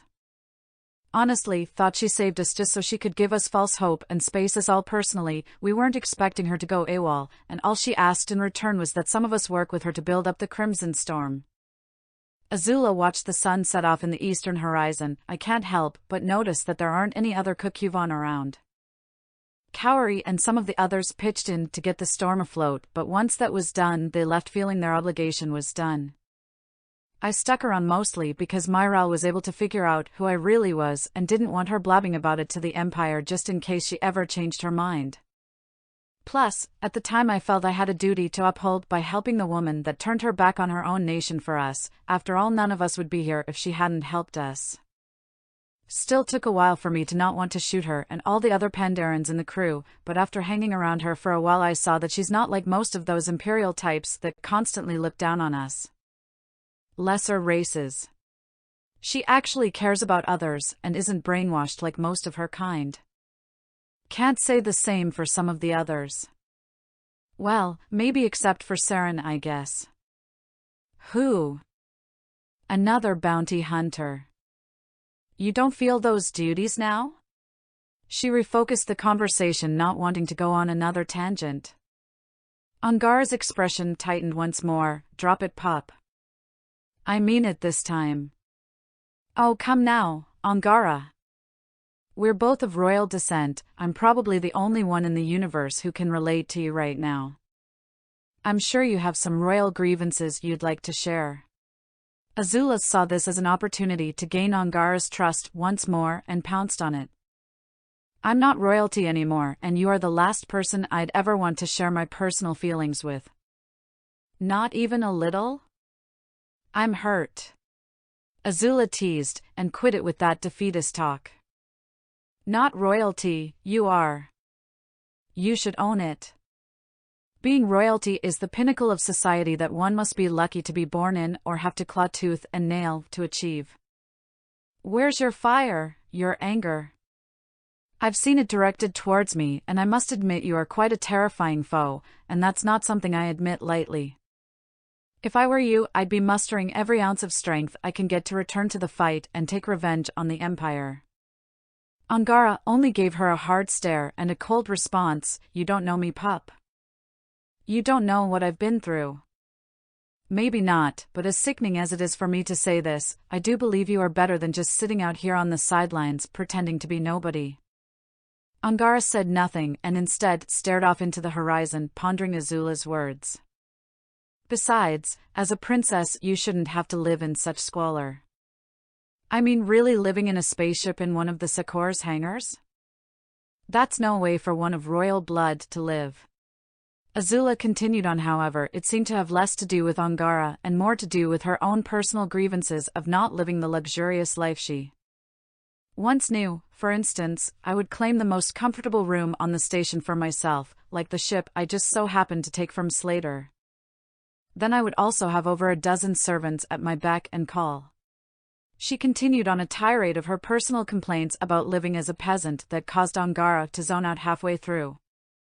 Until she spotted the others on their way. All the while Azula was still going on about her list of princessly demands, while occasionally bringing up Angara's princessly status. Not wanting the others to suspect her royal origin, Angara did the only sensible thing she could think of, firmly plant her boot in Azula's rear and kicked her off the dock. She resurfaced in surprise and anger. What in Agni's name is wrong with you? The others came by their side, seeing everything, with Chani being the first to say something. Angara. Why did you do that? She had a bug on her, but got it. Angara lied, unfazed by what she did. I think you could have handled that differently, Lectro said. And here I thought you two were starting to get along, Sev said as Gax laughed hysterically. Chani helped pull Azula back up, now seething as steam began to rise on her. You think you're real funny, don't you? Like I said, pup, you had a huge bug on ya and I just reacted. Sorry. She wasn't really sorry and Azula knew it. Sev placed a hand on her shoulder. The important thing now is that she's sorry. Ain't that right, Angara? She shrugged her shoulders, not really caring. And now that you've said you're sorry, I feel that now I have to say it to you as well. Angara raised a tattooed brow. Why? For this. Sev quickly grabbed both of her arms. Fire spitter. Quick, grab her legs. Wait. Sev, what are you doing? She panicked as he lifted her. A devilish grin spread across her face once she realized what he was doing and quickly ran to her as she began kicking her feet until she was able to wrap her arms around both legs and successfully fight back against her struggling. Don't you guys dare, Angara warned. On 3. Sev grinned. I'm serious. If you guys throw me in, I'm gonna. 1. Sev said. Chani. Lectro. Do something. Lectro couldn't hide the smile this image was generating. I think this is kinda earned. Don't you think, Chani? Right. Chani agreed as she pulled out her communicator and started recording. This will make a fun memory. 2. Azula said. At least empty my pockets first. 3. Both Sev and Azula shouted. Wait, empty my pockets. Empty my pockets. Angara screamed as they threw her into the water. She resurfaced, being met with the laughs of the group, with none laughing harder than Azula. Okay, fine, I guess I deserved that. More than you know, Azula said. After being pulled out of the water, both princesses stood in a drying station, an open booth that shot hot air at them in all directions as a convenient way for beachgoers to get dry quickly. They waited there to get dry before heading back to the spaceport until Sev returned to them with a flyer. Hey guys, check this out. Someone was handing out flyers for a party down at an old warehouse not too far away from here. He handed them the flyer. A party in a warehouse? Azula questioned. Clearly it's not a good one if it takes place there. That's where you're wrong, Fire Spitter. Underground parties are the best kind. Sev responded. Yeah, this ain't your stuffy rich people type of party. This is a rave, something that'll probably blow your mind, Angara said, taking the flyer as she stepped out of the booth. Chani peeked over the Kukuvon's shoulder. I've been to some of these parties before, they're really fun. We should go, it'll be a fun way to end the day. It sounds more like an illegal get-together between low lives, Azula said. I have to agree, this does sound kinda sketchy, Lectro added, with Gax repeating what he said in a childish mocking way. Fine, then you guys can sit in the truck while we have fun. Might be best anyway, I don't think the pup could handle it. Azula narrowed her eyes to her. I just survived being trapped on a planet without my bending from a ruthless crime lord. A party is child's play. I just don't see you as the raving type. What, with that gigantic stick up your rear? I do not have a giant stick up my rear. Right, Sev? Sev looked away, scratching the back of his head. Fire Spitter, that stick is so long I can grab it and wave you around like a flag, he deadpanned, earning him a kick to the leg from Azula. Have you ever even been to a party before? Angara questioned. Azula scoffed, stepping out of her booth, now trying to comb her frizzy hair. Of course I have. As princess, I was expected to attend many formal gatherings with other members of the nobility. No, I don't mean one of your so-called formal get-togethers where all you do is stand around looking high and mighty. I mean a real party with music, dancing, and people having a good time.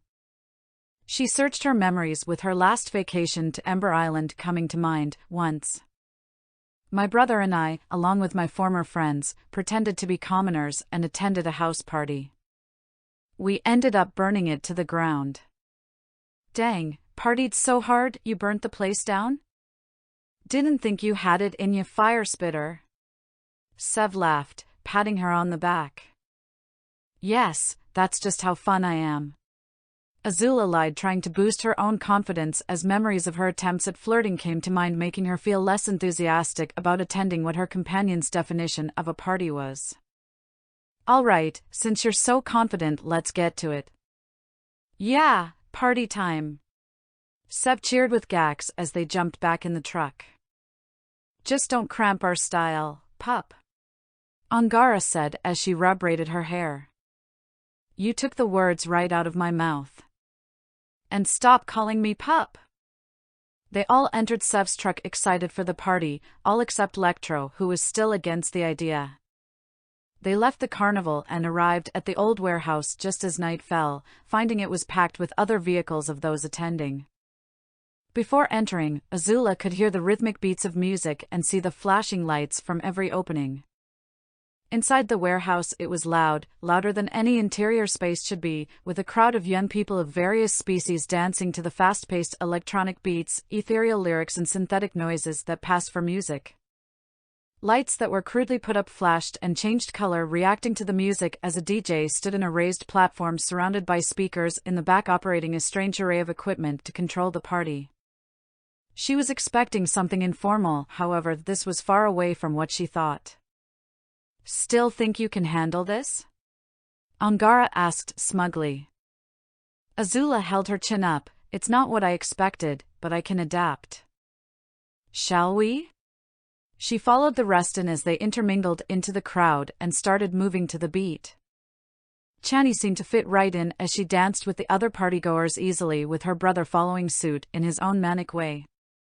Sev showed off his own surprisingly coordinated moves while minding the crowd so he didn't accidentally club anyone with his heavy limbs, and Angara had more subdued movements, easing into the atmosphere. Azula stood awkwardly at the sidelines, unable to pierce the wall of people.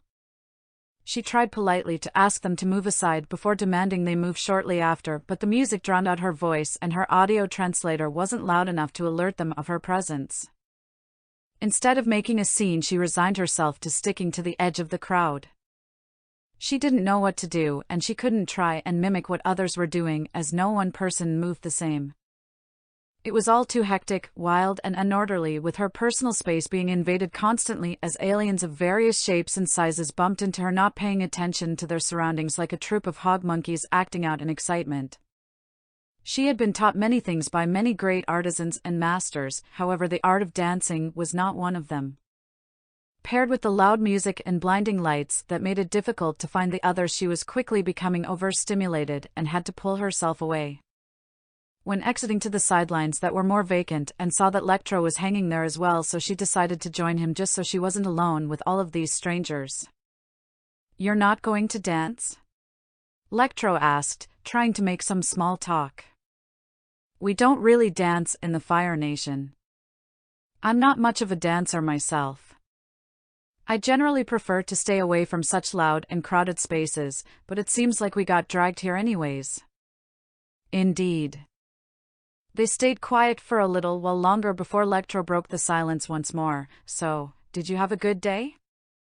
She shrugged her shoulders. "I suppose. It wasn't the worst day ever. I could have been arrested again. Thankfully that didn't happen. I'm also glad you and Angara are somewhat getting along, minus her kicking you off the pier. I got her back, so we're fine." "So is this what most people in space consider fun?" "For some, I guess. I'm more of an indoorsy, analytical person." Chani exited the crowd with Angara as the song died down. "There you guys are.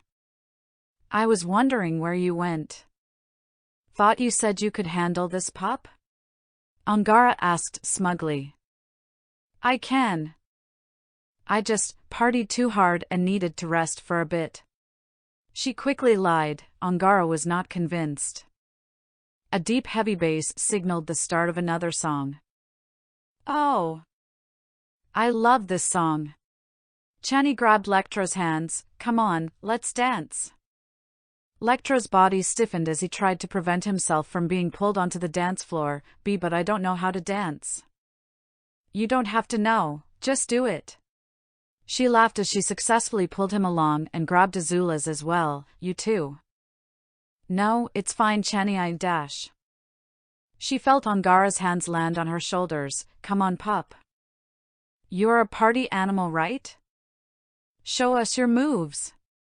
She quickly shoved Azula before she could protest.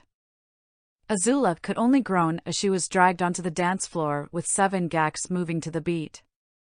Lectra danced awkwardly with Chani trying to match her movements in an awkward manner, but as the music went up in pace and he received more encouragement from Chani, his confidence grew and he slowly began to dance in a way that made him look ridiculous, but he didn't seem to care and was just having fun. Azula didn't follow suit and instead stood uncomfortably. You're gonna dance or what, pup? Angara asked crudely.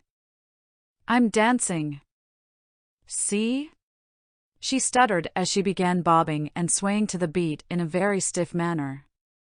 Angara only gave her a look of pity as if she was watching a sick little animal struggling to walk. Look, pup, I know I give you a lot of crap, but if you're that uncomfortable you can just go hang out in the truck. You don't have to force yourself to be here. Azula gave her an indignant glare. What makes you think I'm forcing myself to be here? I mean, have you seen yourself dance? What's wrong with how I dance? She was completely oblivious to her clumsy and unrefined movements. Angara didn't answer, not that she didn't want to, but if she was honest to her it would have felt like kicking someone while they're already down. Azula didn't like the pitying look Angara gave her and abruptly stopped. Okay, fine. I admit it. I don't know how to dance. Go ahead, make your jokes and laugh. I would if it wasn't so sad. That response only made her angrier. Angara sighed and eased out of her dance. Guess you need some lessons. Just follow my lead. I don't need your help, I can figure it out for myself. Azula said stubbornly. Okay, fine. Embarrass yourself further, I don't really care. Angara shot back, going back to enjoying her night. Okay, fine. Just take the lead already. Azula quickly said, feeling self-conscious after hearing Angara's critiques. Angara moved her hips to the beat, followed by the swaying of her shoulders with simple foot movements. Try and keep it simple, you're not looking to be the center of attention. Angara instructed as her pace quickened with the music. How is my footwork? When do I focus on my legs or arms? Azula asked. Angara rolled her eyes. You're thinking about it too hard. It's not rocket science. Don't think, just do. What do you mean just do?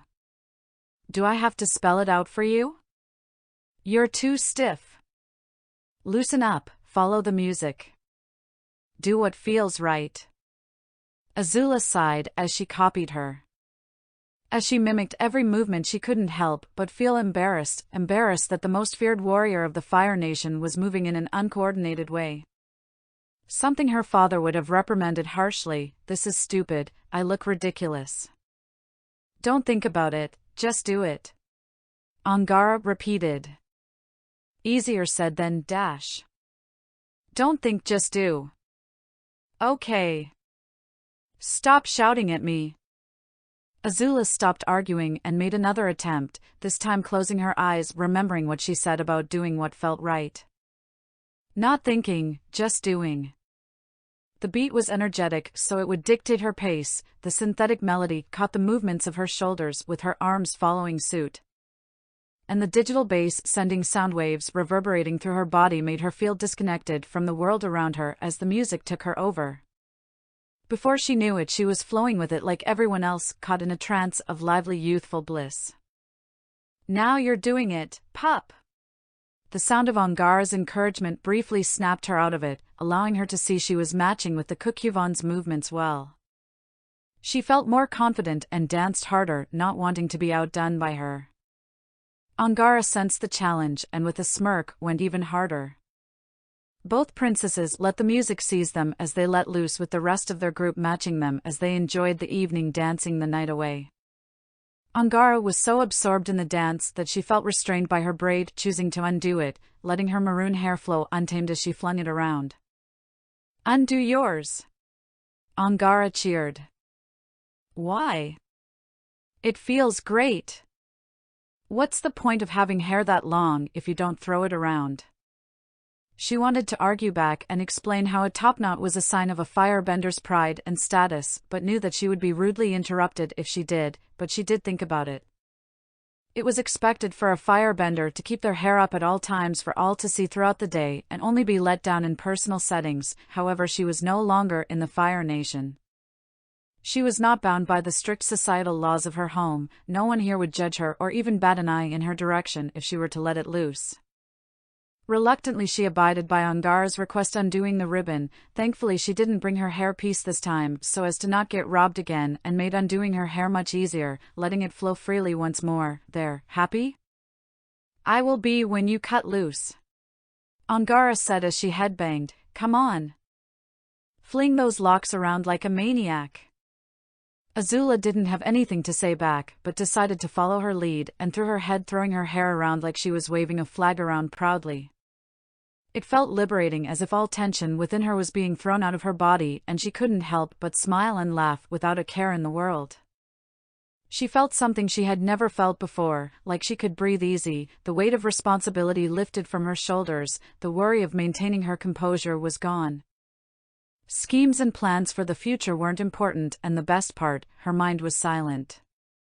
No intrusive voices telling her what to do next or trying to manipulate her.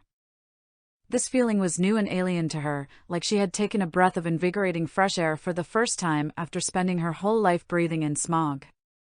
She felt at peace, she felt free. Sev momentarily paused his dance once he saw the two princesses dancing together with barely a hint of malice for one another. "Hey, look at that, they're actually getting along." Chani couldn't help but smile as she continued her dance. "I knew those two would get along eventually. I wonder how long it'll last." Chani lightly slapped his side. "Don't say that. This is the start of a beautiful friendship." This didn't last long, as the music was suddenly cut off as the doors were kicked open, revealing Proxley and his band of law enforcers as he made a declaration. "This party ends here. You are all trespassing on private property and in violation of Horizon City's noise curfew laws." The first reaction anyone had was to flee. What was once a room filled with dancing youths devolved into a stampede as people pushed each other out of the way, trying to avoid the officers that began arresting the partygoers. The DJ even abandoned his equipment to escape out an old window. "Wait, so this was an illegal party after all?" Azula asked as Angara grabbed her by the arm and pulled her away. "Time to go. I'm not getting arrested again."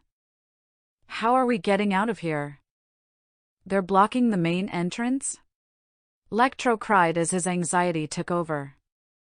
Sev looked around and locked onto a particularly weak-looking wall. "I've got an idea." Before anyone could ask, he charged into the wall, using his mass to smash through it with ease, with the others following before law enforcement could notice. They ran back to his truck, piling in and taking off as more hovering police cars arrived. In the chaos of fleeing partygoers, they managed to escape without catching any attention and made their way back to the spaceport, taking the shuttle back to the station.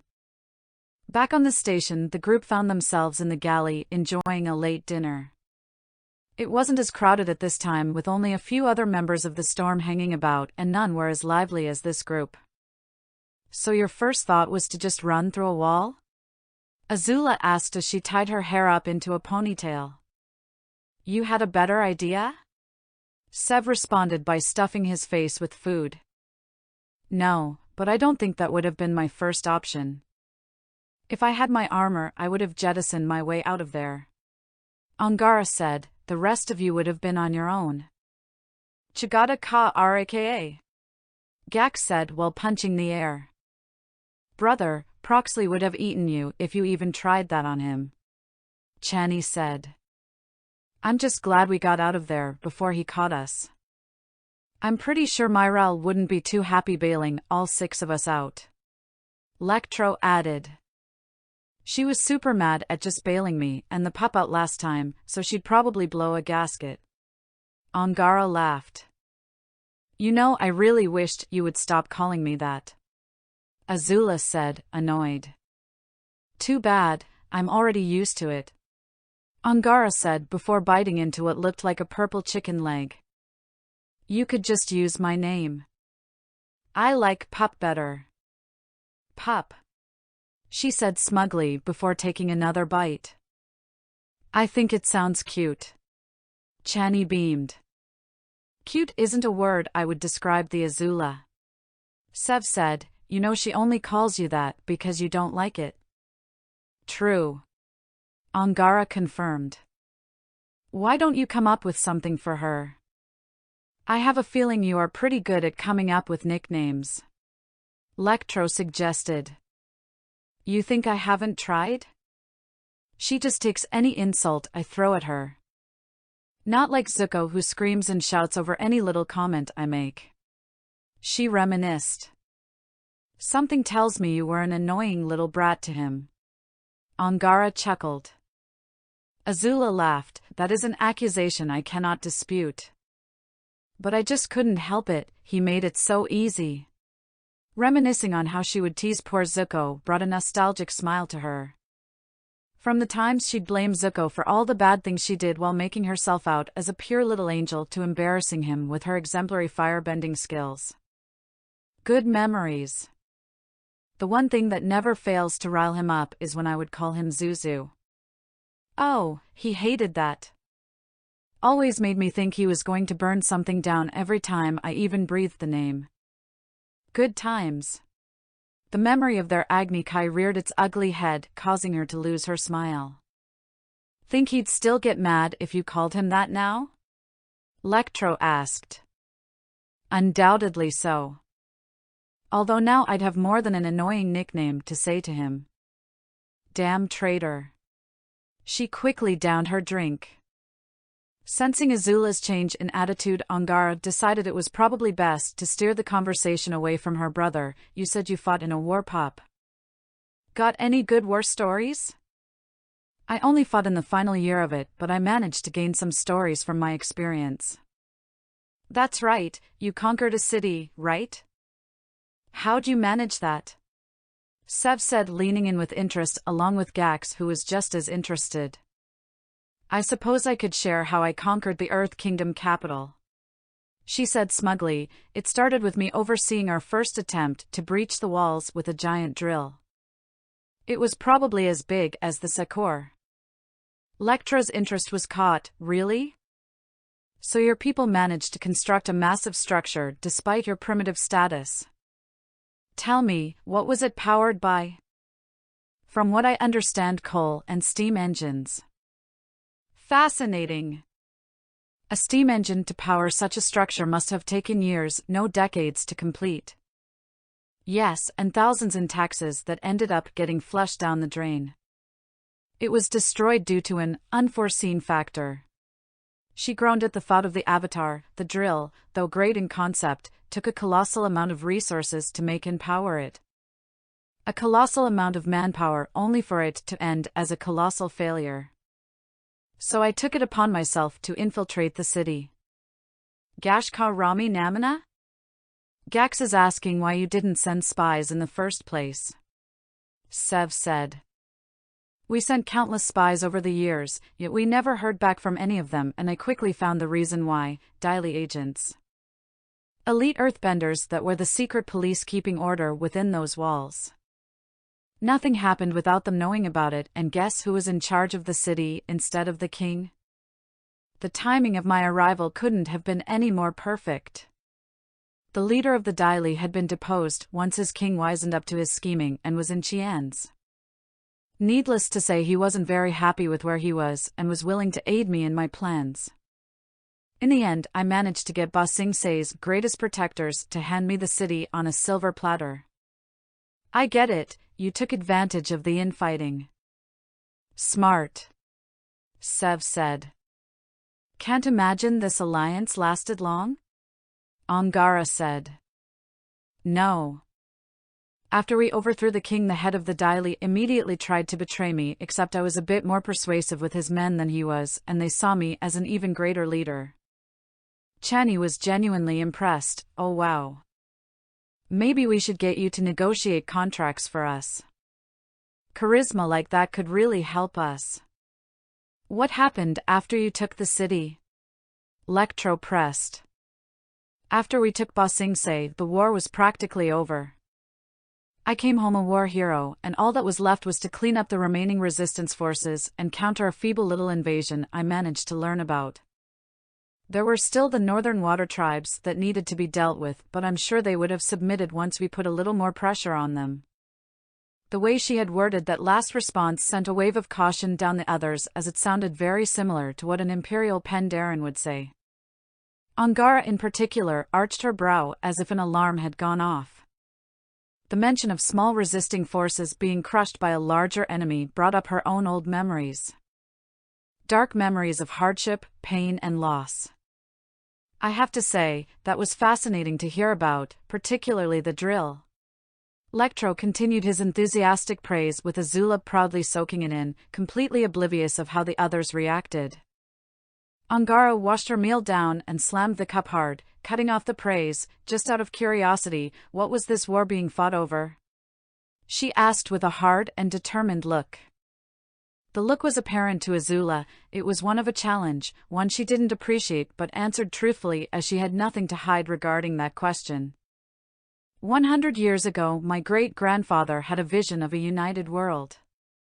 We are the pinnacle of civilization on Earth, and you wish to share our greatness to the rest of the world so that all 4 nations could live as one. The other nations wanted to reject this gift in favor of stagnation. We just needed to show them the errors of their ways. Angara's face tightened as her voice took on an edge. So you thought your way of doing things was the best way and tried to enforce it on everyone else? Just like the Pandarans. The accusation was clear, and the light, friendly atmosphere of the table quickly faded away. What happens when people just want to live the way they want instead? Azula's brow tightened as she answered back with her own edge. Our way is the way of progress. It's the only way. If they want to obstruct our path, then it's their own fault if they get trampled. Angara growled, spoken like a true Pandaren.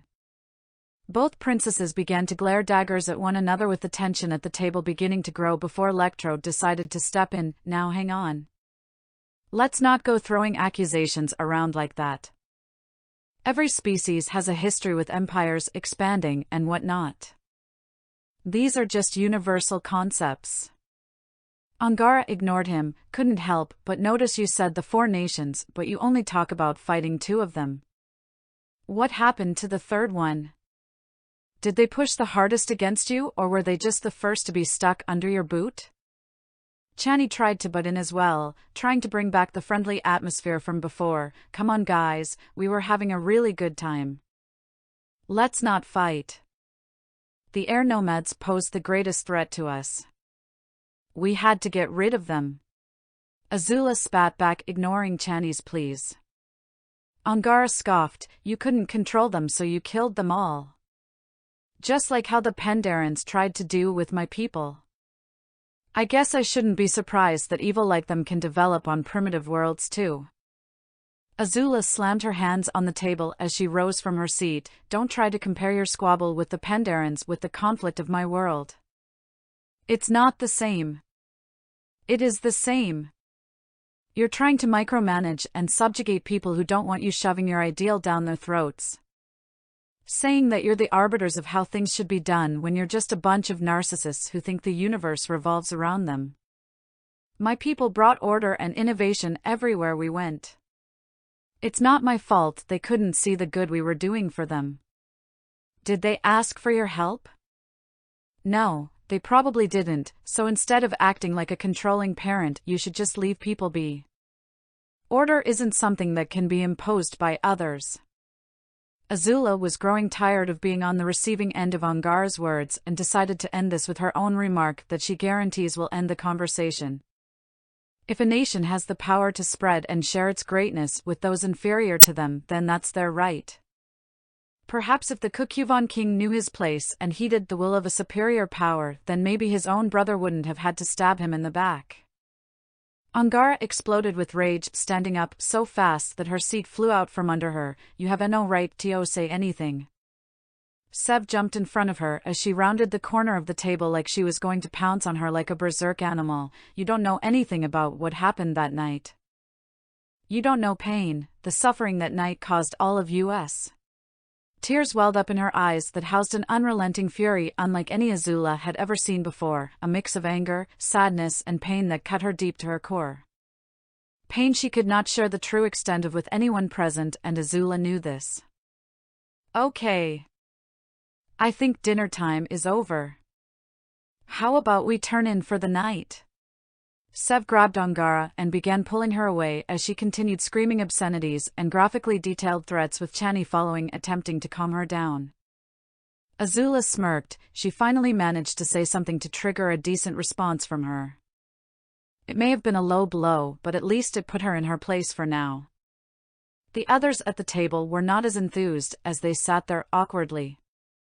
Lectra drummed his fingers for a bit before breaking the silence nervously. Well, I think that's enough excitement for me today. B3's probably got all that data transferred by now, so I think I'll go and see that. Night everyone. He quickly ran out of there before anything could keep him there any longer. Gak sighed, making a remark that Azula couldn't understand before waddling off on his own. Azula was alone, all the people he was having a good time with left her behind, and it left a strange feeling in her, like a big empty pit appeared in her chest. She should feel happy to put Angara in her place, however her happiness faded quickly. The silence was deafening. She couldn't stand sitting alone, so she went back to her quarters, all the while thinking about this strange feeling. She always felt better after insulting someone, especially as deeply as she did now, so why didn't she feel any better? She decided not to dwell on it and instead sat in bed writing in her journal, recording the events of the day. I believe I may have managed to establish some trust between myself and my group within the Crimson Storm, however, I think it may have been all for nothing, all because of that stupid brutish woman Angara. I swear she manages to make any form of enjoyment fade away. She's worse than Zuko sometimes. To think that things actually started out quite decently when our trip to the planet started. I found myself having fun with the little group I found myself in. Clothes shopping was a bit of a pain, as most of what is considered fashionable out here is downright hideous on Earth, but the experience wasn't so bad. I found the zoo trip to be enlightening. The various oddities that place called animals was very entertaining. I wonder how much chaos they would bring if one were to set them free. I was a bit mixed on the carnival though. Some of the rides were entertaining, however some were stress-inducing. It was especially annoying having that wretch Angara kicking me off the pier, but I was able to toss her in thanks to Sev, so I suppose things turned out great in the end. And the rave, as they called it, that we visited was more fun than I had anticipated. Who would have known that dancing around to music that was entirely too loud would have been such a liberating experience?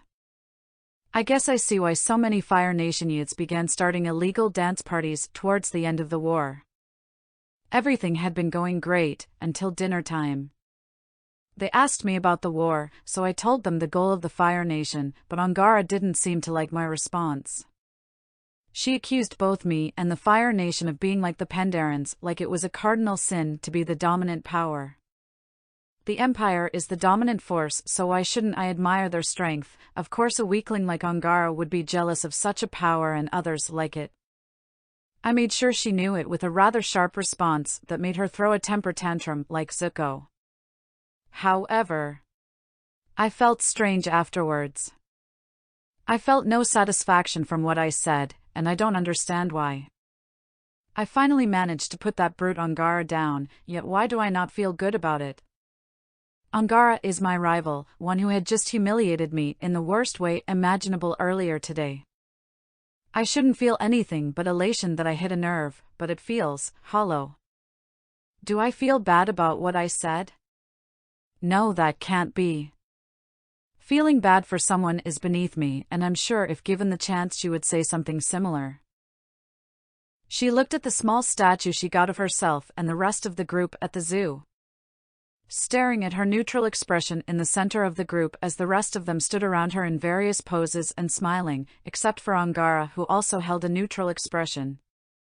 Despite how things ended up at dinner, she had to admit, she had fun today. It was the most fun she's ever experienced in her entire life, and she was somewhat sad about how things turned out. She shook her head of these thoughts as she tossed the statue aside. She was too tired to deal with this, physically from the dancing and running along with mentally from dinner. She'll just sleep the night away and try to forget what happened. Myrelle walked the hallways of the newly acquired star yacht with Setro as members of the engineering team assessed the structural integrity and stripping it of all non-essential equipment. I must say it is quite impressive that you all managed to take this ship without suffering any casualties, she said as two engineers cleared their tools out of her way. I count the stress it caused me as a casualty, Setro said as he stepped out of the way of two engineers dragging some thick cables. How are you holding up, by the way? I know you and Kanzo were close. His four eyes darted away as he didn't want to look her in the eye when discussing such a thing. I'm holding up as best as I can. Can't say I'm surprised though. He always did like to play with fire. I just need to get back to work. Are you sure about that? Why not take some time off? So you can mourn properly. Setro grumbled, now you're starting to sound like my son. I appreciate the sentiment, Captain, but the last thing an old man like me needs is to be alone with his thoughts regarding mortality. I'll mourn my own way, and that's by staying busy. Myrelle sighed tiredly, knowing she wasn't going to change his mind, if that's what you want. Besides, you need someone who's worked this overly priced hunk of junk to tell you it's worth. He changed the subject as they entered the atrium. If you want my opinion, I say we should gut it. Salvage everything we can and sell the rest. What can you tell me about its performance? This thing is decently sized, has a cargo bay that almost spans the entire length from nose to engine. She's fast too, faster than any ship this size should be. Good fuel storage, so she'll be running for a good long while before refueling, and has one hell of a scanning range. Myrelle nodded, liking everything she's heard. Why am I sensing a but coming? She's brittle. This thing was not built for combat. It only has two self-defense turrets that are both broken, by the way. Shield capacity ain't nothing to speak highly of. Hull might as well be made of paper, and it's filled to the brim with redundant crap.